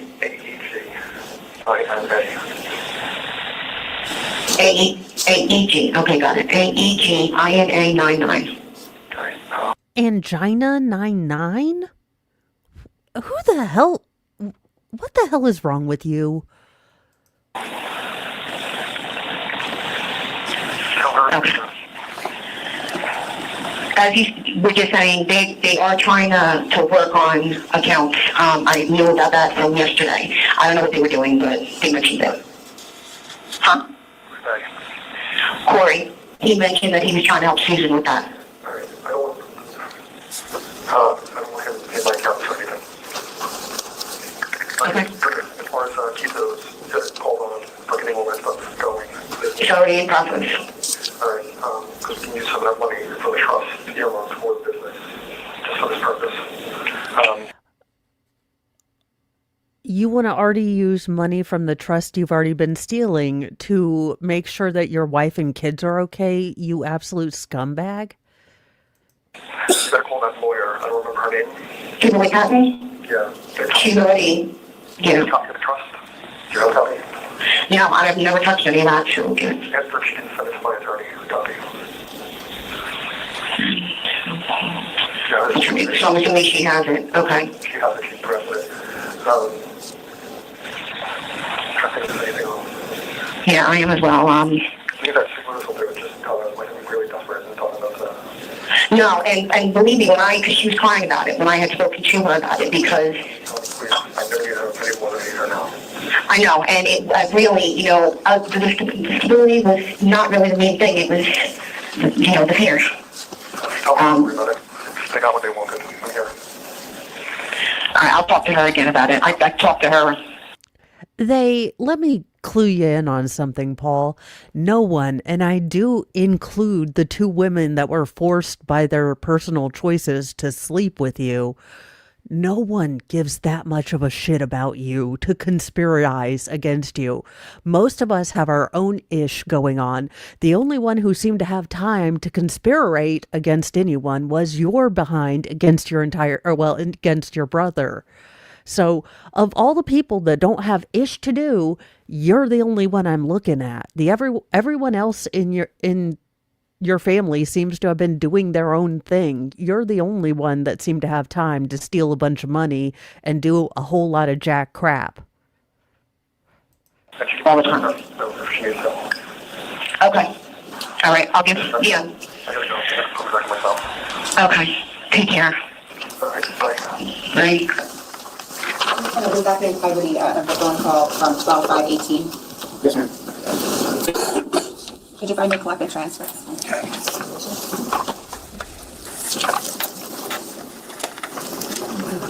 Oh, well, make yourself at home.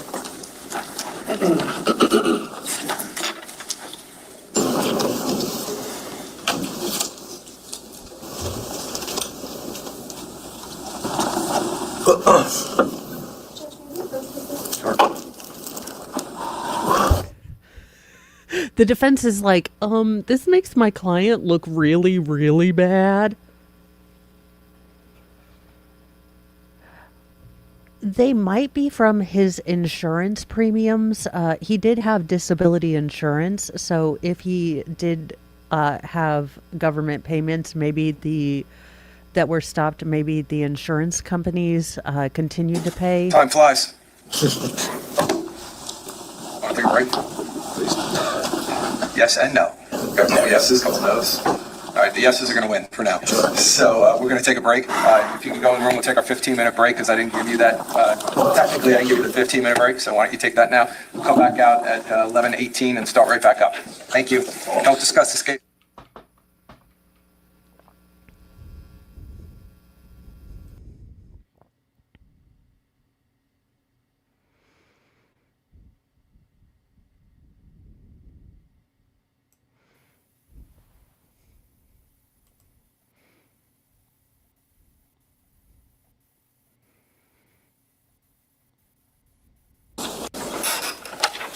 Direct examination. Thank you, Judge.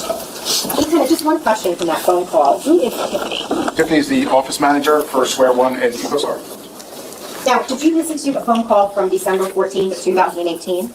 Was there a transcript for that phone call? There was. Specifically number 29? And did that transcript accurately and fairly portray that phone call? Yeah. I'm showing you what's been marked as 397. Do you recognize that? Yes, this is the transcript from December 14th, 2018, call 29. And what's the date? December 14th, 2018. Judge, permission to pass out the transcript, sir. Sure.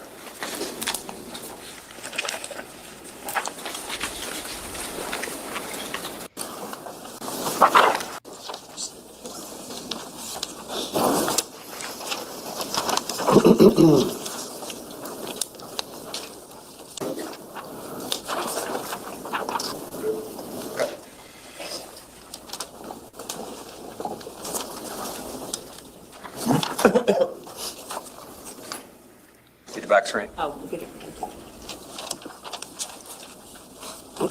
This call will be monitored and recorded. Please enter your phone number at the tone. Please clearly state your first and last name after the tone. Paul Caneiro. Please enter your phone number.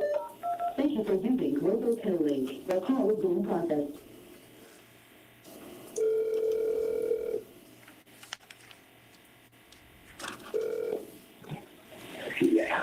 This is a Global Tele prepaid call from Paul Caneiro.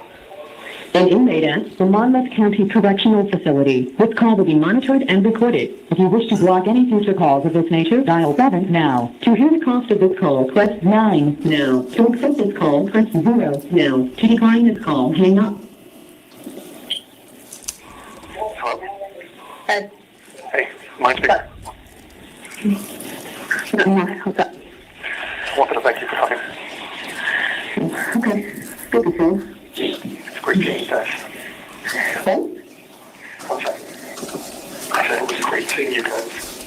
Okay. It's hard.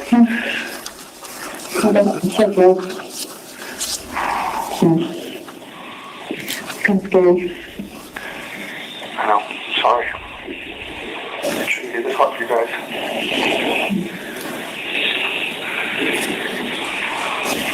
What I asked you, I want you to do. I know I don't have a right to ask.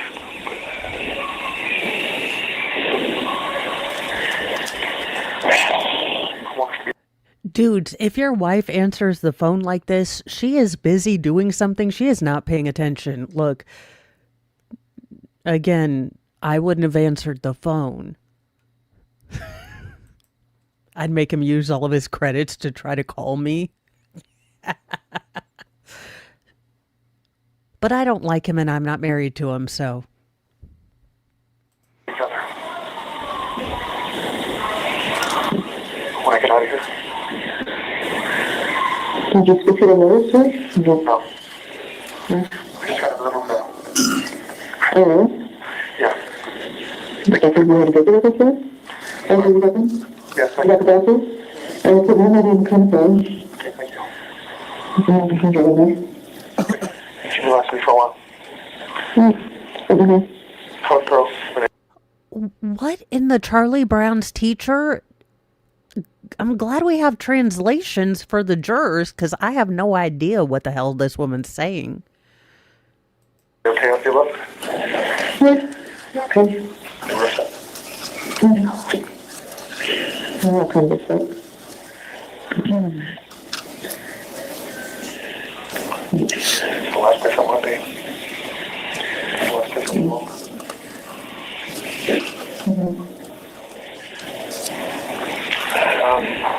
Yeah, the last place you belong is in a cage with other human monsters. Now, I don't volunteer, but I think that you should volunteer yourself as tribute to, shuffle your way onto Satan if you want. But, poor you in prison. Let me, again, search high and low. Still fresh out of dams to give. Did I come over with you? I don't know what to do back. Okay. Too dark. No problem. So dark, even in the day out. So. I'm traveling about tomorrow, maybe. Okay. But everything else is good? Yeah. So what kind of car is it? What? What kind of car? I didn't hear you. What kind of car? I'm not sure what you're asking me. The one you're paying for.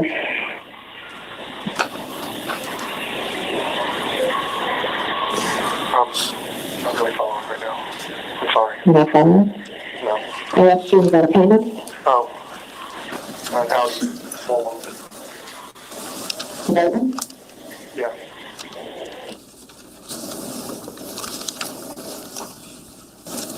Will you pay it?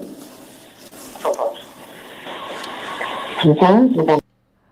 Is he talking to his wife about his side piece that she totally knows about and is okay about? Her Lexus payment? Or, no, was it a Lexus or an...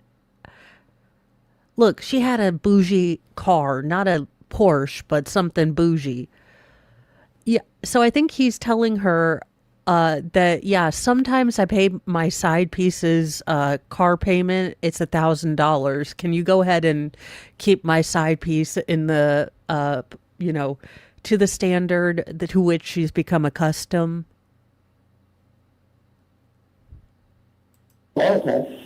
Yeah, I just put it that way. Do you know what that meant? Sorry? I paid it. I paid it 4 days ago. Did you? Yes, Why? because your account was negative. Because your account was negative. I told And you. I couldn't see it yet. I couldn't see it yet. I couldn't see it yet. And then the mortgage was outstanding, so I transferred the money over. I'm sorry.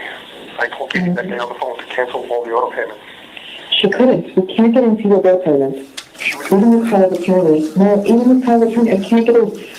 I don't get those, whatever. She couldn't get into your bill payments. She couldn't stand your accounts.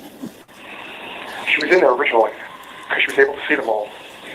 She could see them. You can't do anything. She said to the bank and have them cancel all the auto payments. I did. Dumb.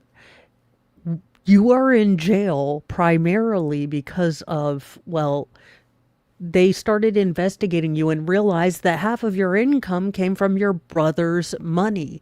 So yeah, they are going to lock the hell out of every single account that is linked to you. So your side pieces account, your kids' accounts, your personal accounts are all going to be locked the F down, you idiot. Right. And the auto bills, right? I did. The only problem is I wanted to contact these companies. I don't have account numbers. They'll send the bills now, because if it's not auto payments, just go back to the bank. Paper bill? Yeah, go back to the bank and just tell them that you make sure that it's not e-bills. Turn off all the e-bills too. I don't know if I can do that. Nobody can unlock. No, I was in the bank for 4 hours this week. But they cannot. I was on the phone with them yesterday for over almost 2 hours. And your bill paying profile has been off. Okay. God, Paul, isn't it really frustrating when, someone's screwing with your accounts? Doesn't it piss you off just a little bit? Or was Keith being a megalomaniacal, jerk face when he got all pissed off righteously that you had stolen money from his family? Yeah, this also goes against the defense's second prong of their 3-prong attack that, sorry, you poor people, but $78,000 of embezzlement was chump change to Paul. He could have paid it off with his, hands tied behind his back. Yeah, when your accounts are all in the negative, it's kind of hard to figure out where you get off calling other people poor. And the lady in the company, she's talking corporate. She's like, this is ridiculous. This woman has power of attorney. She's supposed to be able to act on his behalf. And I can't see your bill payments. I can't see what those you have set up. They were able to disable all of the automatic bills. That's all they could do to help me, so. Let's finish. Get up the work. Alright. Yeah.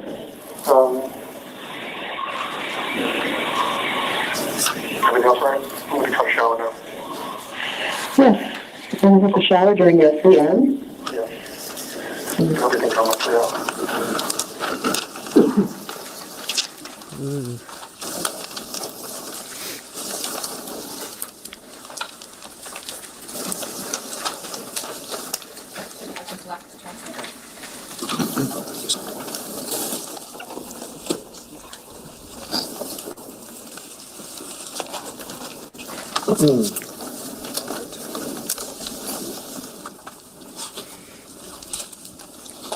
And here's the thing, Paul, if you were really innocently innocently put into prison, I want you to pay attention to how Richard Allen acted when he was, in my opinion, wrongfully imprisoned.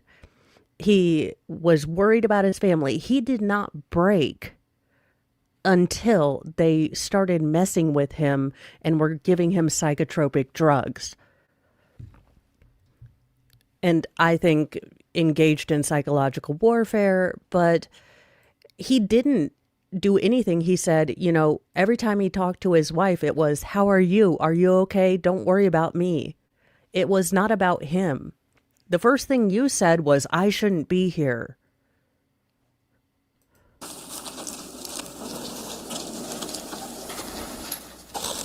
Oh, do we have another phone call?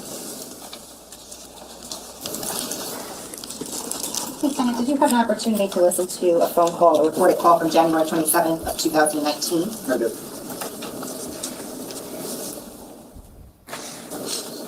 I'm going to show you what's been marked as S400. Show it to council.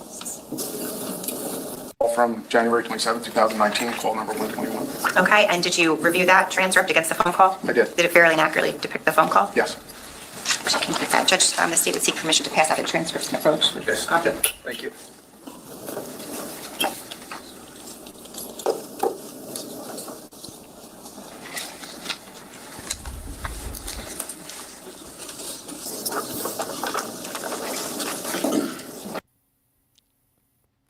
Interesting. I'm wondering if they went to sidebar.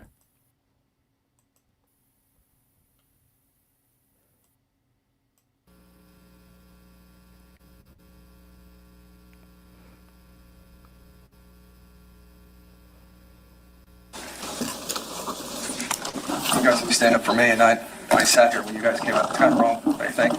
All right, next time, I got you. Prosecutor, you want to try to this, please? Judge, the state calls Lieutenant Petrozello.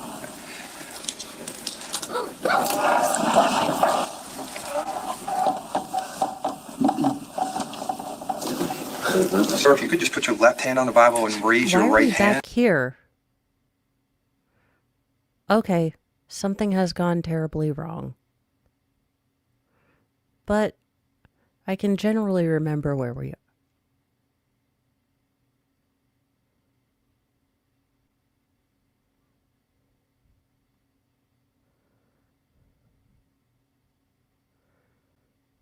Okay, let's... All right, I think we were right about here.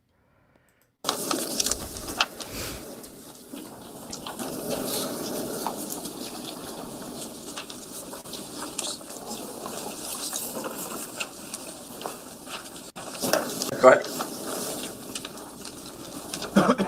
This call will be monitored and recorded. Press 1 to deploy call. Please enter your phone number at the tone. Please clearly state your first and last name after the tone.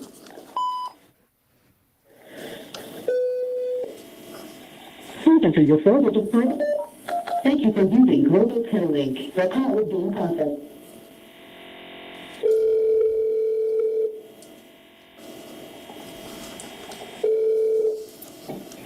Hello? This is Global Telelink. Request a call from Paul Caneiro. an inmate at the Monmouth County Correctional Facility. This call will be monitored and recorded. If you wish to block any future calls of this nature, dial 7 now. To hear the cost of this call, press 9. The amount of people in Paul's life that have not dialed 7, because I'd have dialed 7. Now, to accept this call, press 0 now. To decline this call. Hey. Hey, what? Well, I'm sorry, on the phone again. No, doesn't come every day, huh? Were these recorded on a potato?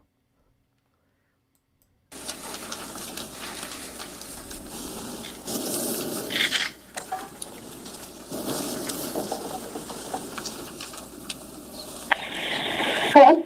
Hi. Who's that? So let's see, what do you want to do? I'm just leaving my husband for a week. My boyfriend. Oh, yeah? How's the concert going? It was so fun. Really good. What was it? I said it was really fun. It was, Golden Osborne. Oh, yeah? So, country ones. Yeah. That song stay a little longer. Oh, yeah? Yeah. Yeah, so really good. It was fun. These are various calls that he made from the jail. I'm guessing this might be one of his daughters. It sounds like a younger female voice with kind of a more youthful sound to it. So it might be one of his adult daughters.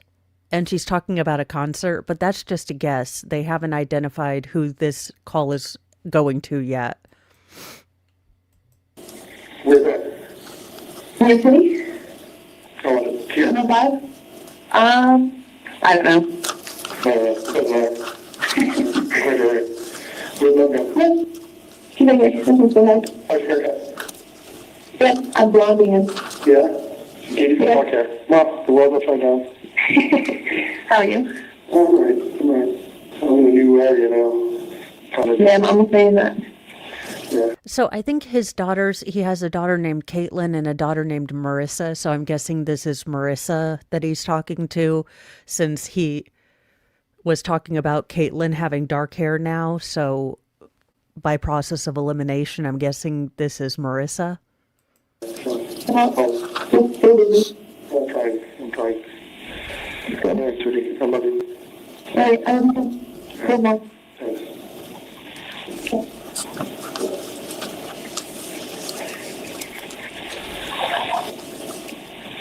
Joe? Hello? Hi. Can you message me to send me some more science fiction, just science fiction? Science fiction? Yeah. Or fiction, I don't care. I just don't want anything heavy. I can't concentrate.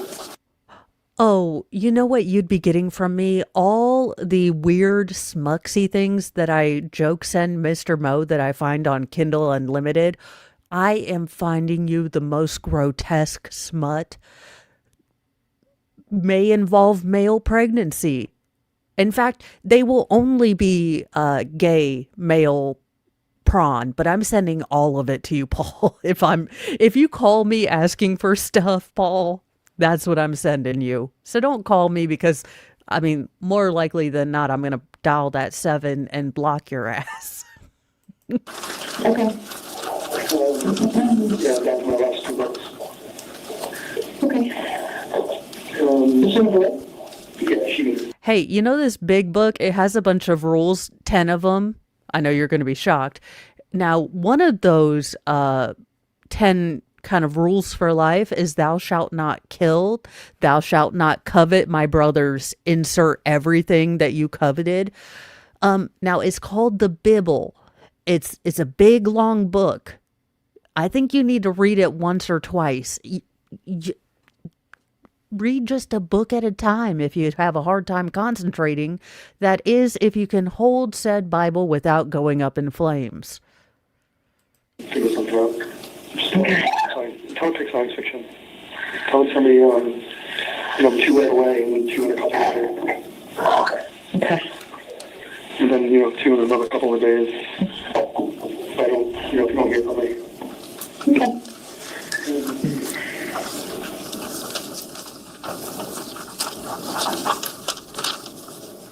Or, to be extra petty, since you can't concentrate, you would get the entire collection of See Spot Run. Or the entire collection of Dick and Jane books, like See Dick and Jane Run, See Dick and Jane Not Embezzle Money from Their Family, See Dick and Jane Not Be in Jail. Is there a correlation? The world will never know.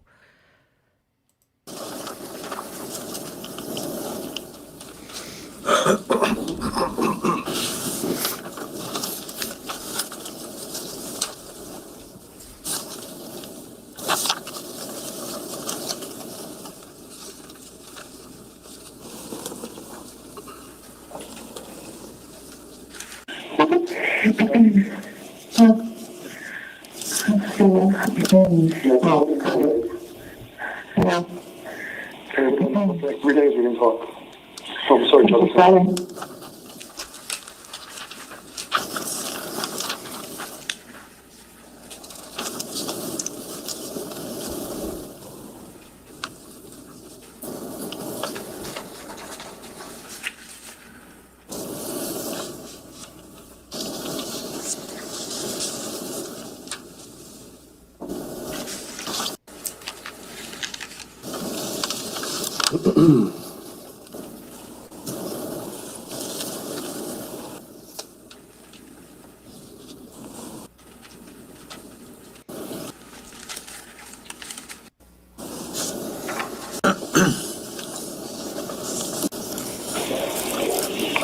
And I gave him a book to get back to you. And I'm taking those papers now. Okay. So, well, yeah. He can tell you why he held on to him. Okay. Yeah, just ask him, he'll tell you. It's nothing crazy.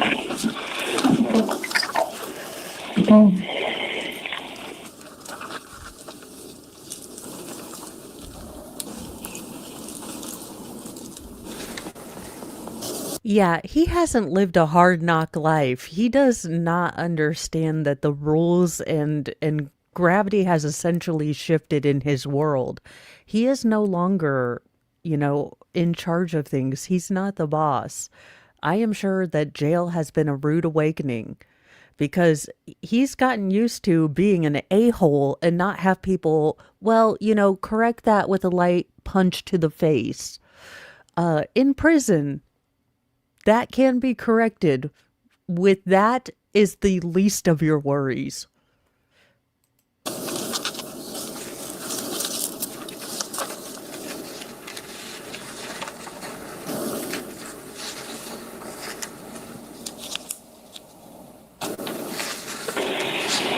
Well, let's go over today. Next to him. Come over and stop and I got that heartburn today, especially at the meeting with them. This whole thing is just so much. I just can't believe I'm here. One way or the other. Let's talk about something else. Paul, sweetheart, I've sat through, this is day 11, so 11 days of watching all the evidence the state has against you. Now, why you're confused about why you're in prison is exactly the reason you are in prison, because you're a moron. I can't believe I left all the evidence behind, up to and including myself walking in front of the garage door where my brother, who is bald, is sleeping. She's good. Yeah. She's doing a photo shoot right now. Where? In her class. She's looking at smile. So. Just for this weekend. Yeah, how is she? I typed it up. I wrote up the recipe and sent it to Katie. Okay. The stuff. So. Okay. Yeah. Okay, didn't make a copy of it. She has it. Okay. How is Jess? She's good. Yeah. She's good. She's gonna be living with both hands. Oh, yeah? Nice. Yeah. I'm sure it's gonna be no problem. So. So, what have you been up to? Not much. Went to the gym yesterday. Yeah? Wish you Friday if you were. I have a video. Yeah. Shouldn't have told them. So, yeah, I'm looking around.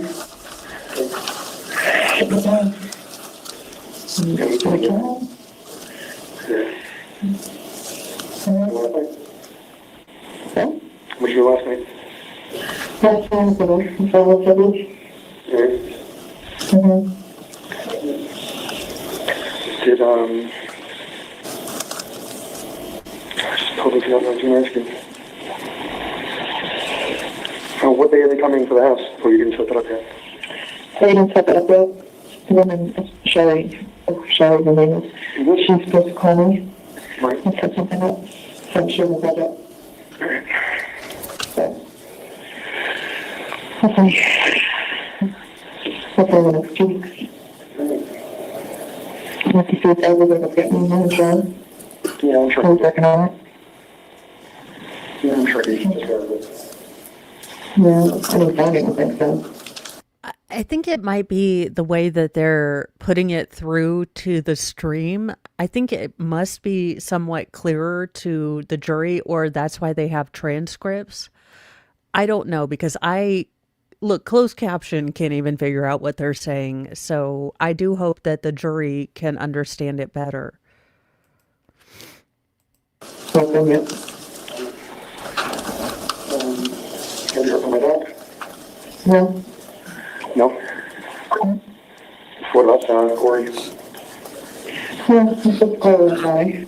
Yeah, what do you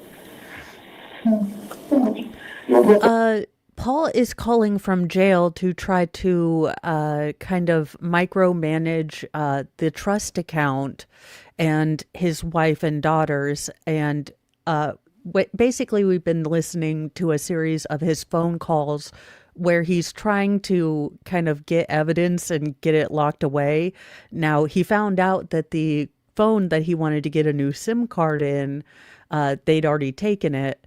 But it does seem like he's trying to keep tabs on where Corey, his only surviving younger brother, is, and also what Corey and his father were doing. He's talking to his wife, I believe. No, go to the bank again. I couldn't help me again. I have to go back again tomorrow, Monday. What can we help you? I have the power of attorney for the kids in the businesses. Okay. And for whatever reason, they're not working on my phone, online. So she was going to help me put them on the online access and get me like administrative, finance, and whatnot. Right. And I went there on Saturday to do it. But only 2 of the accounts came through. The other 2 didn't show up, so we had to call online banking. And online banking had only 30-minute wait time. But she had to come back on Monday on Saturday. Thank you about that. Find out also if you, how they give you power of attorney to the trust account. Mm-hmm. The trust account at TD Bank? Yeah. In the trust account there? Yeah, it's typically. In your name? No, it's, it's linked to my account, so they can see it. I'm the trustee, but I want to give you access to my bank. Just find out. She can look up by my social security number. I'm pretty sure I can't get that. Well, just find out. It might be. I'm pretty sure there's a link to that. I can't get anything on that. All right, well, just ask. I'll ask again. Yeah. No, I'll ask again, but I'm pretty sure that that's the one account that I can't get because it's a trust. It's not a bank account. Right. So, if a power of attorney does anything for it. Well, that's why not. If you're going to opt in my status, if I'm physically no. I'll ask that. I remember checking about this account because when the first one I was there, they also told you you couldn't have access to business accounts, so. No, that's not true, because I needed a separate power of attorney to get business account. All right, well, let's see. The trust is so different. The trust is different, so. Well, let's see what they say. But I'll ask again. No, it's only going to be able to write checks or do anything without. Does people have that bank account number? Yeah, because like I said, they can just look it up. It's the only trust account linked to my account. Okay. You just look it up. Well, I'm sure they can look up. Just any one of the couple of accounts will link back to my account. Mm-hmm. They can see all the accounts from there. Because, at some point, Corey's got to figure out, or you got to figure out what's going on with Keith's accounts, too. Yeah. Yep. And that's what that trust is going to let you do, because the trust account is going to give us access to everything. It allows, basically unlocks all the other stuff. Getting everything back, sorted out. So. Now, the defense has been working very hard to put Corey up as a third party, other suspect. That being said, if you really did think that your brother, that Corey had done this and you were wrongfully imprisoned, you would be shouting that to the rooftops. You wouldn't be saying, "Oh, well, just talk to Corey about the trust, see if we can, get in there."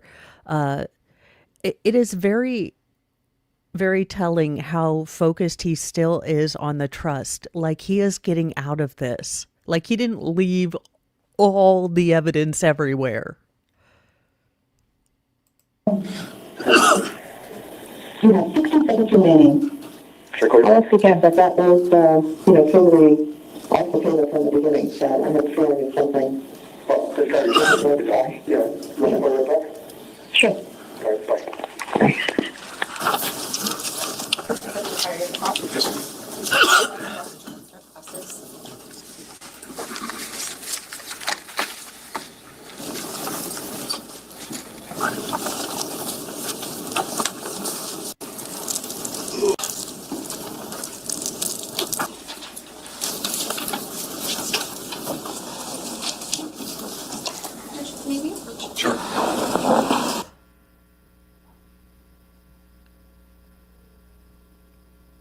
Why is Kim Kardashian approaching? Now, the rest of the day is the defense's cross. I do kind of want to see where she attempts to go with this.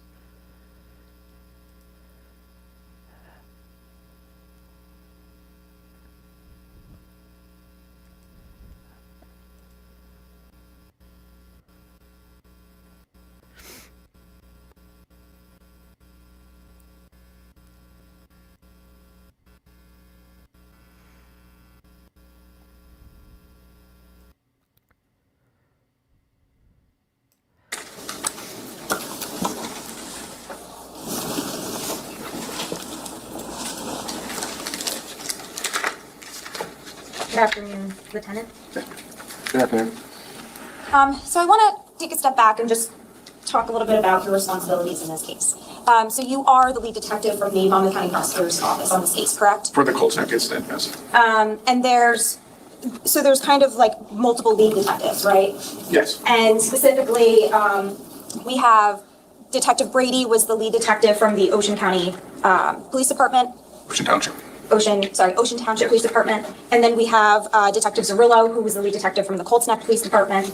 Correct. And you are one of the lead detectives from the Monmouth County Prosecutor's Office? Yes, ma'am. And you said for the Colts Neck incident, is there another lead detective for the... Now Captain Brian Weisbrot and Detective Weisbrot was the lead for the Ocean Township. Okay, so you and Detective Weisbrot were both lead detectives in the...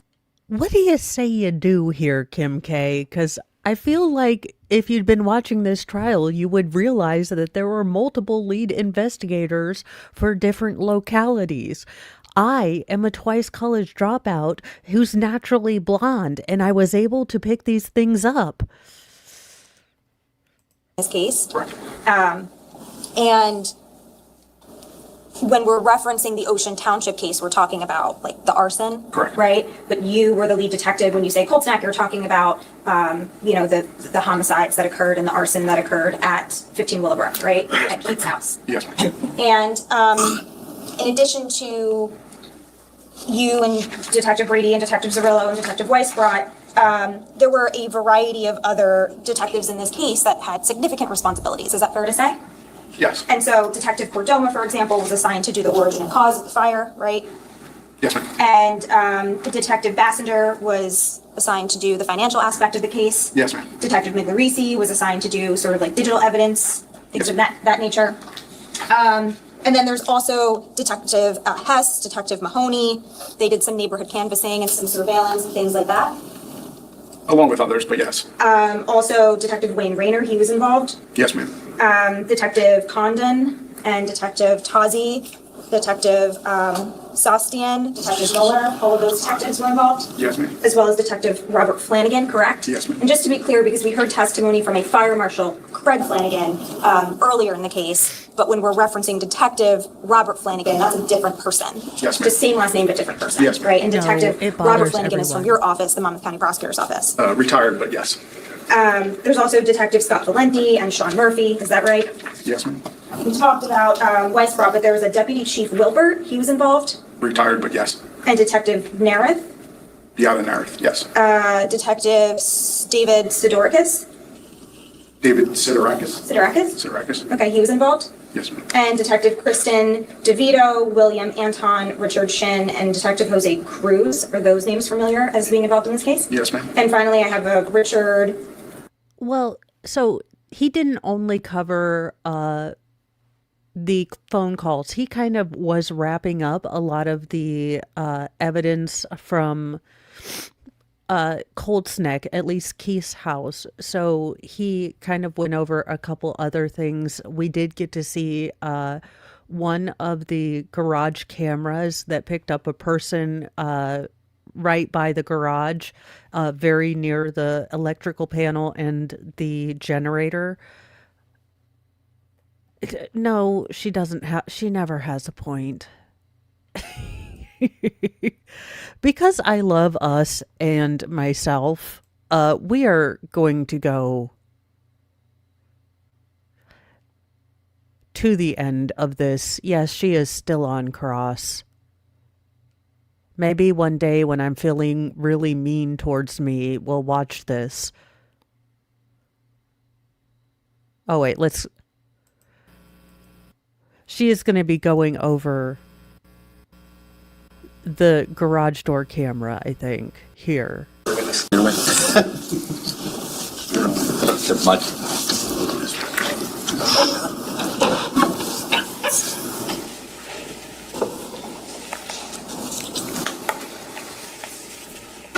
we addressed that issue outside the presence of the jury.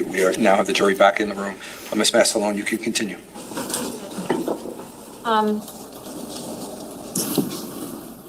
Sir, I just want to go over a timeline with you. Okay. Okay? So, if we can start, maybe just like half of them, maybe. At 2:07 a.m., that's when we... Let me stop you for 1 second. Can you just turn off the portrait one? Yep, that one, right there. You got it. That turns off that light. Go ahead. So, at 2:07 a.m., that's when we see the vehicle leaving 27 Tilton, correct? The vast majority of the sidebars caused by the defense during defense crosses have been them trying to bring in evidence or information that was in no way related to this case. So the defense has been trying to bring in kind of miscellaneous stuff, such as, did you know X, Y, and Z about, business accounts in this year versus the years that the state actually looked at. So a lot of the sidebars when the defense is actually crossing have been from them trying to bring in stuff that isn't appropriate. Yes.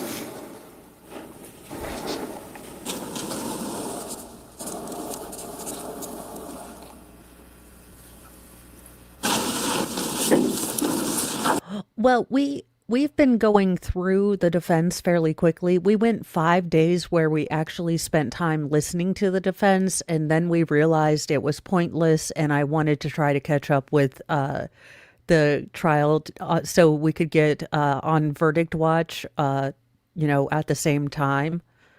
So it's only because I experienced 5 days of not being able to fast forward or not wanting to fast forward, because I do try to give you guys a fulsome idea of what the trial's about, but I also don't hate myself that much.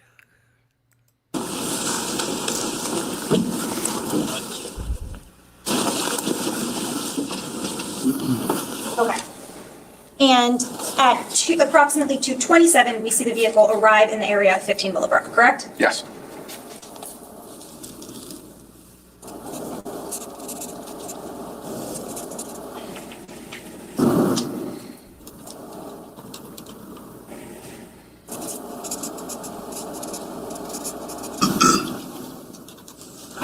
Okay. And we saw the videos today of at approximately 2:35 a.m. is when we see the light appear outside of the garage, and we see like the silhouette of a person. Correct. Ma'am, you have taken women's suffrage back so much. Do you understand that you make every single one of Bronca's points correct? You are, in fact, reversing women's suffrage right now as we speak.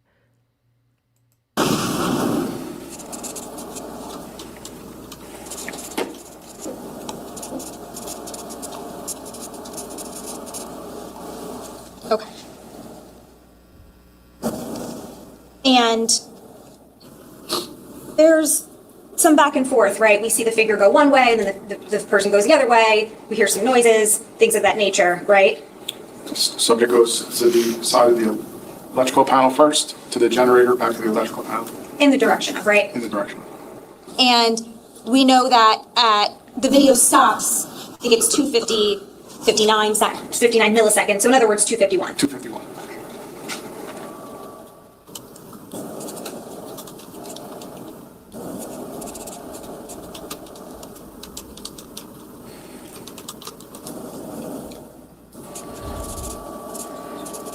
all of the cameras stopped working, right? Yes. All right, we're going to speed ahead because where is she going with this? Come on, let's get to a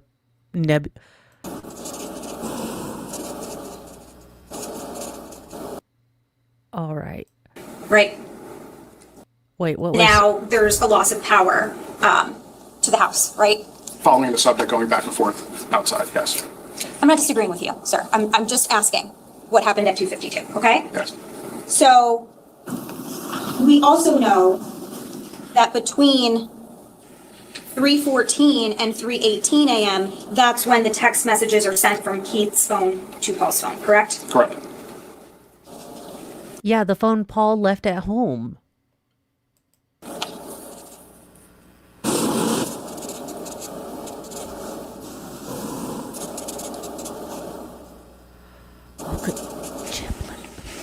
Okay, no, we're getting...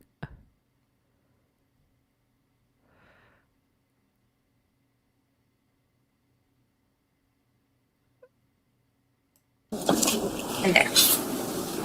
326 heard shots, called 911, 327, a minute later. Okay, you read it out loud. Yeah. But basically, he says he heard them at 3:26 and he called a minute later at 3:27, right? Yes. Okay. So he reported a minute later.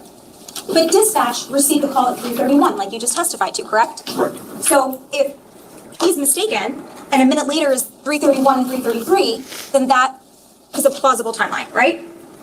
And I'm not saying that is the timeline, but that would make sense, right? Objection. What's your objection? Speculative as to what would make sense, and he just testified to what he knows. Yeah, you can only testify as to what he knows. I mean, I think it's clear to the jurors at this point in time that he's saying that he called at 3:26 and it was 1 minute later, or that he heard the shots at 3:26 and the call was 1 minute later. Whether he's right or wrong, that's not for this detective to say. That's for the jurors to decide. So.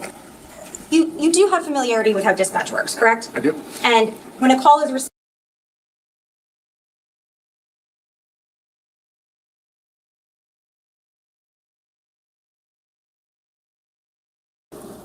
that's fine. But for this timeline, because I'm focusing on when the vehicle leaves, right? The timeline that I'm focusing on is clearly when the vehicle leaves 27 till 10 until, we'll say, it arrives back at 27 till 10. And so 3:48 to 4:07 is 19 minutes, right? Correct. Okay. So 20 minutes there, 19 minutes back, right? Correct.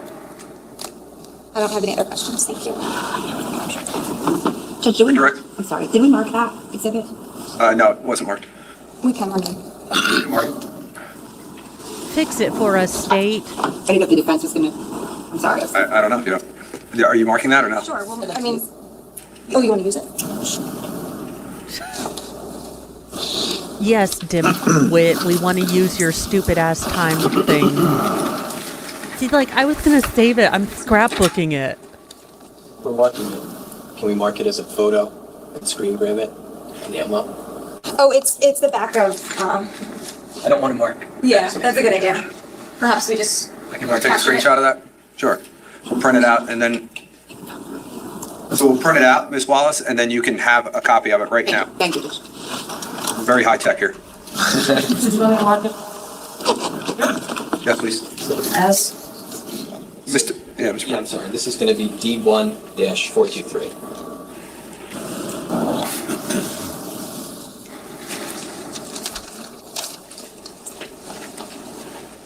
And on our next break, we'll make. Don't smile like you just made a good point. Ma'am, you did not.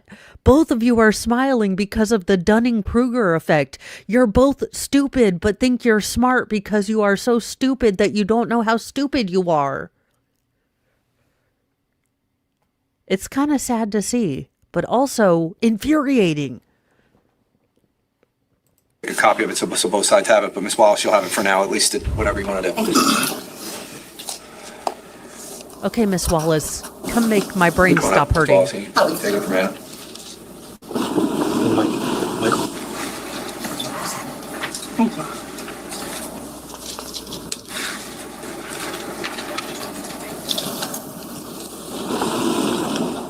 Detective, we just looked at D1-423, right? Yes. And this is quote unquote timeline, I guess, that you were talking about. I love how she said quote unquote. When lawyers say quote unquote, what they mean to say is utter bullshit. Bailiff is not being subtle at the petty. Oh, his daughter could not be more pissed off. And for some reason, the Monopoly guy is here to see Paul go down.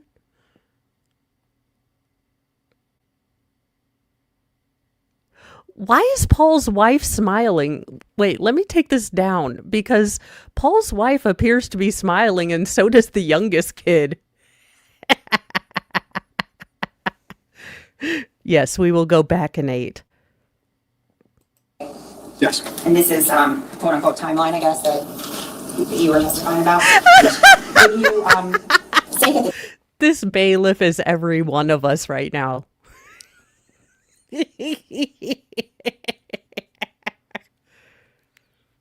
timeline actually starts at about 3:50 p.m. on November 19th of 2018? Correct.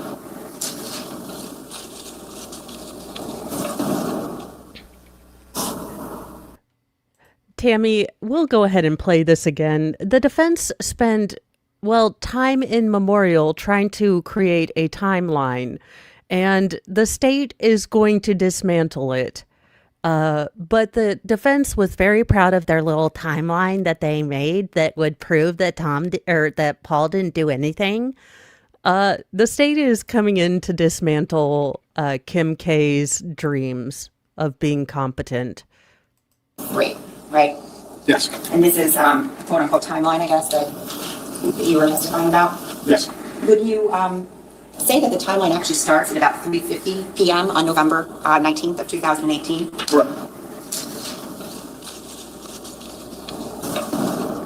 Yes, state, demolished them. What happens at 3:50 p.m.? That's the first phone call regarding the trust between Keith and Paul Caneiro. What's the next thing that happens that afternoon? I would go to about 6:05 p.m. What happens then? That's a second phone call between Keith Caneiro and Paul Caneiro.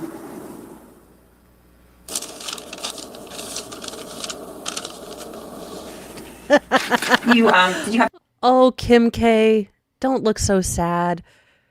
It's almost like you had access to the trial stuff and the state's discovery, so you could have figured out when the state started their timeline. It's okay, Kim K. Spain could be anywhere. the opportunity to look at the defendant's cell phone extraction, I did. specifically at device events? Yes. Did something significant happen at 1:27 a.m. in terms of his phone? Yes. And what is that? The screen power's off and it was plugged in.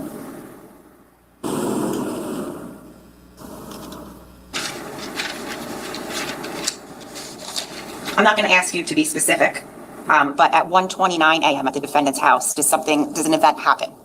Yes. Okay. And was that event captured over the defendant's video surveillance system? Correct. Okay. And was that at what time? 1:28, approximately.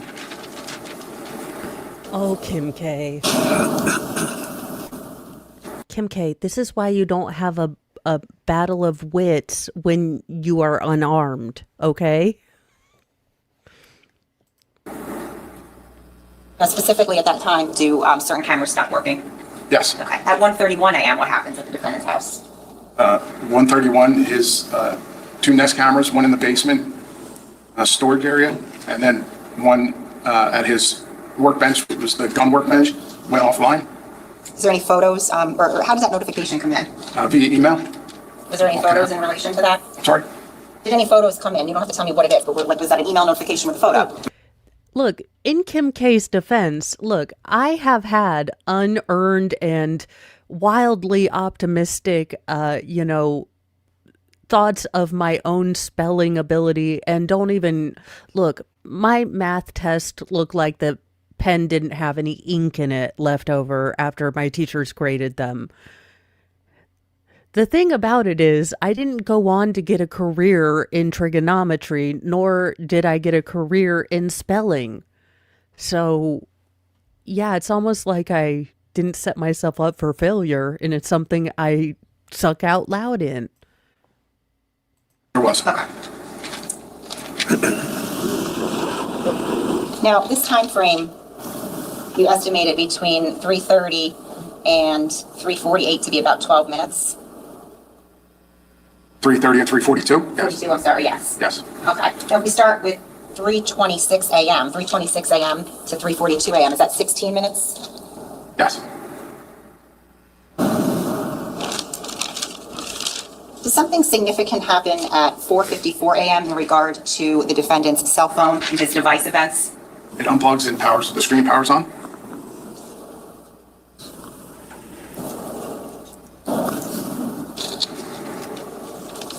How about at 4:57:09 a.m.? Does anything significant happen with regards to the defendant's house? It goes up like a Roman candle. House, you see from the unanswered, you see the flash of fire from the back of the house.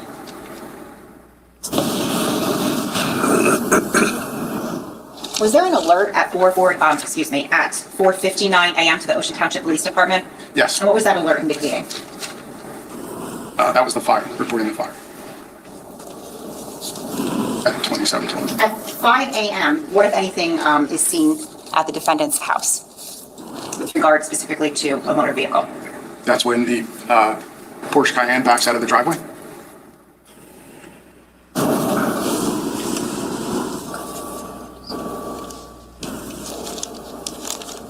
Thank you, Judge. If we could have this, I don't know if this needs to be remarked. Yes, it does.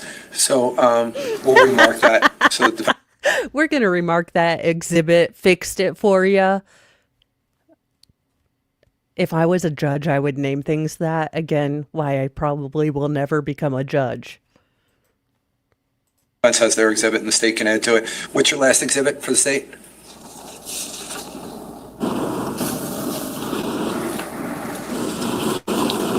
No, I dare you. Go full Bradley Yawn. 100. We would like to make this exhibit 100.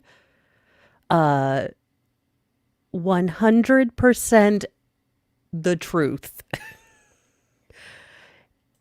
It's Major Mom, actually, yes and no. I'm very verbal and detail oriented, but not with number. And I'm very analytical and logical. Unless there's feelings involved, and then I get confused because feelings are not orderly. We're taking a tangent. Now, I loved Inside Out because it was simple. You had happy, you had sad, but then we get to the growing up emotions where you've got happy, sad, glad, and a little bit of hangry. And that's where I get confused because I am not in touch with my feelings. So I don't know why I'm feeling all these things all the time because they make no logical sense. I would have been a perfect Vulcan. Except for that whole math and spelling thing. Can you put that back on the screen, please, so we can capture it? Just need to take a photo of that, please.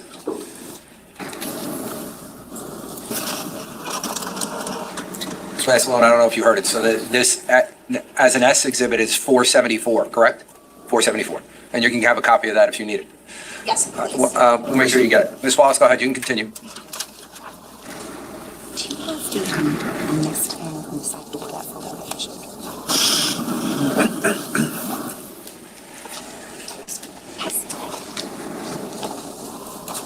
I'm going to show you what's been marked as D1422. This was previously shown to you. Yes. What is that? This is an alert notification from West to Keith Canero's Gmail account. It was received at 3:02 a.m. on 11/20, and it says the side door camera went offline or disconnected at 2:52 a.m. Okay, and just so the jury can see, I'll put it up just in terms of what photo it is. Now, I'm showing you what's been marked.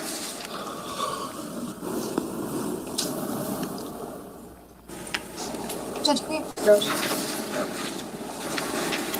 Take the lights back on for me, please.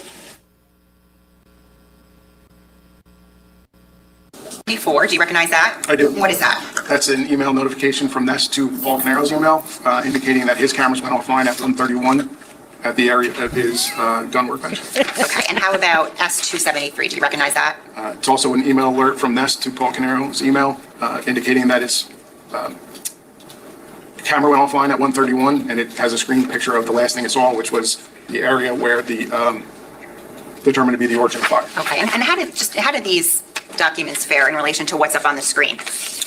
The same type of notification. Okay, and they're received specifically through how? Email? Okay, and so you'd indicated that you'd done a CDW for the Nest cameras at 15 Willowbrook Road, right? Correct. Okay, just to be clear, this was not something that was obtained from the CDW, right, or from the response? No, this was I would imagine, some sort of auto-generated notification. And what this is indicating is essentially just that these cameras went offline or became disconnected at 2:52 a.m., is that right? They disconnected at 2:52, went offline. Yes. Is there Yeah.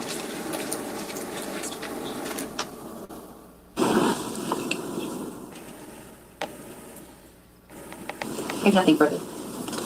Name request? Just briefly. Okay. Oh, God.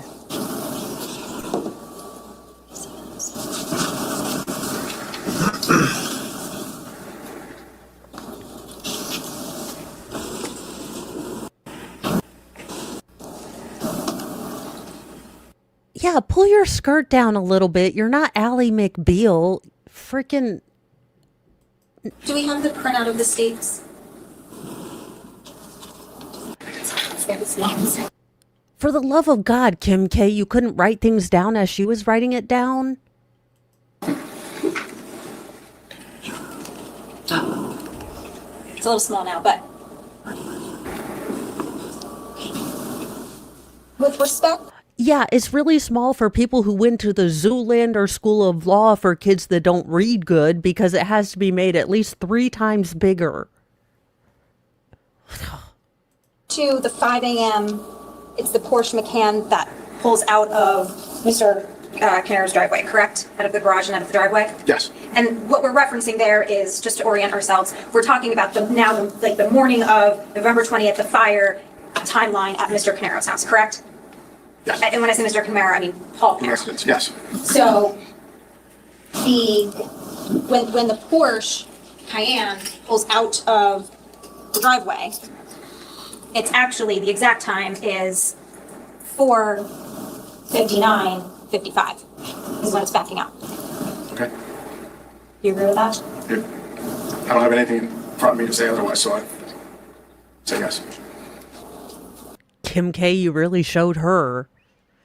She didn't get the seconds when she corrected it. He's like, yeah, that doesn't change the substance. Okay.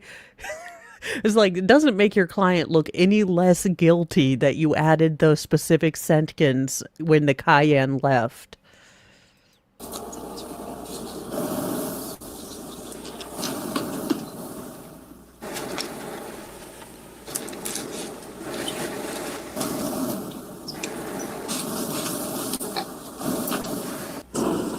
$59.55 is the Porsche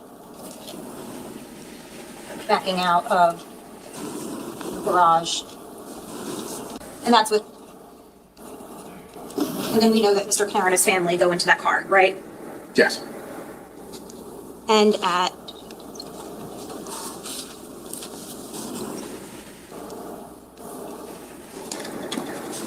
now, after the car backs out,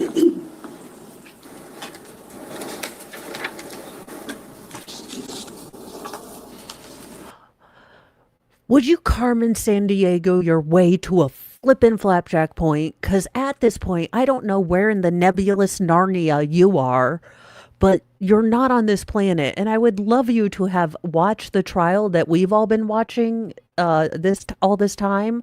But apparently you have been, I don't even know where. So could you kindly join us on this timeline and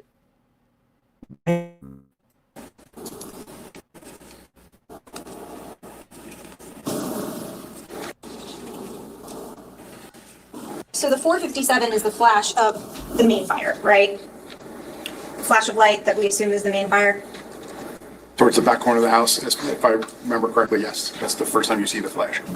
Okay. So from 457 to 4:59, we're talking approximately 2 to 3 minutes, right? Close, if you use your 55, I would say closer to 3 minutes, but yes. Yeah, that's why I put 2 to 3. And at 5:01, and I don't have the milliseconds, but at 5:01 is when we see the second flash of light indicating the small garage fire, correct? Without reviewing the video for that portion, I wouldn't be able to sit here and say definitively. I would have to review that.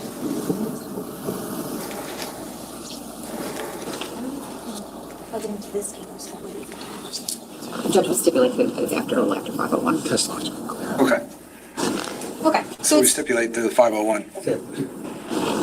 It's shortly after 5:01. We'll stipulate to the testimony. Okay. okay, so it's stipulated that at 5:01, approximately a minute, and I think it's like 5:01:30-ish, so approximately a minute, maybe a little more than a minute later, after the Porsche is backing out and on the street, that we then see the second flash of light. Yes.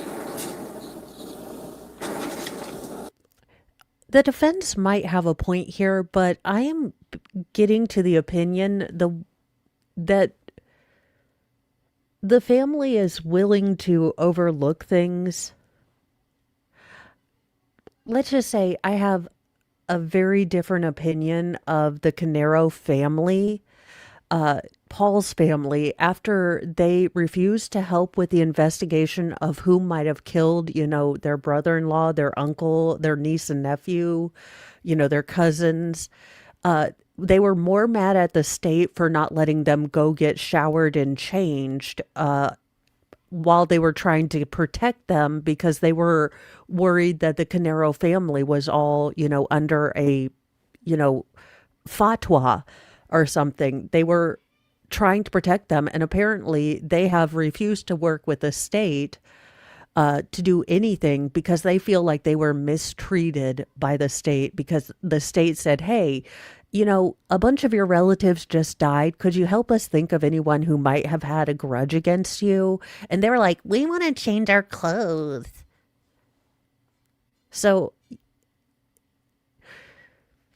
I have no doubt that if Paul said, hey, move this out and I have to, go start a little fiery fire up here, no one's going to turn on him in that family.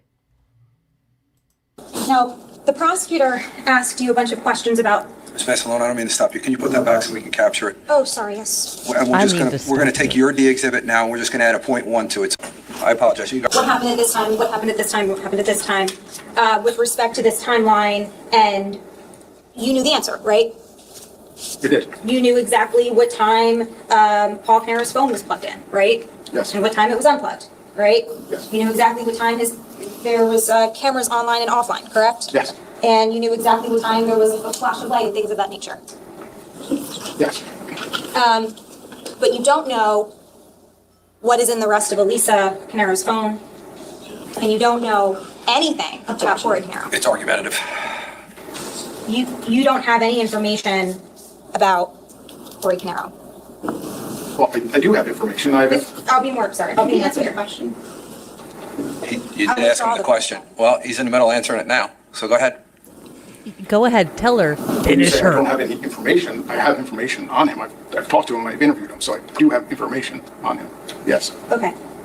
But you don't have surveillance video from his home, or information from his cell phone, or information down to the millisecond or the second about what transpired with him, correct? Corey Caneiro was never a suspect in this investigation. We followed the evidence. The evidence always led us to Paul Caneiro. Yeah, ask a question deliberately to get that said in front of the jury. Now, it does go with the defense's narrative, and she probably thinks in her stupid little pea-brain mind, there, I caught them. They never looked at Corey. I proved it. I proved that they done only looked at my client.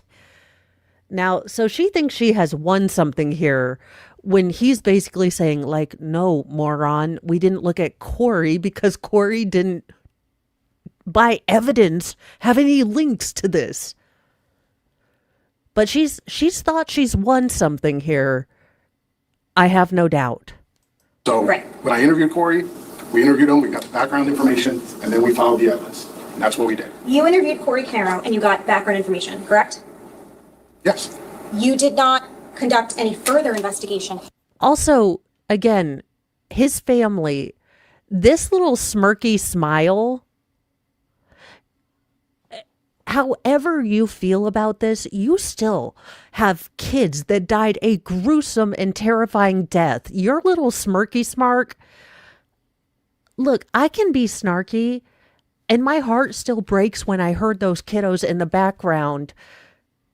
My heart was dreading when that clock in the garage was going to turn to 3 because I know what happens. And you should innately know what happens to those 4 people that you claim to have loved a lot. And you're over here smirking. Again, this is why I don't have any doubt that if Daddy-O needed to torch the house, no one would have said anything and they would back his claim.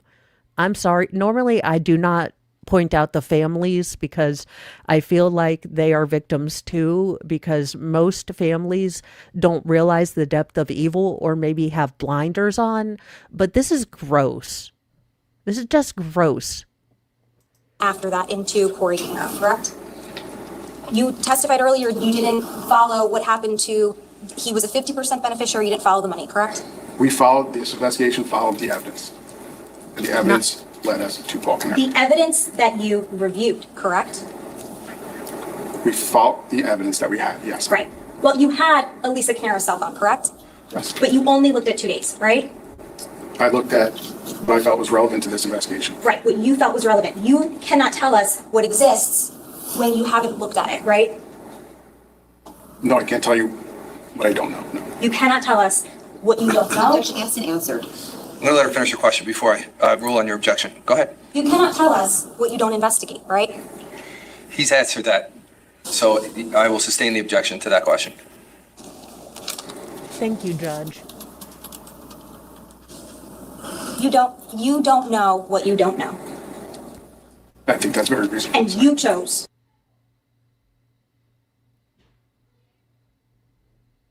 You don't know what you don't know. Answer the question.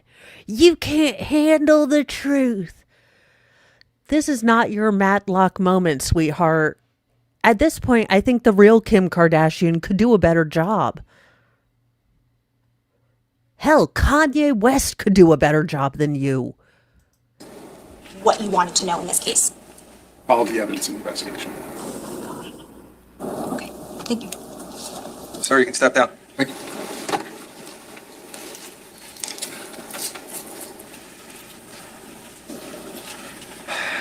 I'm starting to get a little anxiety. I'll tell you why. I'm going to lose control of you guys now for the weekend. You guys going to take care of me? Make sure you're not going to discuss this case at all. You're not going to do any research. We're moving along at a good pace. I want you to know that.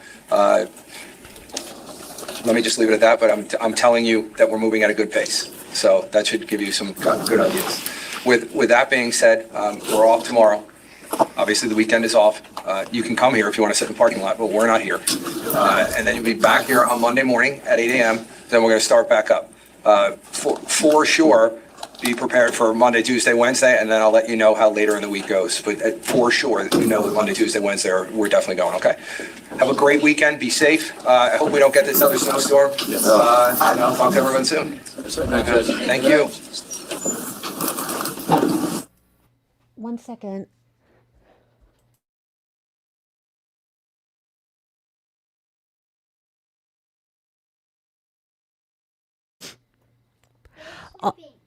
All right, so that is it, and that means that Monday we are caught up. Carolyn, no, sorry, probably a dumb question. If the defense wanted to go, they didn't look at all at the evidence, that they would bring the evidence that was missed. Yeah, I would think that they would have to subpoena Corey Caneiro's and Elisa or Elisa Canero's cell phone records, but they, I think, could do that if they wanted to. The problem is there really is no defense to this. We haven't gotten the lab expert for blood in yet, but basically the genes that are going to be forensically linked through the waistband to Paul's DNA do have blood from the children on them. So do, I think, his shirt that he wore that night and other things that he attempted to burn. So honestly, there wasn't very much of a defense for this case with all the evidence that the state has brought. I don't know why. I do think that a plea deal might have been offered, but Paul didn't take it. So here we are. So that being said, on Monday, we'll probably start at 10 or 11 just to give ourselves a buffer so we can speed through the breaks and end about the time that they do. But that is the plan for next week. So we should be able to be right there for verdict watch and everything. And then during verdict watch, we will probably start the Banfield trial. We will suffer through 1 or 2 days of actually listening to the defense, depending on how my patience is. But then we will probably be speeding through and just going to the state. Now, when we encounter a trial where there's competence on both sides, we won't be speeding through as much. But in these next 2 cases, that's kind of what we'll be doing. So, and then my plan after that is to try to get everything done before the Corey Richens case starts. Now, full disclosure, I have not been keeping up with the Corey Richens case. Typically with these bigger cases, I like to go in kind of like a juror per se. I like to not have any preconceived notions, especially on these much larger cases where it does seem like people have made their mind up. So I kind of like going in with, my mind open, but not empty. So that is the plan for coming up, and I will be scheduling our first book club for members. And then this weekend at some point, we will be doing a comments roast of this defense. We'll be going through the comment sections of people making absolute fun of this defense because they are gold. So it will depend on when I'm going to do that, but that is our plan. So we will be current, but we will be starting later in the morning just so we can have that buffer and skip through lunch and things like that. But that is the plan for next week. Still mornings with Mo. I am going to get a rest in before hanging out with Shizzy tonight, and I will try to hang out for FNL, but I don't know because this cold is kicking my behind. But thank you all so much for hanging out with me. I am sending you to Squid Pro Quo.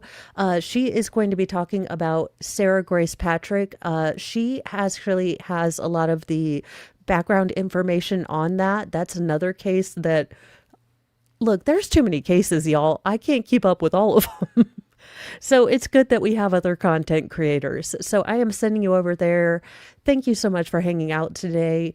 But do be aware that we have yet to go through the autopsy reports on this trial and some of the more...